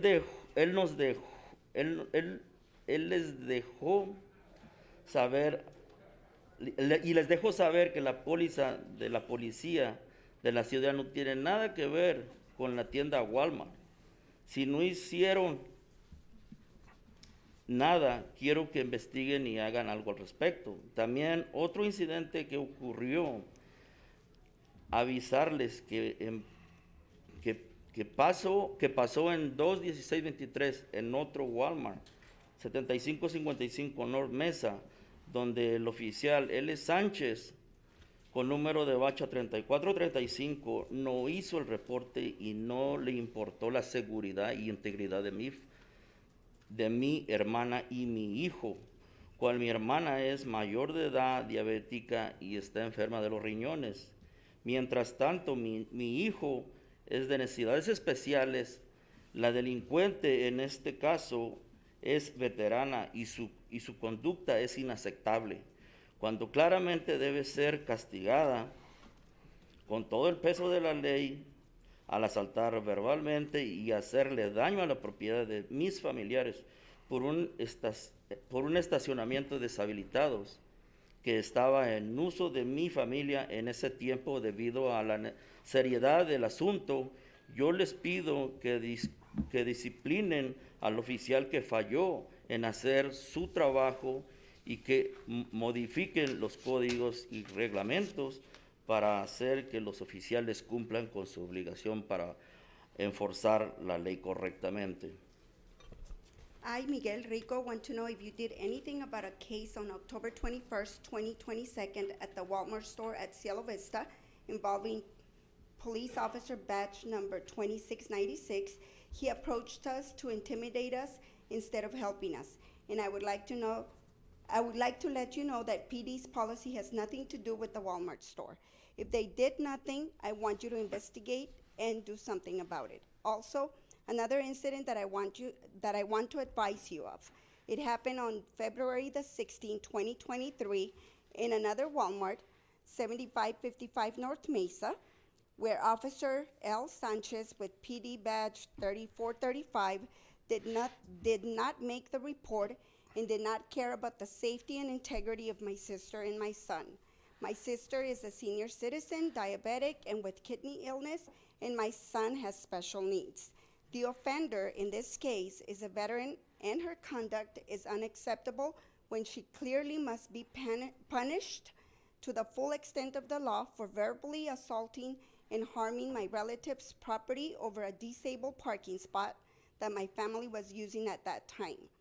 Because of the seriousness of the matter, I ask you to discipline the officer who failed to do his job and to amend the codes or regulations to make the officers fulfill their obligation to enforce the law correctly. La razón de venir hacia usted, no le estoy diciendo que le pida más fondos al gobierno. I'm coming to you and not asking you to get more budget for the government. Ellos mínimo tuvieron preparatoria, pero estoy seguro que tuvieron colegio y universidad. I'm guessing he's referring to PD officers. Minimum, they had a high school. They have a high school diploma and maybe some college. Y pidieron su financiamiento, que aquí es el financial aid.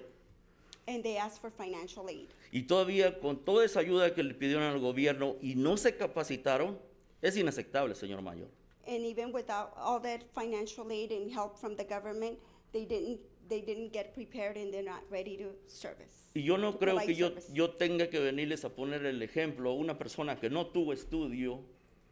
I shouldn't be here to give you an example of a person, as a person who did not complete his education. Y se lo dejo bien claro, señor alcalde. Yo no vengo a que se sienta mal, o a que usted cree que yo lo estoy ofendiendo, o a todos ustedes. No. I'm not here to offend anyone or make anyone feel bad. Yo lo que trato de hacer es las cosas como son y como deben de ser. I'm just trying to do the things the way they should be done. Tiene 22 segundos. Sí. Nomás quiero que esta persona que se puso con mi niño la hagan, que ella tiene que saber que no es inaceptable ese tratamiento que le hizo a mi niño. I'm just asking that this person that had the altercation with my son, that she be let know that it's unacceptable. Gracias, señor Rico. Gracias por su tiempo. Pasen buena tarde. Gracias. The next speaker is Albert Rivera.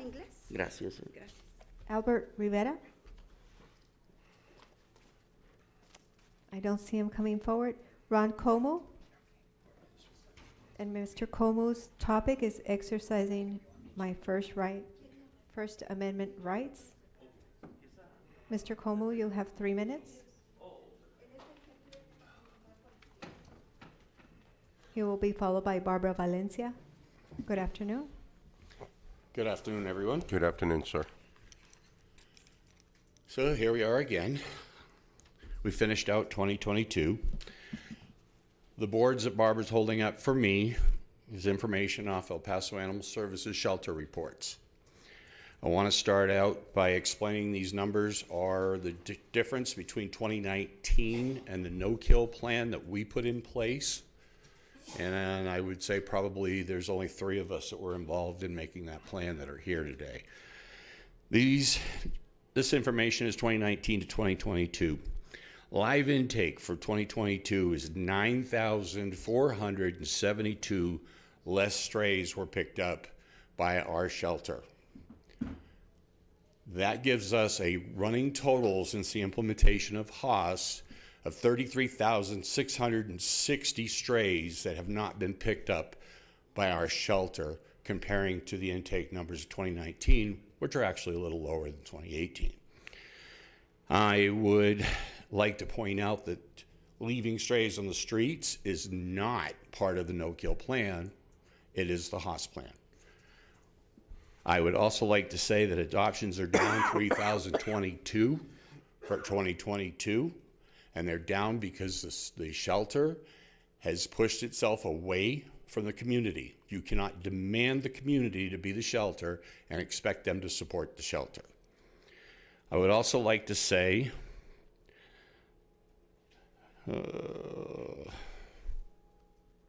return to owner, 2,337 less in 2022, which means the shelter did not get out and return strays.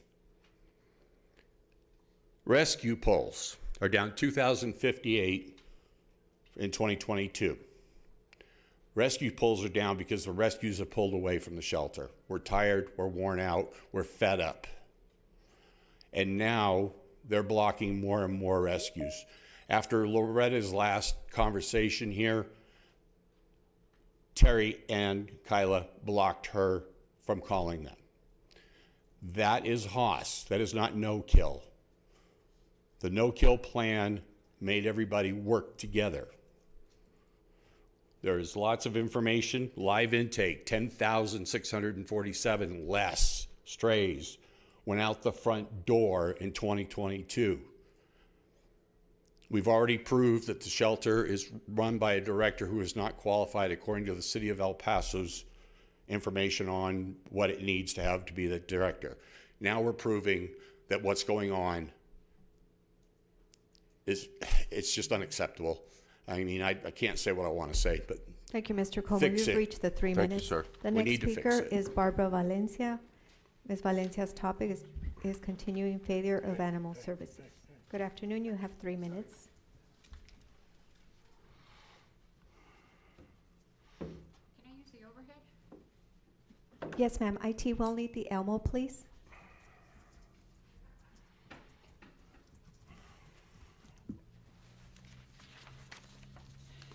It's just this one. You can look at it while I talk.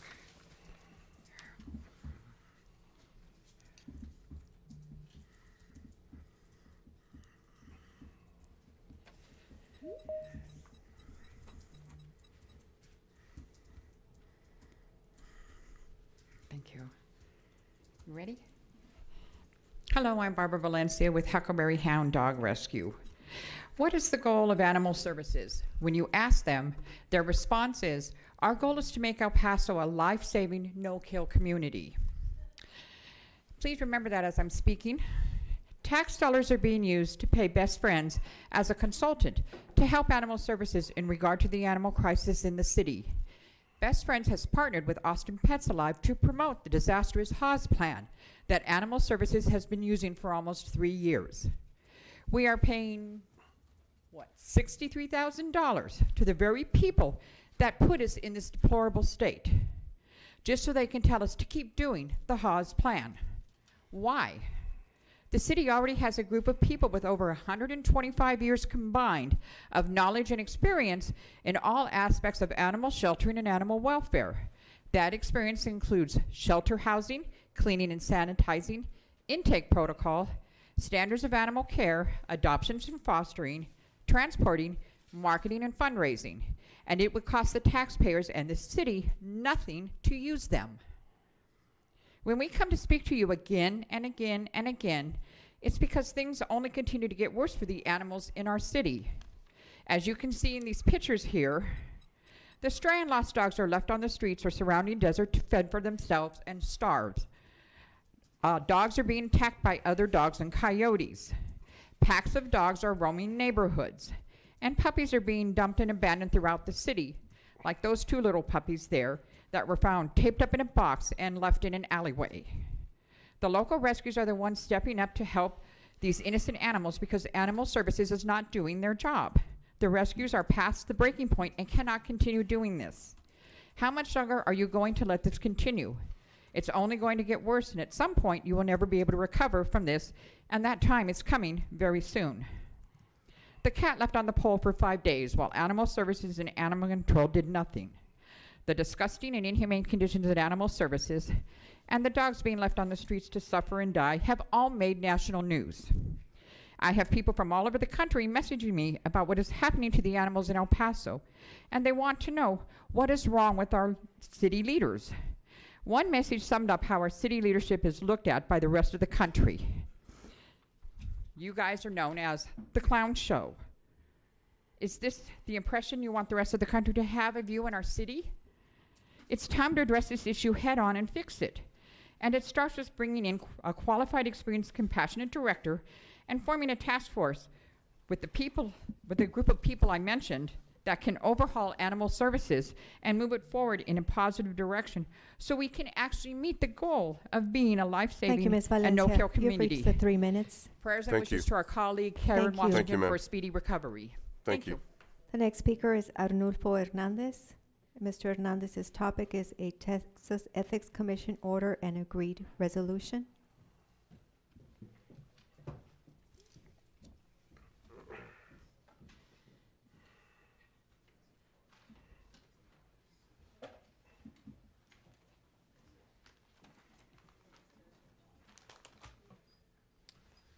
Good afternoon, Mr. Hernandez. You have 3 minutes. Thank you. We're passing out for you a notice, an order, and resolution by the Texas Ethics Commission. I take no joy in sharing this papers with you. It talks about a 1,000 civil penalty being imposed on former City District 6 representative. She lost her re-election to Mr. Arfiero. The violations are neither technical nor de minimis, and they are not confidential. They may be disclosed to the public. I share them with you in that same context. However, I just want to pivot away from that, Mr. Mayor, because I think there's a much bigger issue behind this thing. And that is that the rulers of El Paso are corrupting our youth. The rulers are described in the recently published book, Who Rules El Paso. I think Dr. Grossman calls them the oligarchs. The oligarchs or rulers don't want people like Mr. Kennedy, Mr. Fierro, and Mr. Canales taking those seats because they are accomplished, a lawyer, CEO, president, a member of the Board of Trustees, the EPCC, including being its chair for a number of years. Mr. Canales, university educated at Columbia, worked back east in the chief of staff for the former District 8 representative. I think it should be of interest to the council that the election laws be known by those who run for the city council. The Texas Ethics Commission, in which I've spoken to, provides guidance to various public ethics law to elected officials on laws within their jurisdiction. The mission of the Texas Ethics Commission is to promote public confidence in government and provides ethics training program. They do it for other folks. They should be able to do it for candidates running for city council. And I would urge the council, including the mayor, to look into bringing those folks here to El Paso and giving that kind of training.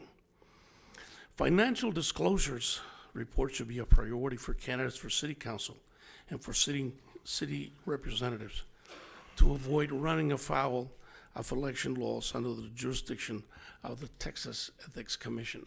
I think it speaks to a better government. And I think our government will work better with this kind of training. Thank you.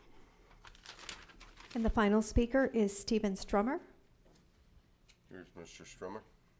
Mr. Strummer's topic is street lines around the St. Patrick's and Cathedral High School area.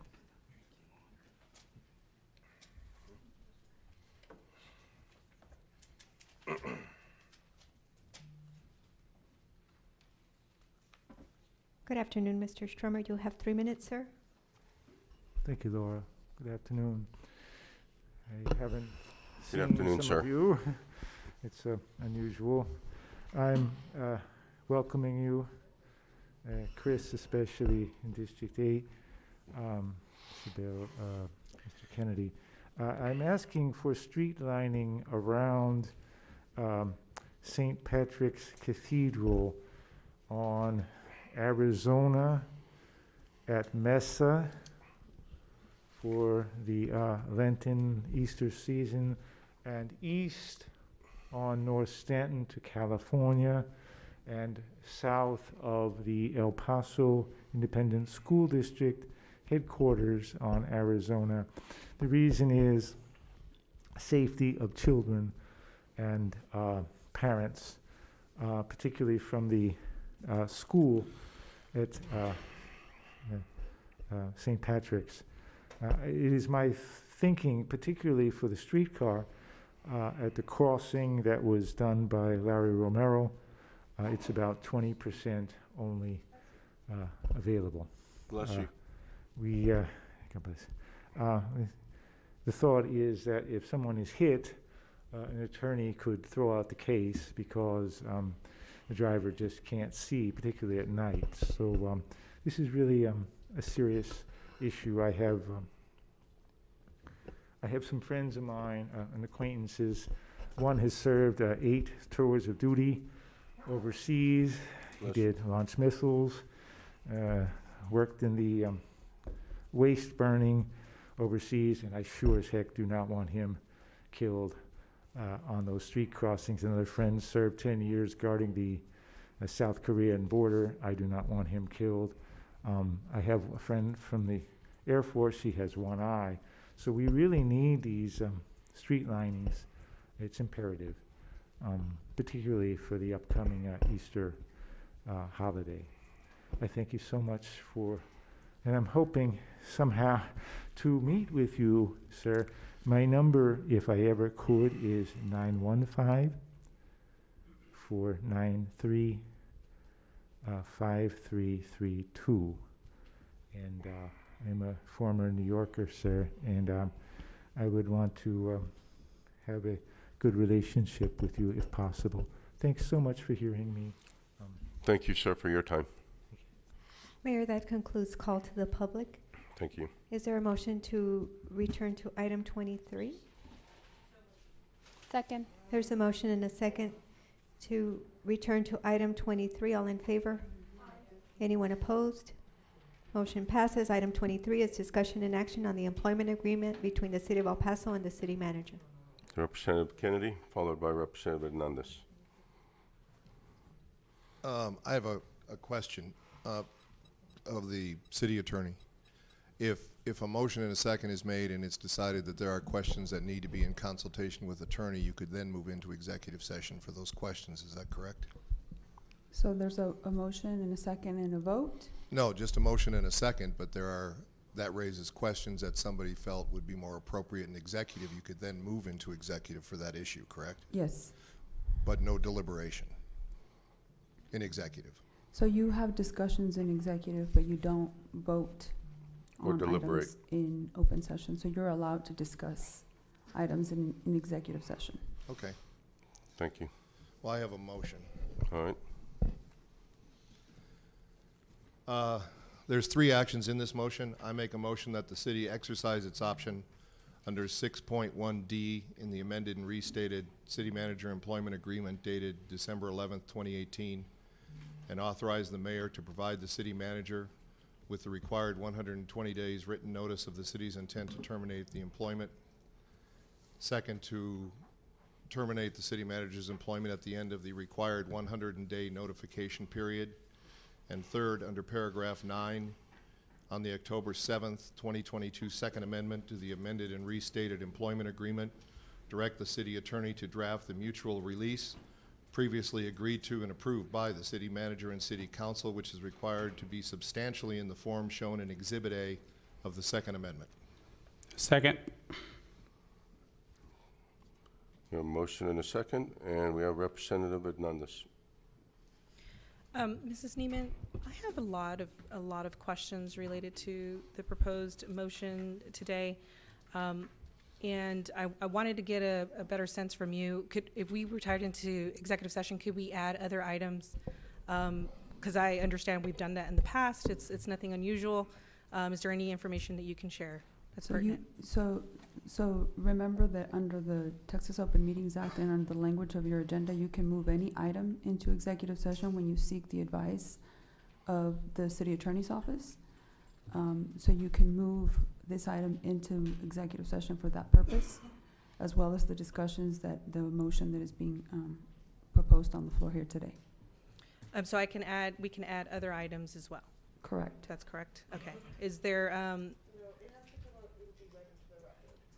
Well, but the motion is being read into the record now, so the public would hear what you are seeking to discuss. So, sorry, I speak for myself. So my question is, can I make a motion to retire to executive and then add other items? I'm just looking for information, members of council and mayor.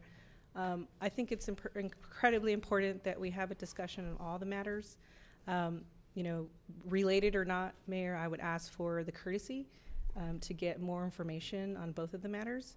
There's a lot of speculation, a lot of rumors, and I think, you know, as your governing body, I think it's important that we are that we have the tools and all the information before making such a monumental decision. And I would ask for the courtesy from council that we take employment matters into executive session, as well as the proposed executive session item number 1.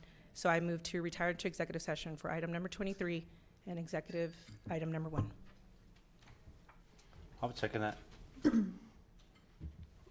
There's a motion and a second to return to executive session to discuss items 23 and EX1. All in favor? I'll do a roll call.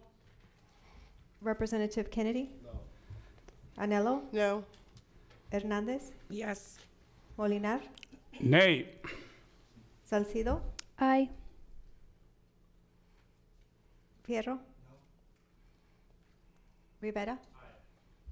Canales? We have a tie, Mayor, Nay. and the motion fails. So my next motion would be to retire into executive session on this matter, for item number 23. So I move to retire into executive session for item number 23. There's a motion and a second to retire into executive session to discuss item 23. All in favor? Yes. Anyone opposed? Roll call, please. Okay. Representative Kennedy? Anello? No. Hernandez? Yes. Molinar? Nay. Salcido? Aye. Fierro? Rivera? Canales? Aye. We have a tie once again, Nay. and the motion fails. And then, Mayor, if I could still be recognized so I can. Yes, ma'am. ask You my shall have the public floor. comment. Well, you know, I think it's certainly really unfortunate that we did not have the opportunity to consult with our attorney. This decision and the motion that's just been heard, that's here that we're supposed to be voting on. We are not getting any legal advice. We are not getting. They have not been able to review the terms of the contract, and so we're working in the dark here. We're completely blind on such an important decision for the city of El Paso, and I'm frustrated. I'm upset. We've heard from many people from the public that what is this about? Now we know. And you know, that motion should have probably been read before public comment. It's orchestrated in a way to mislead the public. I take great offense to that. I take great offense to not being able to consult with our attorney. I speak on behalf of my constituents, District 3. We're talking about multi-million-dollar potential risks to the city. My objective is to look out to the taxpayer. My objective is to ask the questions, the hard questions. And so I am concerned about things I've heard from the public. And if council wants to have that debate in public, well then let's have that debate in public, even though it should be clear that there are clear exceptions with the Texas Open Meeting Acts, 4 exceptions in closed session, one of those being personnel matters. Another one being able to talk to your attorney or any attorney that's been retained to the city. So public, understand that here they have not afforded me the opportunity on your behalf to ask those questions, to reduce the risk to you, to reduce the risk to the taxpayer. So I'm offended. I think this is irresponsible. I think this community owes some kind of protection for our employee. When people are looking to our city to do business with our city, they are going to see this. Who are we going to be able to recruit if this decision, the inevitable decision at this point, is to end in termination? Irresponsible, it's frustrating, and this is avoidable. But we are not afforded that courtesy. We have a clear mandate from this council that they don't want to have any discussion. They want us to lead. They're making a decision for me. They want me to lead this discussion in the blind, in the dark, bringing significant risk to the city. I'm disappointed. I'm sad for the public. I'm sad for the city of El Paso. I am sad for the citizens of El Paso. We are in the middle of great momentum and progress. We have work to do. We need to get to work. This is a distraction. We have work to do. We have a police chief we need to hire. We have collective bargaining agreements. That is the largest expense to the city of El Paso that are currently under negotiations. We have a budget that's coming forward. We need that expertise and guidance. We have 7,000 employees that we funded this past fiscal year that need clear direction and support from their city manager. All of this feels orchestrated. All of this feels they've come with their votes prepared. I don't say that lightly. I respect my colleagues, but also I respect a process. There is a process in this contract that affords the protection for Mr. Gonzalez, that protects his employment. He's still relatively young, and we would, I would appreciate, again, and I would ask this council to please reconsider their direction today to not get that consultation from their attorney. At minimum, let's consult with our attorneys to reduce the risk to you as a taxpayer. I've heard no, and that's unfortunate. So whatever action comes out of today, be clear, and I want the record to reflect that there should be clear efforts to reduce the burden to taxpayers and any risk to taxpayers. Employment agreements should be consulted with your attorney. We should have and give the dignity to our employee and protect the interests of that employee, because this is direct reflection of your council moving forward. Who is going to want to do business with a city that does not afford even a simple consultation with an attorney? That's not reflective of the city. I have greater hopes for this city. I have greater hopes from our political body. And I would ask again, please reconsider your vote. Give us the courtesy to consult with our attorney so that we can mitigate, we can reduce risk to you as a taxpayer, so that we can bring some hope to our city employees, so that we can correct whatever issue we have right now. This is a professional administration. We should professionally address this matter. So again, Mayor, I ask that you all reconsider your vote once again so that we can consult with our attorneys, because it is of the utmost importance that we are prepared, that we take any action with all the information that could hurt us in the future. And so I think that was just those are my statements. We do have, Ms. Ream, can you come up, please? And, It looks like this council wants to have this discussion in open session.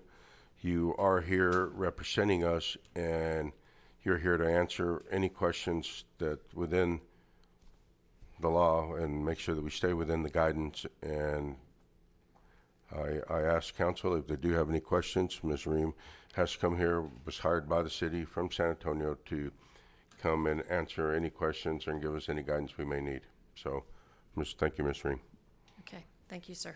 And I would just ask that this is the employment agreement for the city manager. I mean, there are protection clauses for our city manager. Are we allowed to retire into executive regarding employment matters? Are we allowed to speak in public on these employment matters? Is there any case law that you would refer to have discussions related to employment? Just to be clear, if you're going to receive legal advice in open session, it needs to be clear that the body is waiving its right to the protection of that it be in private. And so before I answer any questions that would be providing legal advice, I need to ensure that's the case. Thank you, Ms. Reem.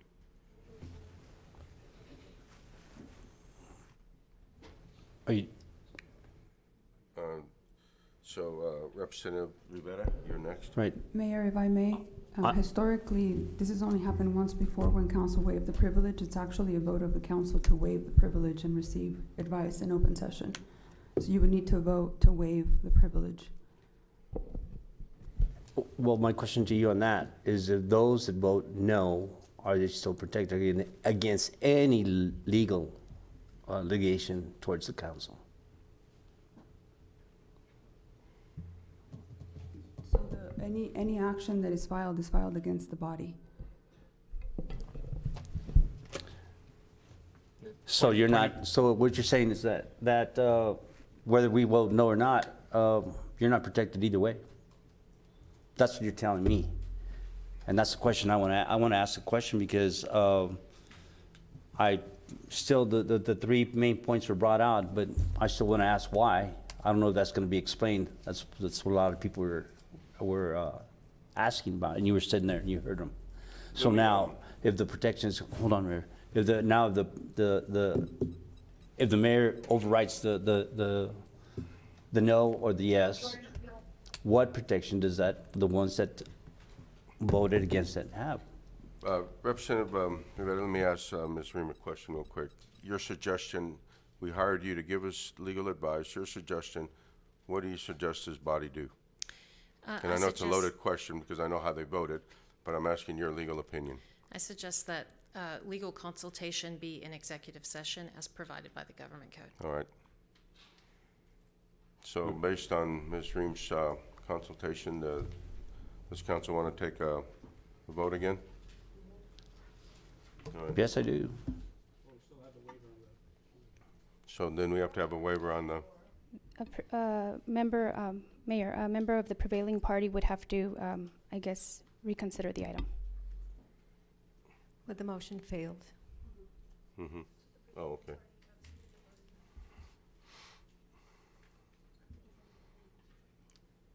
There's no one there, so we'll move forward.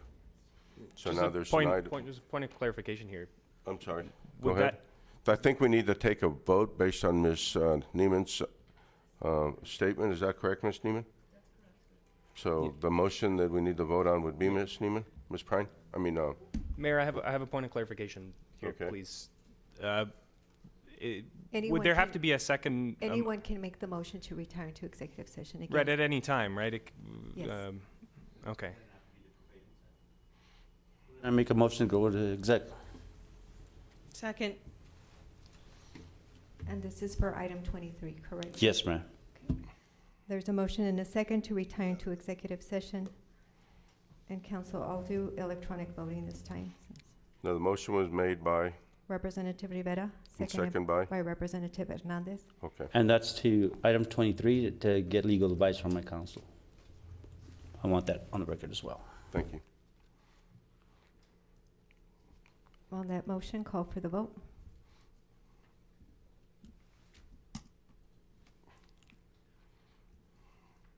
In the voting session, the motion passes 5-3. Representatives Kennedy Hernandez, Salcido, Rivera, Canales voting aye, Representatives Anelo, Molinar, Fierro voting nay.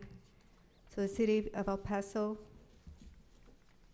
the City Council of City of El Paso may retire into executive session pursuant to Section 3.5A of the El Paso City Charter and the Texas Government Code, Chapter 551, Subchapter D, to discuss item 23, discussion and action on the employment agreement between the City of El Paso and the City Manager under 551.071, consultation with attorney, and 551.074, personnel matters. It is 1:28 p.m.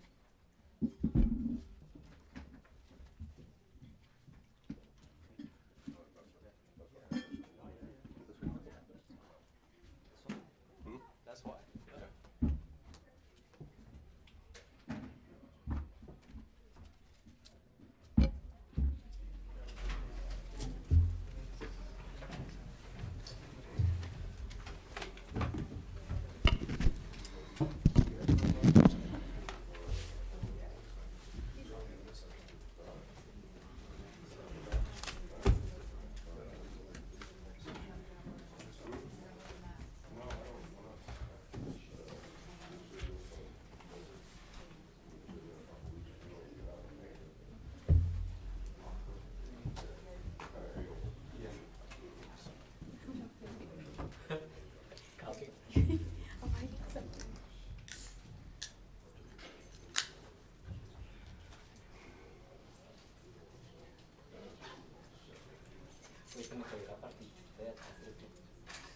¿Por qué? ¿Cómo? ¿Dónde se te cayó? I have no idea. You want another one?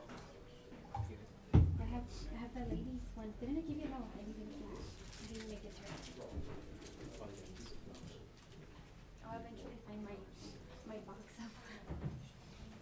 box of them. Okay, look, it fits it all. Oh my goodness. This thing fits everything. It's a big one.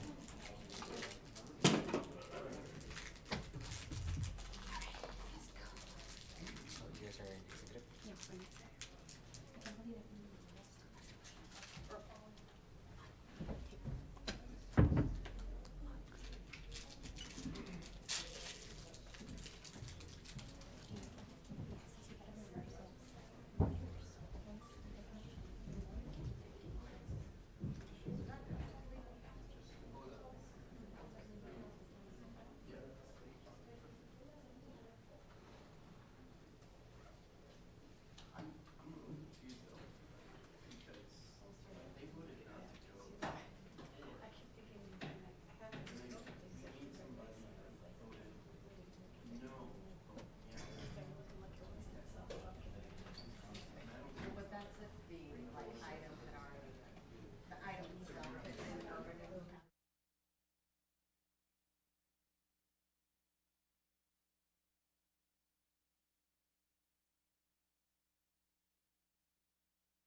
You just So, could tell I was your- having your an motion's actual not- nervous breakdown. which Like, I was motion is having on the a floor? anxiety attack, so I was Probably like, I the really same? just want to be done.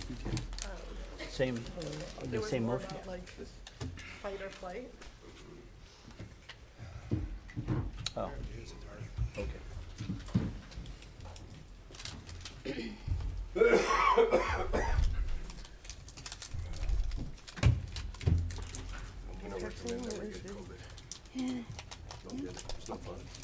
No, I won't get it.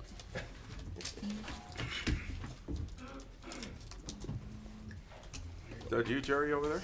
And then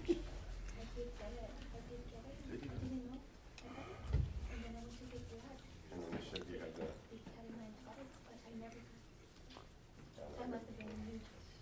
I still, sorry. Yeah, I'm gonna take a couple more days after today. We'll wait for everyone to get here.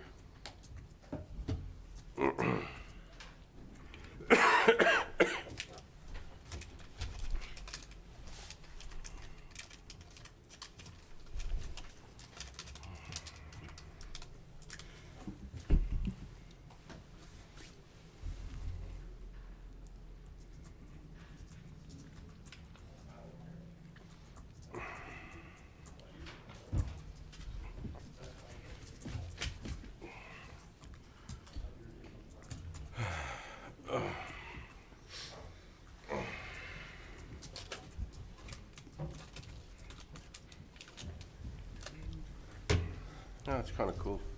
I just got a text from my grandson, got sweepstakes in the side. Oh, yes. He's a first grader. I want sweepstakes. Look.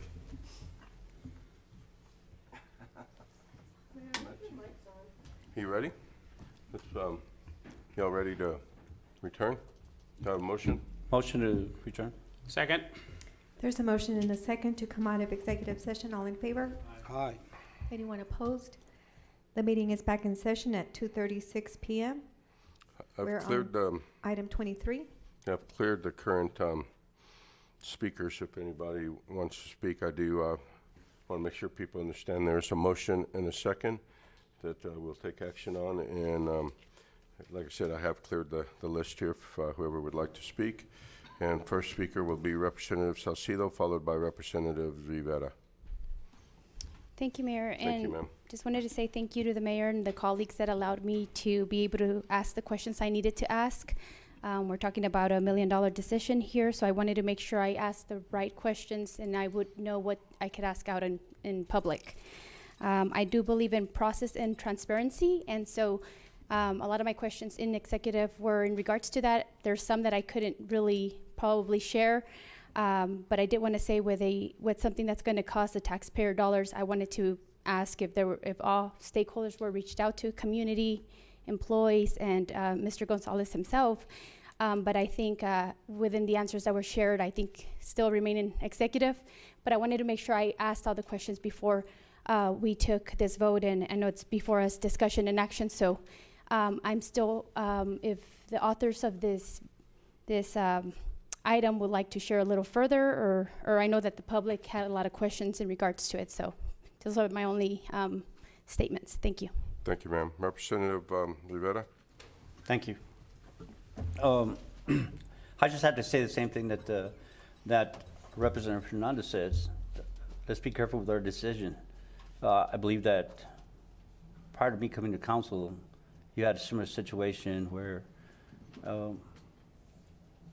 the potential investors were looking at the council.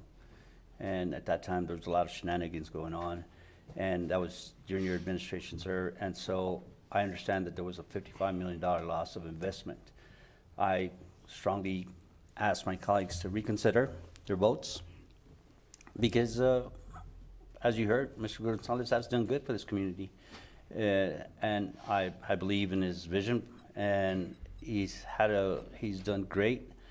And we should be careful with our votes on that, because I believe the man is genuine, and he has done several good things for El Paso that others haven't even thought of, but yet they're critical of him. So I thank you, Mayor, for that. Thank you. I just do want to make clear that there is no vote been taken. And I know you said reconsider your vote. There is no vote been taken, and no vote was taken in executive session.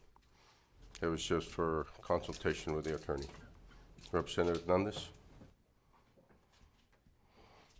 Right. I mean, so it's certainly the unknown, right, Representative Rivera. And a lot of the residents of El Paso have a lot of questions.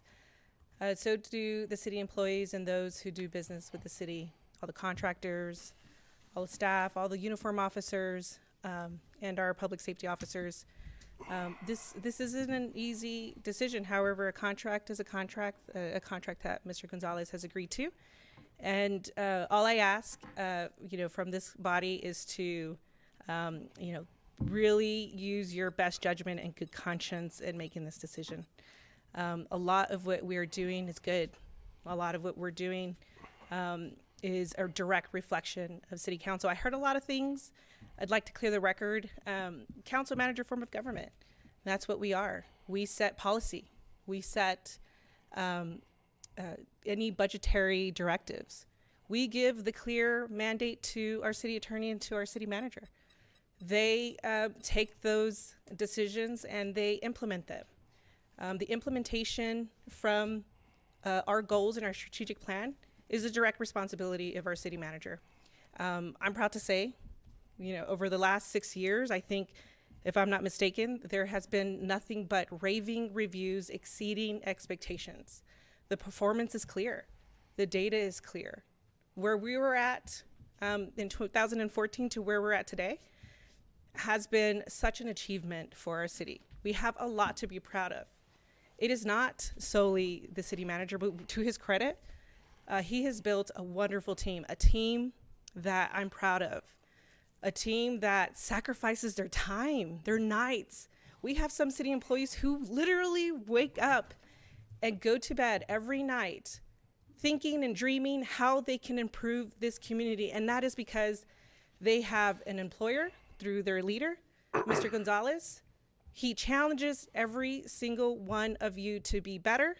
Sometimes we're chastised, sometimes you're pushed, but that is because a true leader will push you to your fullest potential. I have seen tremendous growth even with our city manager. I have seen a community that was in every department operating with a deficit.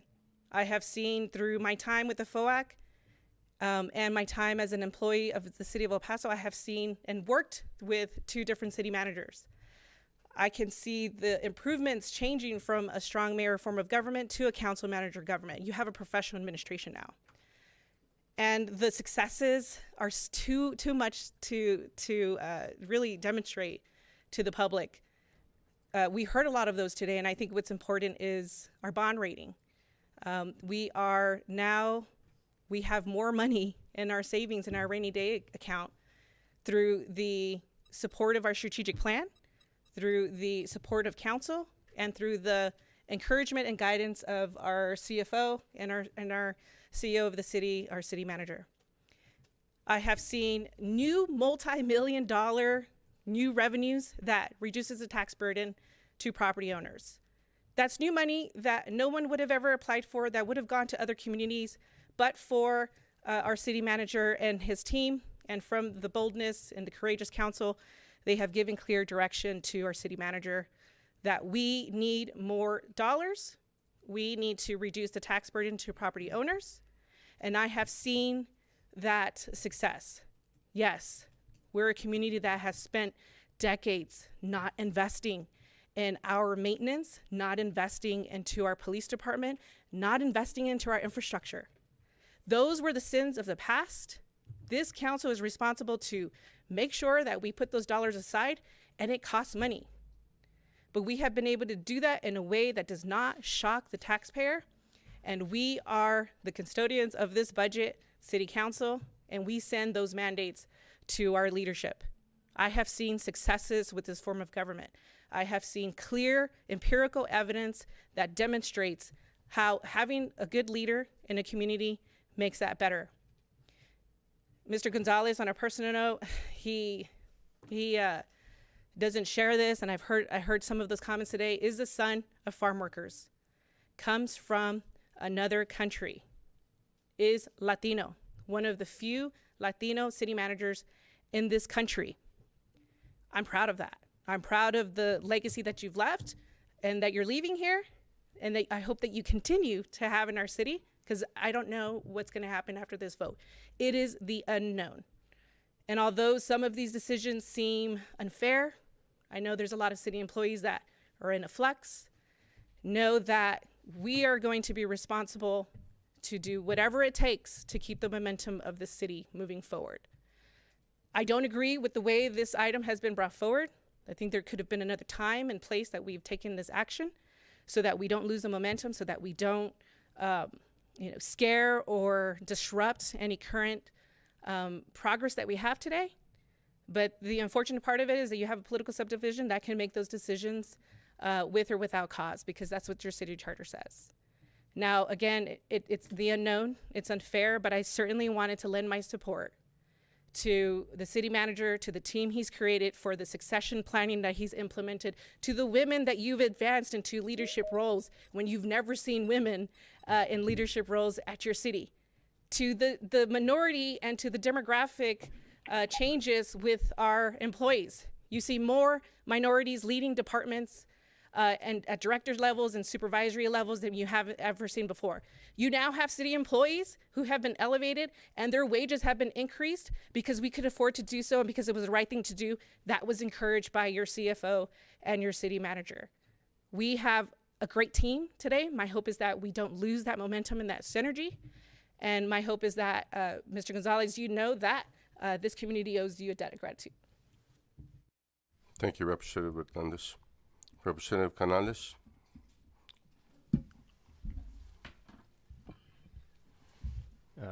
I want to start with just a few statements of fact. Tommy Gonzalez is the city manager, and the city manager is a direct employee of the city council, of us as a body. Mr. Gonzalez is someone who I've worked with over the last 6+ years since I started working at City Hall, not just in my more recent role here on the council. It's not a city manager's job to act on their own opinions, but to take direction from us, the city council. And Mr. Gonzalez has received consistently high performance ratings from previous city councils. That, of course, is not a reflection of the opinions of this city council, but to me it's also not valueless.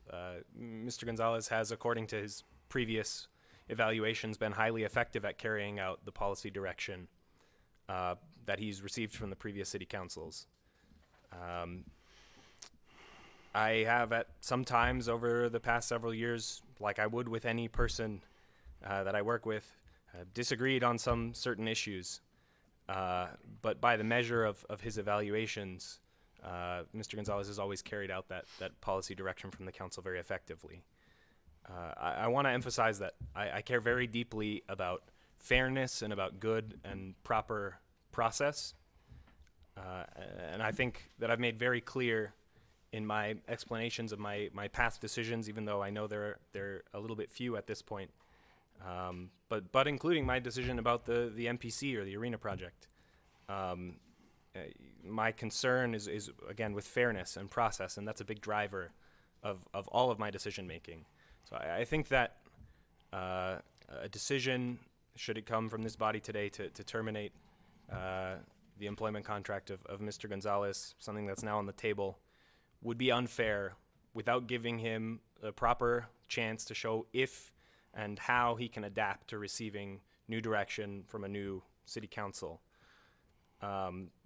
That would not feel like the fairness or the proper process to me that's so important to me in decision making. As I've already said, I think he deserves to be given a full and fair opportunity to demonstrate that he can carry out new direction from a new city council that admittedly has a very different set of priorities to what you've seen in past years.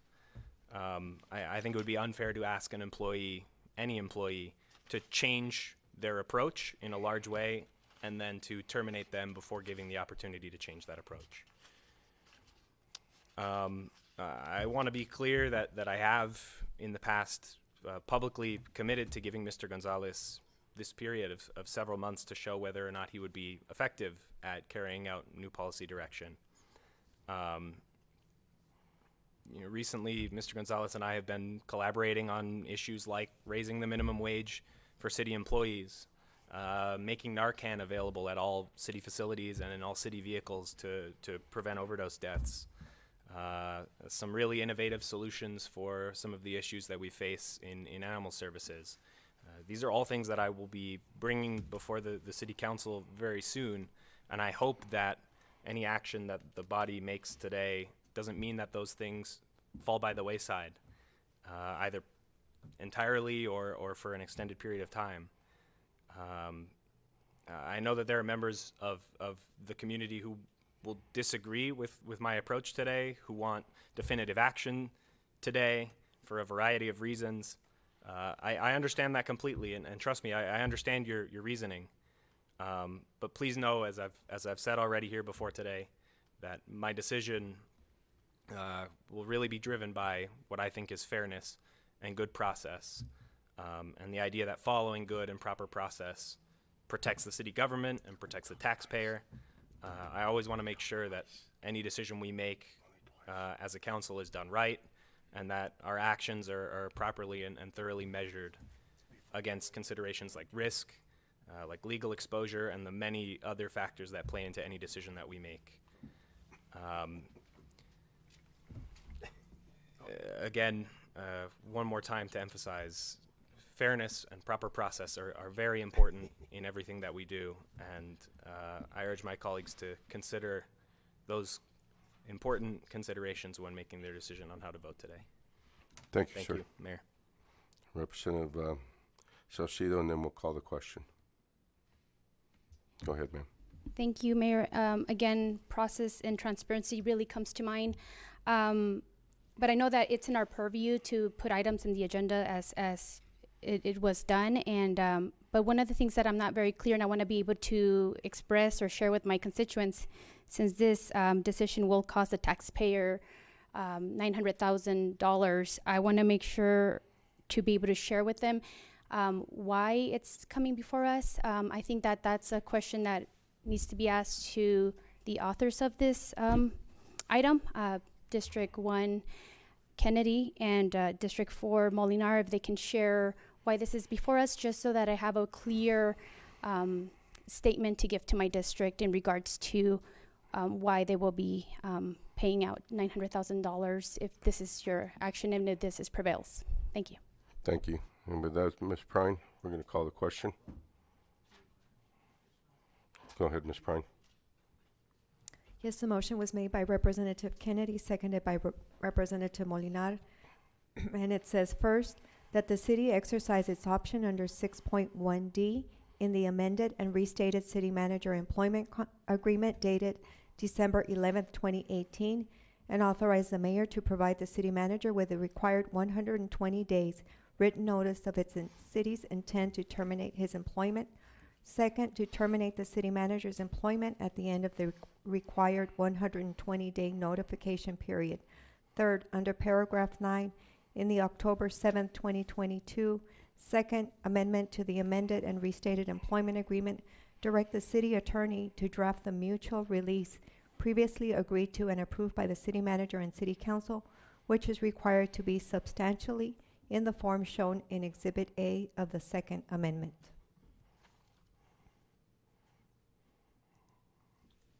On that motion,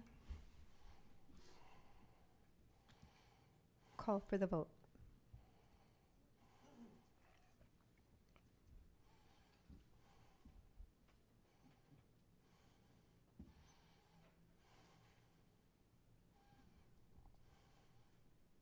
Mayor, there is a tie in the voting session, and the motion passes 5-4. Representatives Kennedy, Anello, Molinar, Fierro voting aye. Representatives Hernandez, Salcido, Rivera, Canales voting nay, and the mayor breaking the tie. The motion does carry. Anything you can share with the public, Mayor, on next steps? Ma'am? In next steps, anything you can share with the public? No, that'll come in the future. I know we discussed that with Ms. Ream, and that'll come in the future. At this point, Mr. Gonzalez is still the city manager for another 120 days. Thank you. With that, Ms. Pine, we'll take the next item. That brings us to item 26 on the agenda. This is presentation and discussion on the FY 2021 Staffing for Adequate Fire and Emergency Response Safer Grant Award to add 21 new entry-level firefighter positions.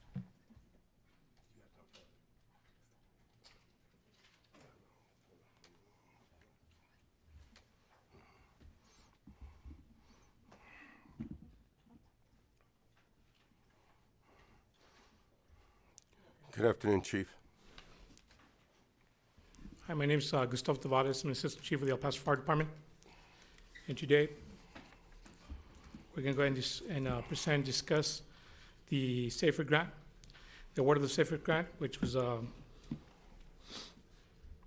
it's in the emergency response, staffing for the adequate of fire and emergency response grant awarded of $4,105,182,000 for new entry-level firefighter positions.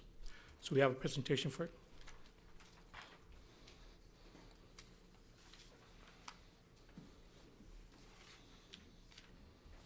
IT, this is for item 26, please.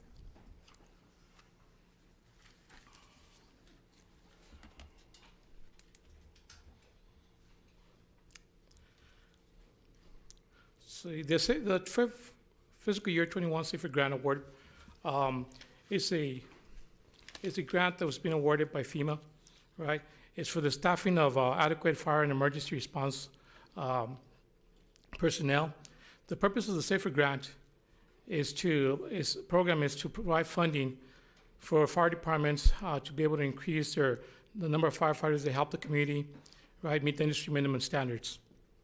This will help attain a 24-hour staffing, right, that will provide adequate protection for fire hazards to fulfill the traditional mission of the fire department.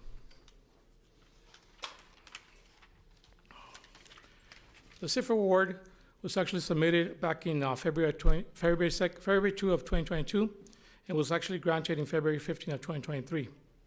Our performance period for the grant begins in August 8 of 2023 and carries on for 3 years to August 7, 2026. The award is to be used for staffing. So the award is to be used for staffing for firefighters for their benefits and salaries. Next slide, please.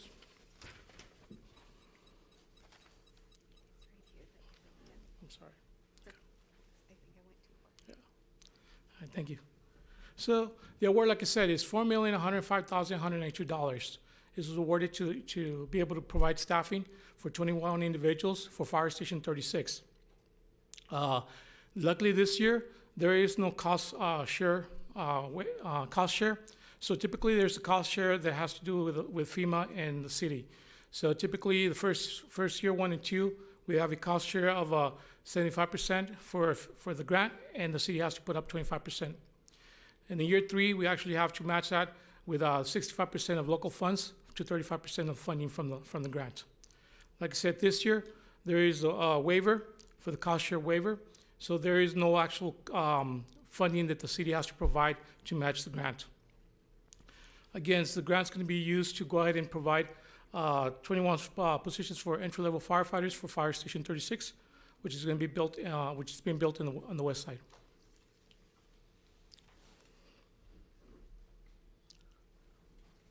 The breakdown of the grant is as follows. So in year 1, $775,106 are going to be allocated for personnel, with the benefits covering $322,226. Total for the first year is going to be $1,107,423. Second year is going to actually be $133,713. $1,133,713, with benefits covering $143,119, for a total of $1,476,733. In year 3, benefits for personnel are going to be $456,310, and personnel salaries are going to be $1,164,724,000, with a total of $1,521,035. The total grant that's been awarded is $4,105,192. Have any questions regarding the grant? No questions.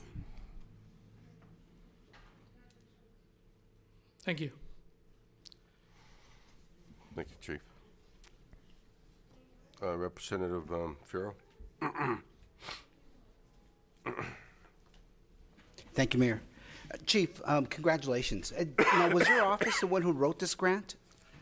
Yes, sir. We have our office has grant writers on staff that apply for grants on a yearly basis to go ahead and get funding for equipment and personnel. Well, congratulations. One quick question. You said year 1, the match was waived. So does that mean year 2 becomes year 1, or do we start with? No, sir. Yeah, okay. So actually, this grant carries a matching waiver. It's a cost share waiver. So in this grant, the city for the second year would provide 25% of the funding, and then the grant would provide 75% of the funding. And then the third year, they would provide 35% of the funding, and the city would actually be providing 65% of the funding. But because FEMA waived the share cost, there is no cost to the city as far as sharing costs.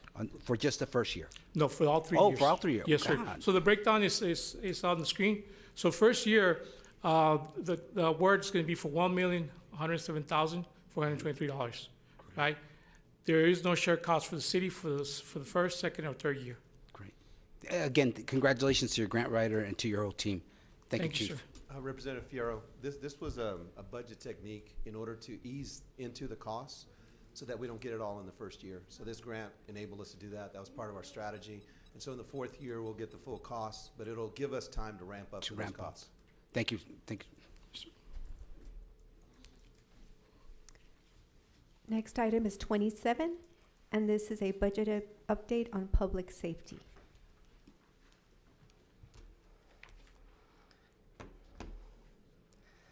Good afternoon, Mayor and Council. Nicole Cody for Budget and Strategic Sourcing. And if IT can please bring up the presentation, I'd really appreciate it. Good afternoon, ma'am. Good afternoon, Mayor.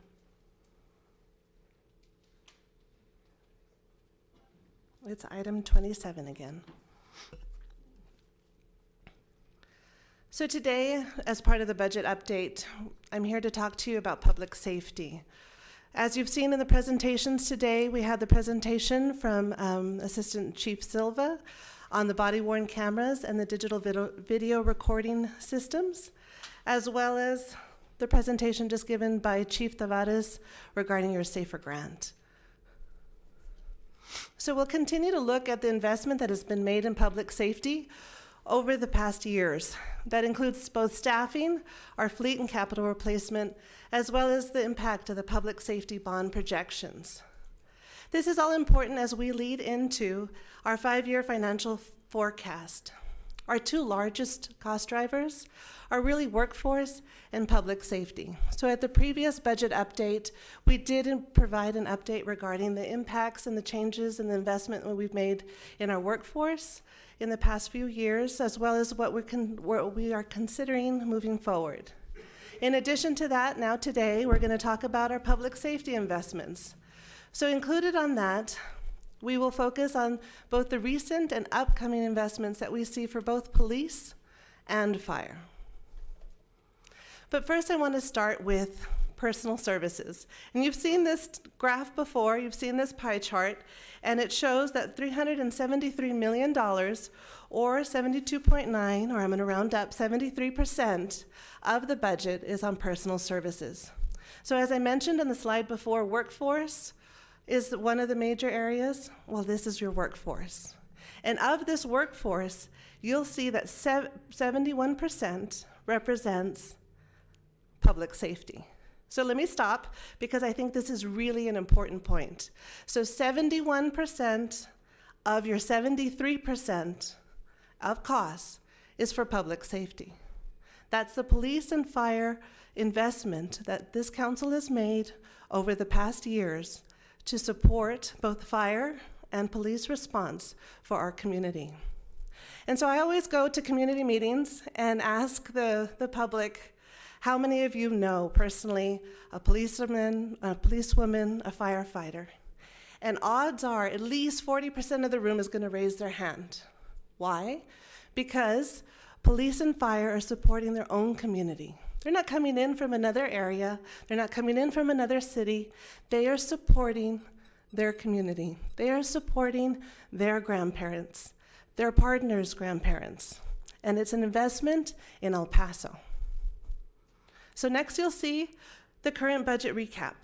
And this slide was also provided as part of the first quarter presentation. And here you'll see goal 2, and sorry, I'm trying to give you the exact, I needed to bring my glasses with me, I apologize.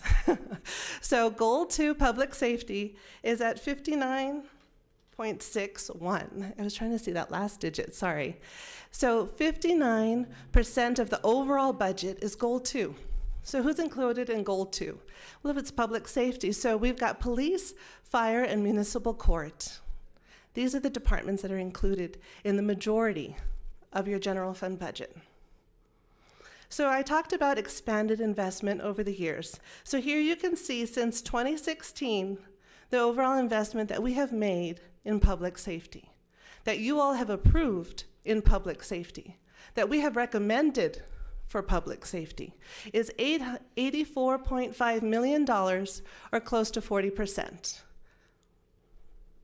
So what does that mean? So between 2015 and 2022, the investment of $110 million at that point, so please note that this slide included the investment in 2023. So if we just look through 22, you'll notice that it was $72 million in addition to the quality of life bond operating costs for the completed projects. The street resurfacing that we've seen time and time again as being a priority for our community, a priority for this council, as well as completing over 900 capital improvement projects. Actual tax rate impact was only increased by 21 cents. So it's important as we look, as part of the 5-year financial forecast, we're looking ahead. We're looking ahead to see what are those workforce costs going to look like for both our uniform and our civilian employees. We want to ensure that we maintain aggressive pay to be competitive, because we don't just want to be a mediocre employer. We want to make sure that we are hiring the best and the brightest for our community. In order to do that, how do you do it? We need to have competitive pay. And so in addition to that, no civilian employee healthcare increases have happened in 4 consecutive years. Now, it's important that I keep saying 4, because I've heard some people, well, we haven't really had increases in healthcare. Or we'll have people that have misunderstood and saying, well, we're paying more in healthcare. No, you're not. 4 consecutive years, we have not increased or changed the healthcare plan or increased premiums for 4 years. Also, before I move on, it's important to note, and I believe it was mentioned earlier today, is that we are currently in collective bargaining with the police department, police union, I apologize. So, to protect, honor, and serve. This is the public safety staffing and what we've seen and what we've committed to public safety. So the net 300 that we've talked about, multiple budget updates, was the 10-year plan of ensuring that we are netting, which means a number of officers minus attrition, and we'll see it on another slide, plus academy graduates of 30 each year. Not also included is the forward drop program. We continue to look and ensure that we are being competitive through our collective bargaining agreements, as well as our 911 communicator pay. In addition to that, we continue to leverage grants for investments, as the city manager mentioned, the SAFER grant that Chief Tavares just spoke about, being able to use it strategically to ensure that we're increasing the number of firefighters or the number of officers or purchasing the body-worn cameras that are needed for our community and for our officers. In addition to that, we do have the sign-on incentive for new recruits, which is the $1,000 that was approved as part of this budget. So as we get into the police department, here's a list of the new and enhanced programs since 2016. As you can see, they range from animal cruelty units, the centralized traffic units. It includes the increases that we've seen for the CIT and the downtown metro unit.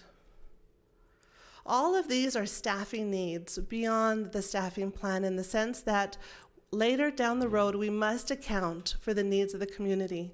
We must account for not only the Net 30 plan, but any positions that are going to be needed. In addition, as Assistant Chief Silva brought up, there's 16 positions with 3 future positions of uniform, as well as the academies that are going to be necessary in order to support the Net 30, in order to support the Far East Regional Side Command Center. So here you'll see the projected police staffing and attrition all the way through 2032. So we went back a couple of years just so you could see what was happening as far as attrition itself. So it did peak higher than we anticipated as part of 2022. We did reach a negative or a loss of 68 officers, and we're projecting for 2023 to reach approximately 60 loss and attrition as well. In addition, we have 2 current academies that are in progress, one that started in January and one that started, I believe it was September. And so we have those projections for those additional graduates included as part of this. In 2024, though, you'll see we're moving from 2 academies, since they're fairly small. We have seen challenges in recruitment, but we're anticipating to be able to have 3 academies next year, and that's where you're going to see the projected increase of new officers from where we're at to about 105, and that's because of the additional academy. It was part of the plan for FY 2023, but just due to timing and the length of the current academy, we had to plan for it last year in order for it to come into fruition for 2024. So here you'll see the uniform retire eligibility. And so this just gives a snapshot on what the average age we're seeing regarding our retirees and how many are actually eligible for retirement. So here, as we transitioned into the fire department, you'll see under FY 2022 that we ended the year with 945 firefighters and with 45 vacancies. So in addition to the 945 is the 31 that Chief Tavares spoke about that they are working to be able to recruit for Station 36, of which 21 will be funded through the SAFER grant. So we were proud to announce at the graduation last week on Thursday, February 23rd, they were able to graduate 45 firefighters. And then we do have the next academy has already started and expected to graduate in July of 2023. In addition to staffing, we really want to make sure that we highlight the investment in both fleet and capital replacement. It's an investment in public safety that we know that we've seen deferred investment previously. We know we've seen the struggle previously, and it's something that this council and the city manager have really focused on ensuring that we're providing as part of our operating budget. We're not using debt to fund this, an ongoing capital replacement and fleet replacement needs. So police and fire combined are funded at $7 million as part of FY 2023. And however, combined, they need upwards of $10 to $12 million. We continue to see prices go up. As you can see, the average price of a fire truck has gone up since 2019 and estimated for 2023, as well as the average price of the police car.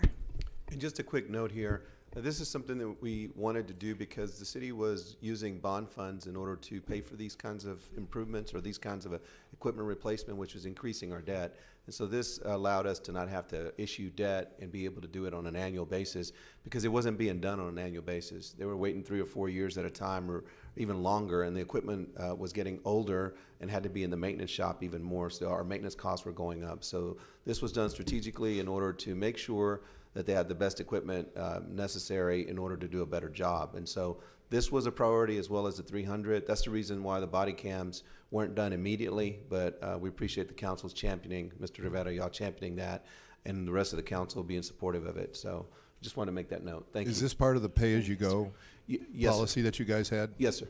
Okay. And what that does is, like I said, you don't have to issue debt. It's no different than, like with our credit cards. You don't put it on the credit card. You do it with your money in your pocket.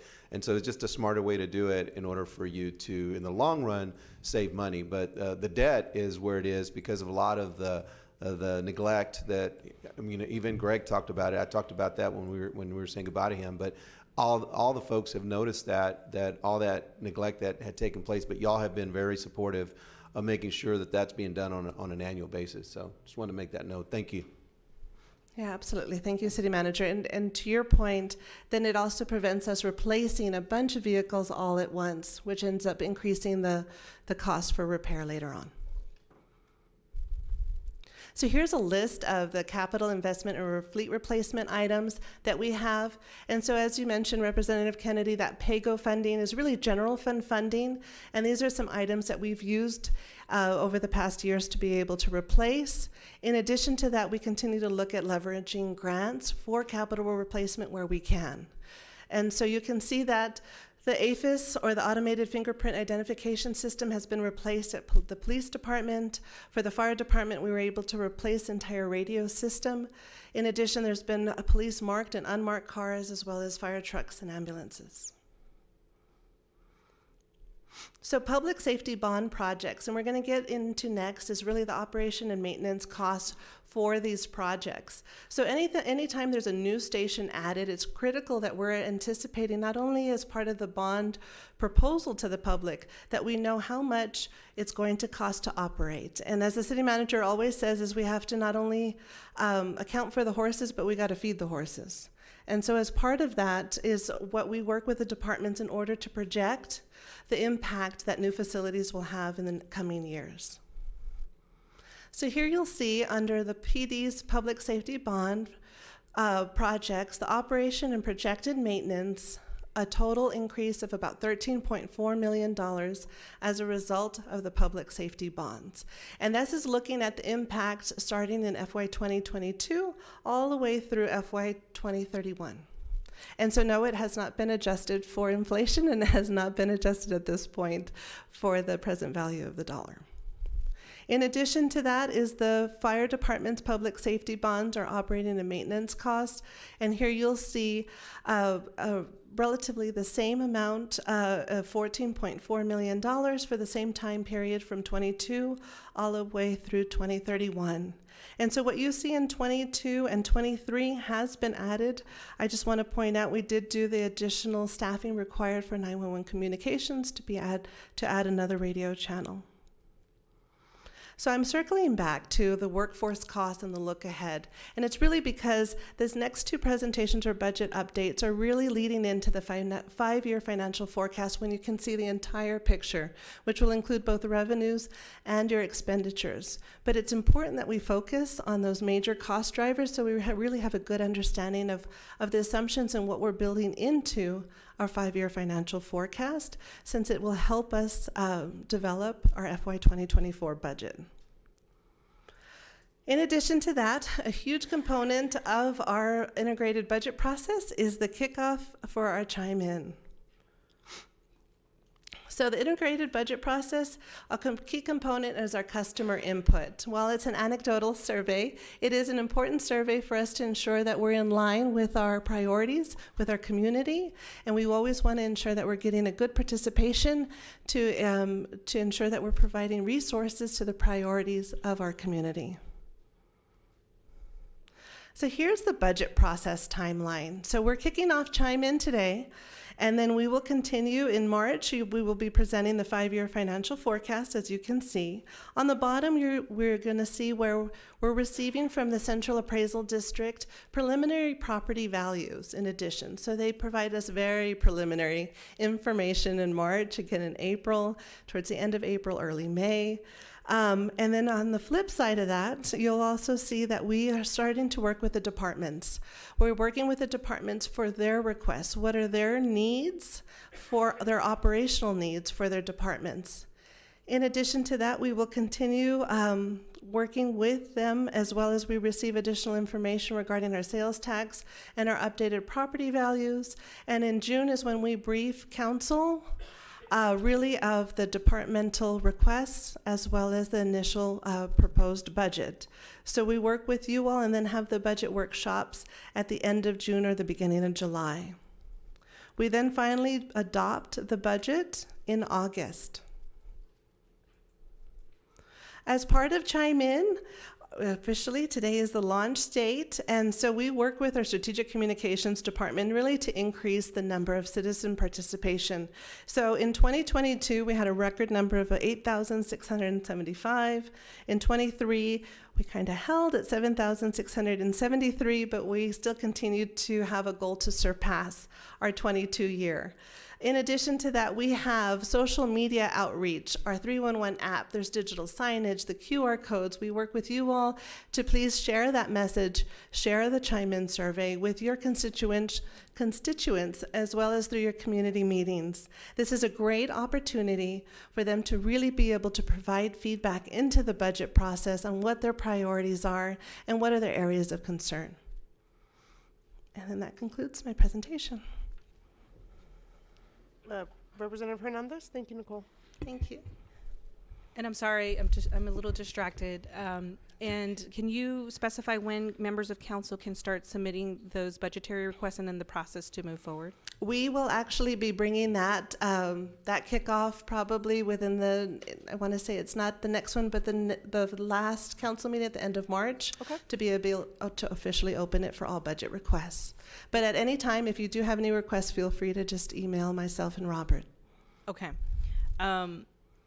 When do you have the dates, and I'm sorry you probably mentioned it, do you have the dates when we get the preliminary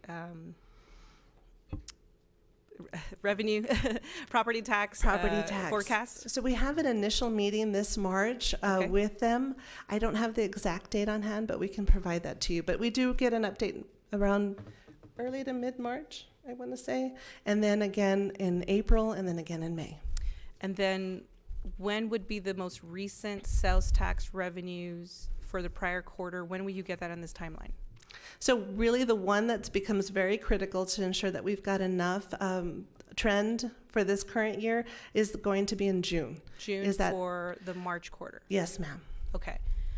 And March. Certified. Okay, you're going to receive the certified rolls, but the pre-ones come in March and in April. Yes, ma'am.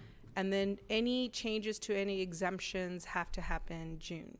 Right, at the latest. Any additional information you think we should know as we go into this process? No, I think this is all, you know what, one item I'd like to clarify, and I heard it in the call to the public, is that we do not adopt a budget that is imbalanced. We have a balanced budget always. We're not running a deficit, and I'm not sure where that comes from, but it's really important. We actively try to counter that information. Okay. Thank you. Nicole. Thank you. I appreciate that. Thank you, Nicole. That's a lot of misinformation, but we're always passing our audits. Our budgets are always balanced, and we appreciate the work that you do throughout the year for that. Thank you. With that, I have Representative Molinar. Yes, sir. Thank you, Mayor Pro Tem. Thank you very much for this presentation. Reference to Chime In, I know you've already made, I guess a few years back, or 2021, you started something, and then you also, I guess in 2022, you added the district where these people live, so you can kind of like compare how much more feedback you're getting in certain districts and things like that. Is there going to be any other changes made that you can think of right now? No, sir. I think the changes we made last year, I think, were really beneficial. It allowed us to focus on each individual group and allow them really to hone in on what are their areas of priority within those, within the goals that we already have. So, no, sir. I think those were the big changes. Yeah, and I always look forward to seeing those results because, and there's going to be live, or I can't think of what it's called, the real time, I guess. Yes, we'll have the it. data. We'll be updating it on our website as well. All right. And it's important that you let people know that the link is available on our website, as well as the QR code. And then we also are going to be printing, it was really helpful last year, little business cards with the QR code, so you actually can just hand those out. All right, thank you. Mm-hmm. Representative Fierro? Thank you, Mayor Pro Tem. Yeah, on page 12, you mentioned that there was 2 police academies that had been started. I can't remember what months. Yeah, so both of them have already started. Right, so we correct. had one that started in September, on September 12th, 2022. It's planned to end July 24th. Okay. And then the next one was started on January 23rd and is expected to end on December 4th. That was my question. When were those officers expected to be in the street? Yes, okay, sir. thank you. Uh-huh. Representative Kennedy? What's the number on those academies? So right now we've got, it's for the class of 131, we've got 27 cadets, sorry. Sorry. It's okay. And then 100 on class 132, we actually only have 15 at this point. Okay. Yeah, I know that it's difficult to recruit in, which it's hard to replace and bring the number up, I know. It is, but not only are we working together with the department to try to find creative solutions to that, we're working in a multifaceted way to be able to really improve those numbers. Okay. We also have a program where we cross-level with other police agencies, and so they can come over on an abbreviated academy. Oh, okay. So that's a part of it as well. It's very comprehensive. Is the county with you guys, or are they on their own? As far as The sheriffs, do they train as far with as you guys? training or recruiting? Training. No, they're separate. Okay. That was something that we actually did visit about that. I remember speaking with the former chief, with Greg Allen, and that was something that was he wanted to keep it separate just because of the training was a little bit different, and the force is a lot larger. Okay. Thank you. Yes, sir. Okay. Thank you so much. Thank you, Nicole. Thank you. That brings us to the first reading of ordinances. These are items 29 and 30. There's a motion made by Representative Rivera, seconded by Representative Canales, to approve the first reading of ordinances, items 29 and 30. On that motion, call for the vote.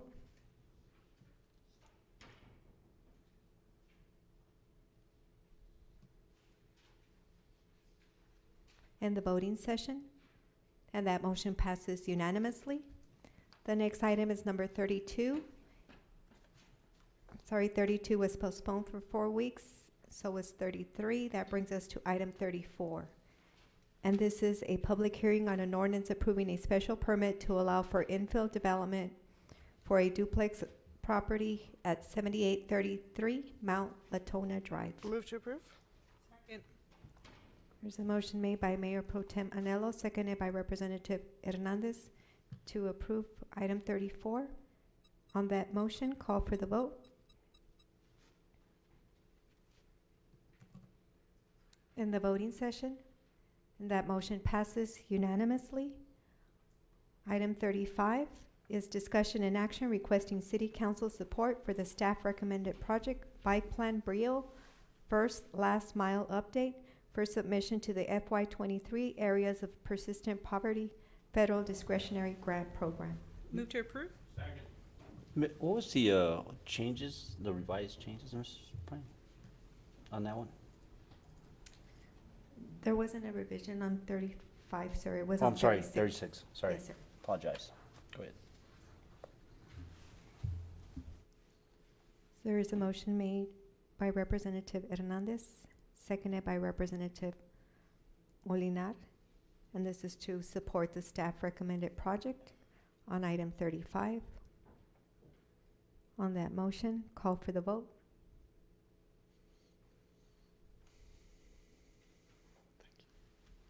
in the voting session, and the motion passes unanimously. Item 36 is discussion and action that the mayor be authorized to sign an interlocal agreement for good and valuable consideration by and between the City of El Paso and the University of Texas at El Paso. Move to approve? I think we have public comment. Yes, we have Ms. Susie Bird that signed up to speak on this item.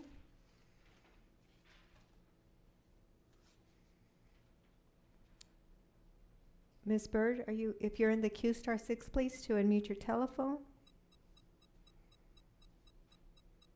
Susie Bird, star 6, please. I don't see her phone number. I don't believe she's in the queue. The motion was made by Mayor Pro Tem Anello, seconded by Representative Fierro, to approve item 36. On that motion? I'm sorry, was it? I also saw someone just jumped in the queue. I don't know if that was her.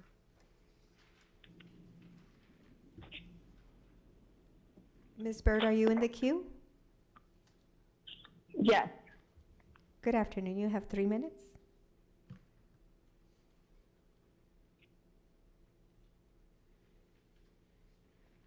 You're back on mute, ma'am. Star 6, please. Hi, can you hear me? Yes. Okay, I'm so sorry. So I may speak now? Yes. Okay, this is on item number 36? Yes, it is item 36. Okay, I apologize. I'm just now logging in. Hi, my name is Susie Bird. I'm here on behalf of the UTEP Aerospace Center. Just here and available if you have any questions about the interlocal agreement. But first, just want to say thank you so much to Mayor and Council, the City Manager, and City staff for investing in this really important grassroots economic development strategy to help our small and medium manufacturers here in the region compete in their current markets and to grow into aerospace and defense markets. I'm mostly here just if you have any questions.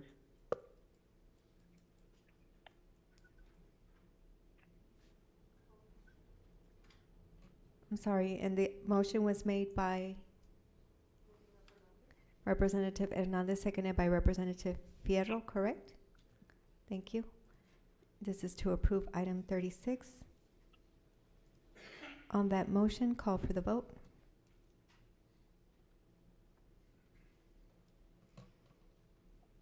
In the voting session, and the motion passes unanimously. Item number 37 is discussion and action that the city manager be authorized to sign the First Amendment to the Restricted Funds Management Agreement entered on August 25th, 2009 between the City of El Paso and the El Paso Museum of Art Foundation. Move to approve. Move to approve. Second. We do have public comment on this item. We have Stacy Hunt Spear.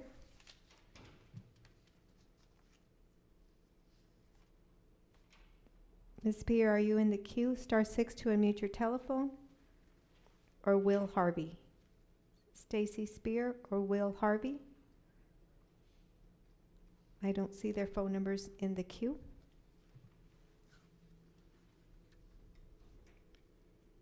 And we do have a brief presentation for the council if you have questions, if IT can bring that up. And I'm really quickly not sure if there are questions. Can you all clear the screen and then start over if there are questions?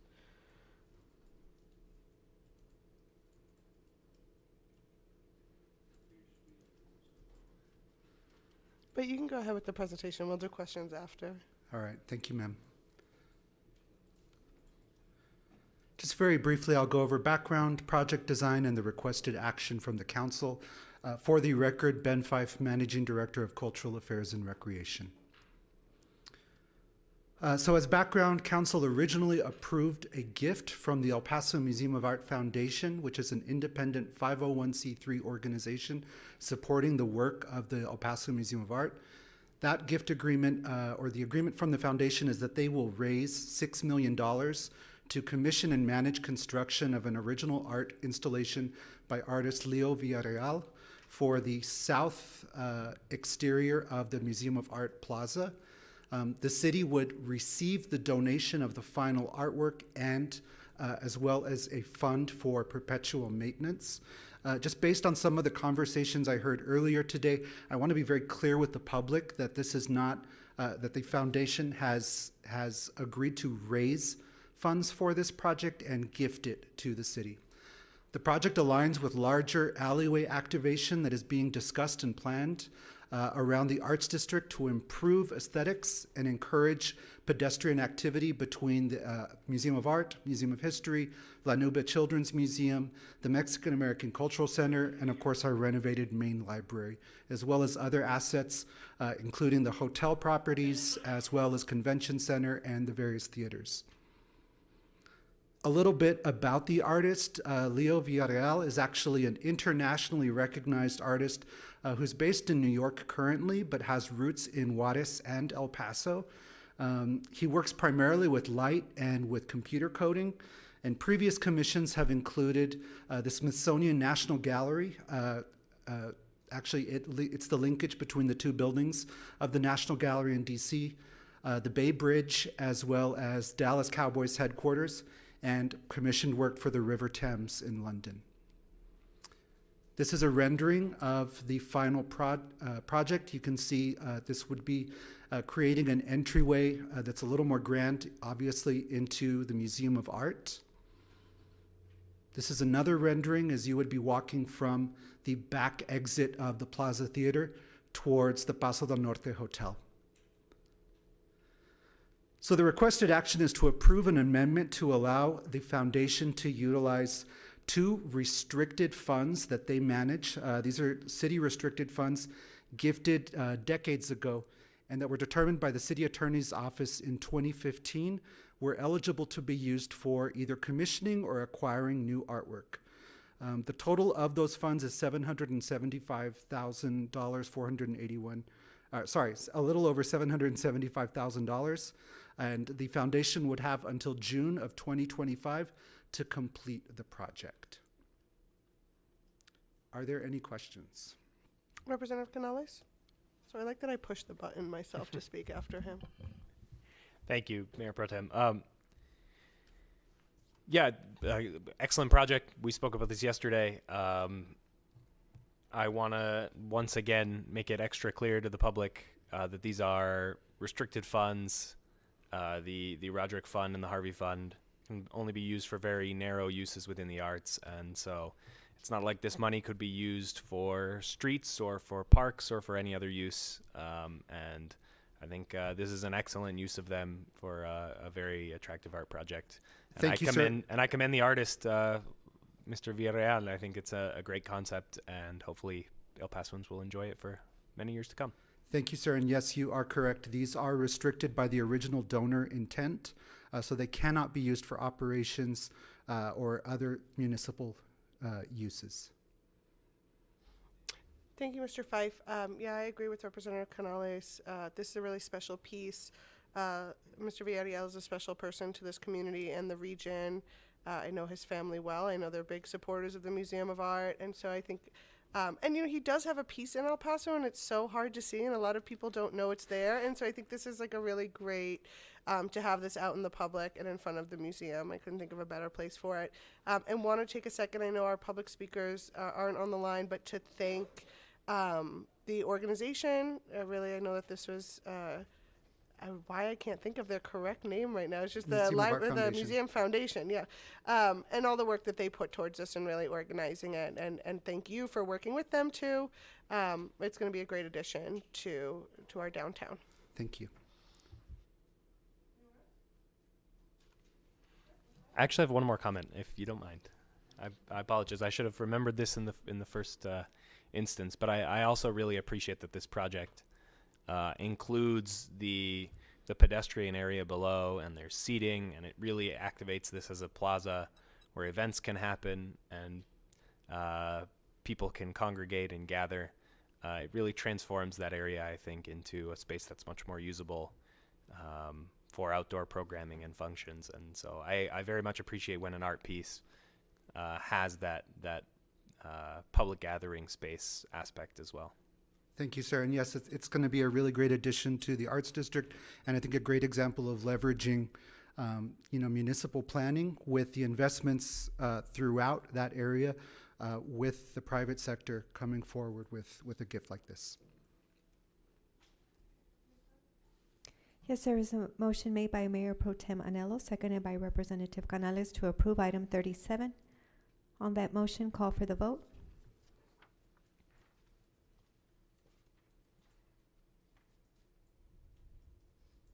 End the voting session, and the motion passes unanimously. Item 38 is discussion and action on a resolution amending the rules of order for city council meetings. Move to approve.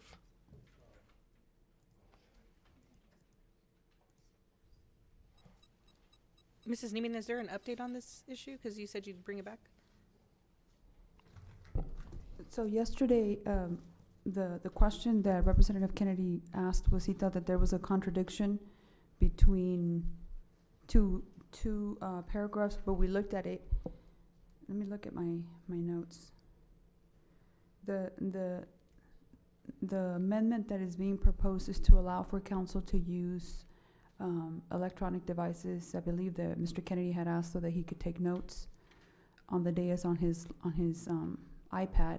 Historically, the council's rules of orders have required that you not use your electronic devices besides what's afforded to you by IT. The concern was that the council members' text messages would be being sent back and forth, which is subject to Texas Open Meetings Act, and the public can request them. So I believe that the language still allows you to use your electronic devices, but it's only for personal reasons, not business reasons, or not for why you're sitting on the dais. And I think Kristen is on the line. Did I capture all of that, Kristen? Yes? Yes. Okay. Kristen, I think, that's exactly what you explained to me. Yes, and the only addition, Kristen Karam for the record, is that the language related, the second half of that paragraph is related to communications. So use of electronic devices is what was being amended, and then the portion related to communication devices is the part that is still there. Yeah, my question was the second sentence. Oh, sorry, Representative Canales was first. Oh, I'm sorry. Representative Kennedy. Go ahead, Representative Canales. Sorry, I imagine I'll have a similar question to my colleague from the west side. Yeah, so just to clarify, electronic devices are allowed, but not electronic devices that are used for personal communication or any other communication. And in effect, that affords us the opportunity to use an electronic device to take notes, but not for communication purposes. That's correct. Okay. I did notice in the red line, there is one additional change that nobody brought up yesterday to the sign up for public comment. That is correct, Representative Canales, and I did explain that during agenda review. Did you? Okay, I may have. Yes, and that's to, so that the deadline to sign up to speak will be up until the time public comment is concluded, instead of prior to the vote, because sometimes you've completed public comment and we're still having people wanting to sign up online. Of course. And so this just clarifies that we'll take request to speak up until the end of public comment portion is completed for that particular item of interest. And I don't have any questions with that, or questions about that, or any issues with that. I just wanted to make sure we called it out specifically before we voted as well. Thank you, I think Representative that's all. Kennedy. Thank you. I just wanted to say thanks for clearing it up. Okay. That was foggy. Okay. Thank you. Then I'll make a motion to approve. Second. There's a motion made by Mayor Pro Tem Anello, seconded by Representative Canales to approve item 38. On that motion, call for the vote.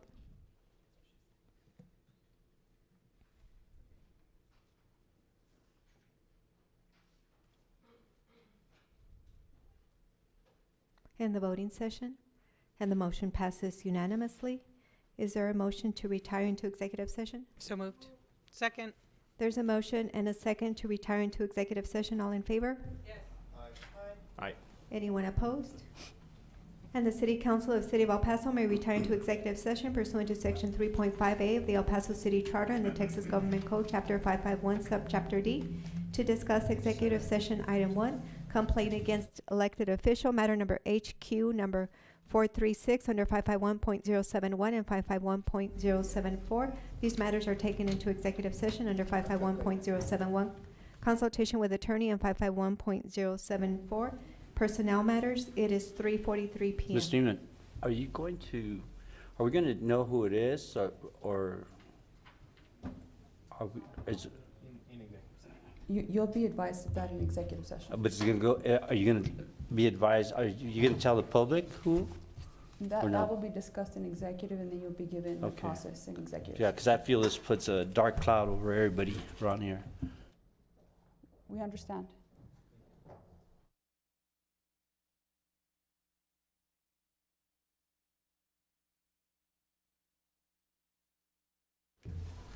I'm out of town, I'll come to you.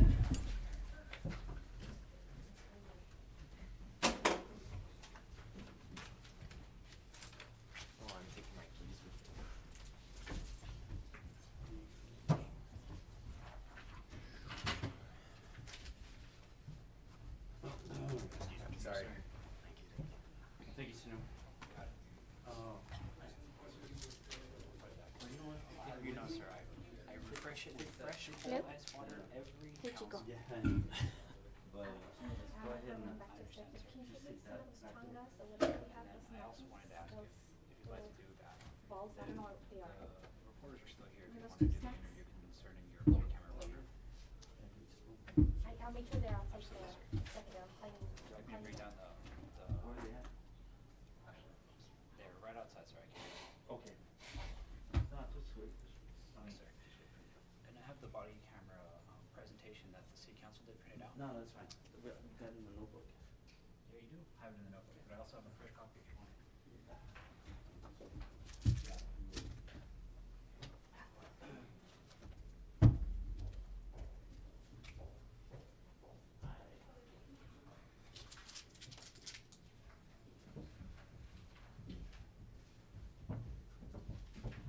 Drink a lot of water today, I'm proud of myself. Huh? You drank a lot of water? Yeah.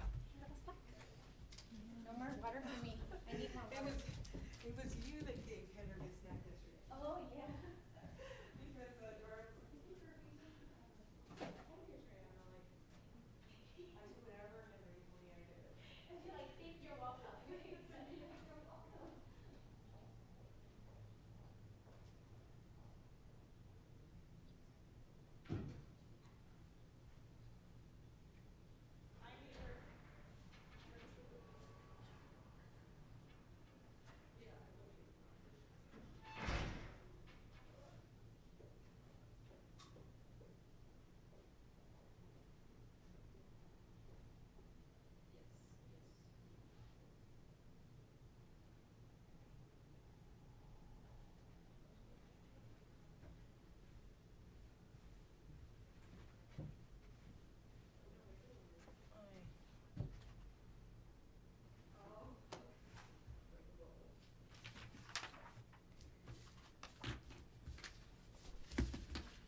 see this motion? No, no, I don't. Do you need a copy of it when I'm done? No, I don't. Yes, Absolutely not. So I'm just gonna hand it to you when we're done. Thank you. Yes, ma'am.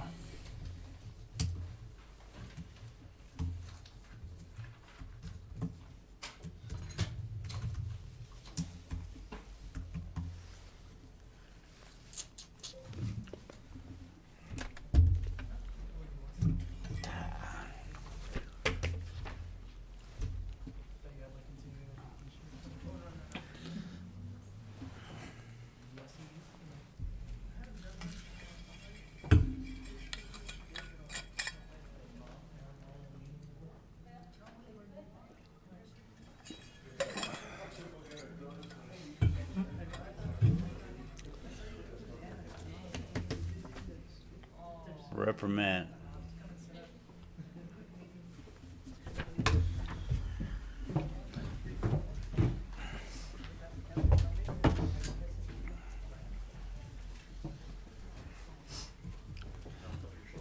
Yeah.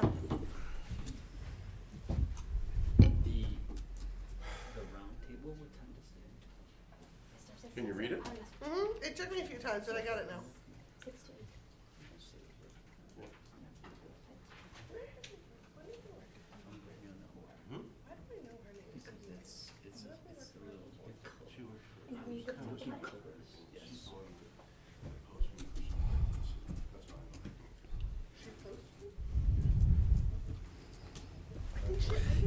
Can't.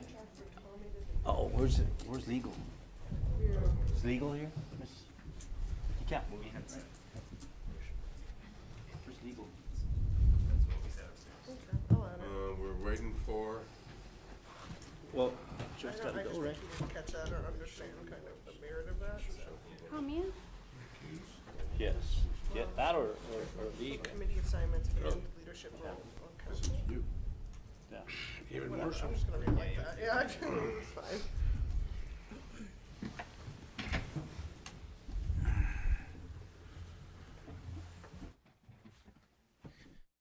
Do a motion to return? There's a motion and a second to come out of executive session. All in favor? Aye. Anyone opposed? The meeting is back in session at 5:16 p.m. Got a question for Ms. Neiman. We're on EX1. Can the affected council member stay here, or does he have to recuse, or can he recuse No, he can himself? be in here. Or does he have to? No, he doesn't have to recuse himself. Okay. I don't know whether outside counsel is still available. For the vote? I think that he was given She's right his, there. For the She vote? he was Right there. advised of what was gonna happen here today. We're gonna take action. There'll be an action item is what it is. Okay. Okay.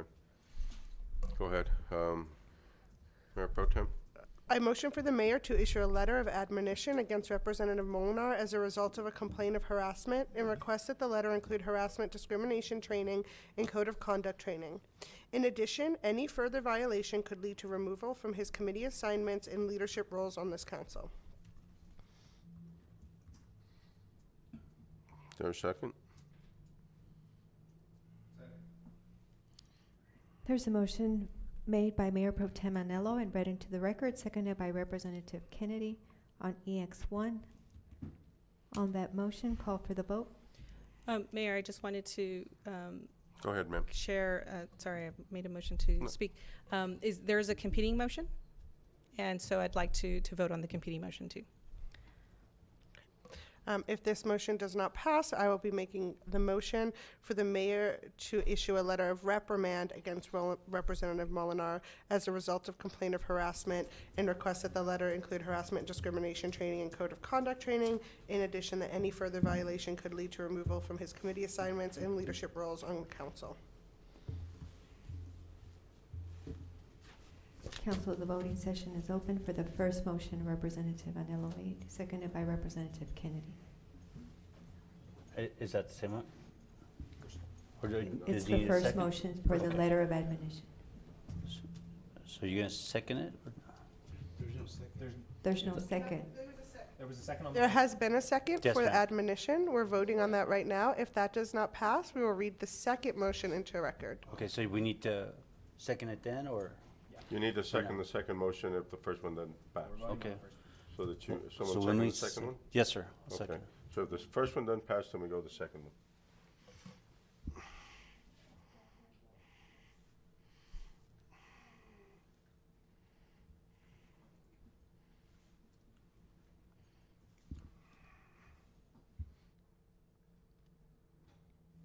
Rep Salcido's having tech issues. Can you take hers verbal?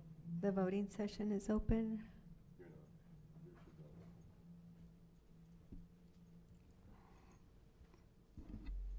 Representative Salcido, Nay. Representative Molinar, are you abstaining? No, ma'am. Advised not to vote. Abstain would be a vote, someone voting. Thank you. In the voting session, the motion passes 5-2. Representatives Kennedy, Anello, Hernandez, Fierro, Canales voting aye. Representative Salcido Rivera voting nay. The motion does carry. I second the motion that was read into the record. I'm sorry, I did not read the second motion into the record. You just asked what it would be if the first motion failed. Okay, can I see the motion so I can read it? Right, and that's, it was read if the second motion, first motion failed, then the second motion would go into effect, which was seconded by Representative Rivera. And that was the agreement, yes. So I move to issue a letter of reprimand. The motion passed on the first motion. All right, so there's no longer, the item's over with, correct? Correct. The motion did pass to issue a letter of admonishment. Would Representative Salcido and Representative Rivera like an opportunity to vote again on this item? Yes, I would. Yeah, so I move to reconsider the vote. Still having problems? There's a motion and a second to reconsider the motion on EX1. Motion was made by Representative Hernandez, seconded by Representative Salcido, and this is to reconsider EX1. On that motion, call for the vote. This is to reconsider the This is to item again, reconsider EX1. correct? Yes, sir, this is to reconsider Right. the Okay. previous motion. Representative Salcido, Aye. in the voting session, the motion passes 4-3. Representatives Hernandez, Salcido, Rivera, Canales voting aye. Representatives Kennedy, Anello, Fierro voting nay. The motion to reconsider passes. We're back on EX1. Going to read the motion one more time. Do you need me to read the motion again? I make a motion for the mayor to issue a letter of admonition against Representative Molinar as a result of a complaint of harassment and request that the letter include harassment and discrimination training and code of conduct training. In addition, any further violation could lead to removal from his committee assignments and leadership roles on council. Second. There's a motion made by Mayor Pro Tem Anello and read into the record, seconded by Representative Hernandez on EX1. On that motion, call for the vote. Isn't this the first motion we just voted on? Yes.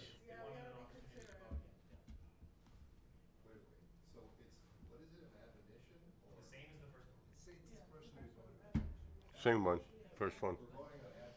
Right. Go ahead. Representative Salcido, Nay. in the voting session, the motion passes 6-1. Representative Salcido voting nay, the remainder of council voting aye.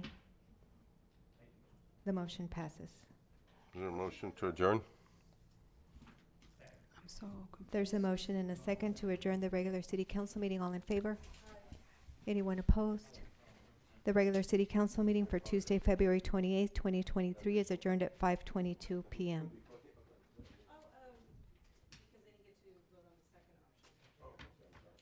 Yeah. I still don't understand. No, it's because I wanted to vote on the first one then. The first one passed.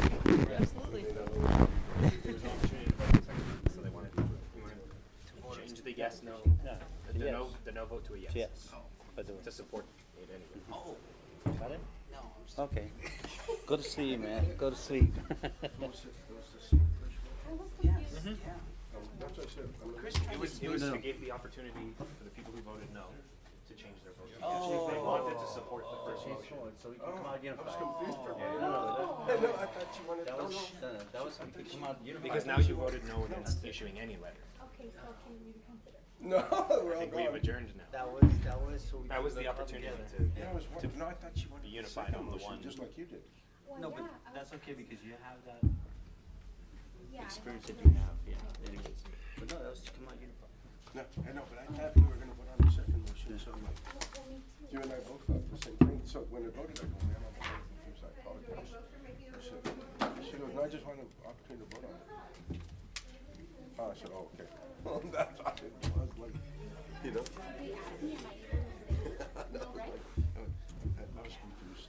What was that? No, I was a little confused. They asked me. But now, hey, now the way you explain it makes sense. Unified, right? Yeah, unified But I vote. still forgot from the first. Yeah. That's fine. You can just say that you want it to be a letter. That's fine.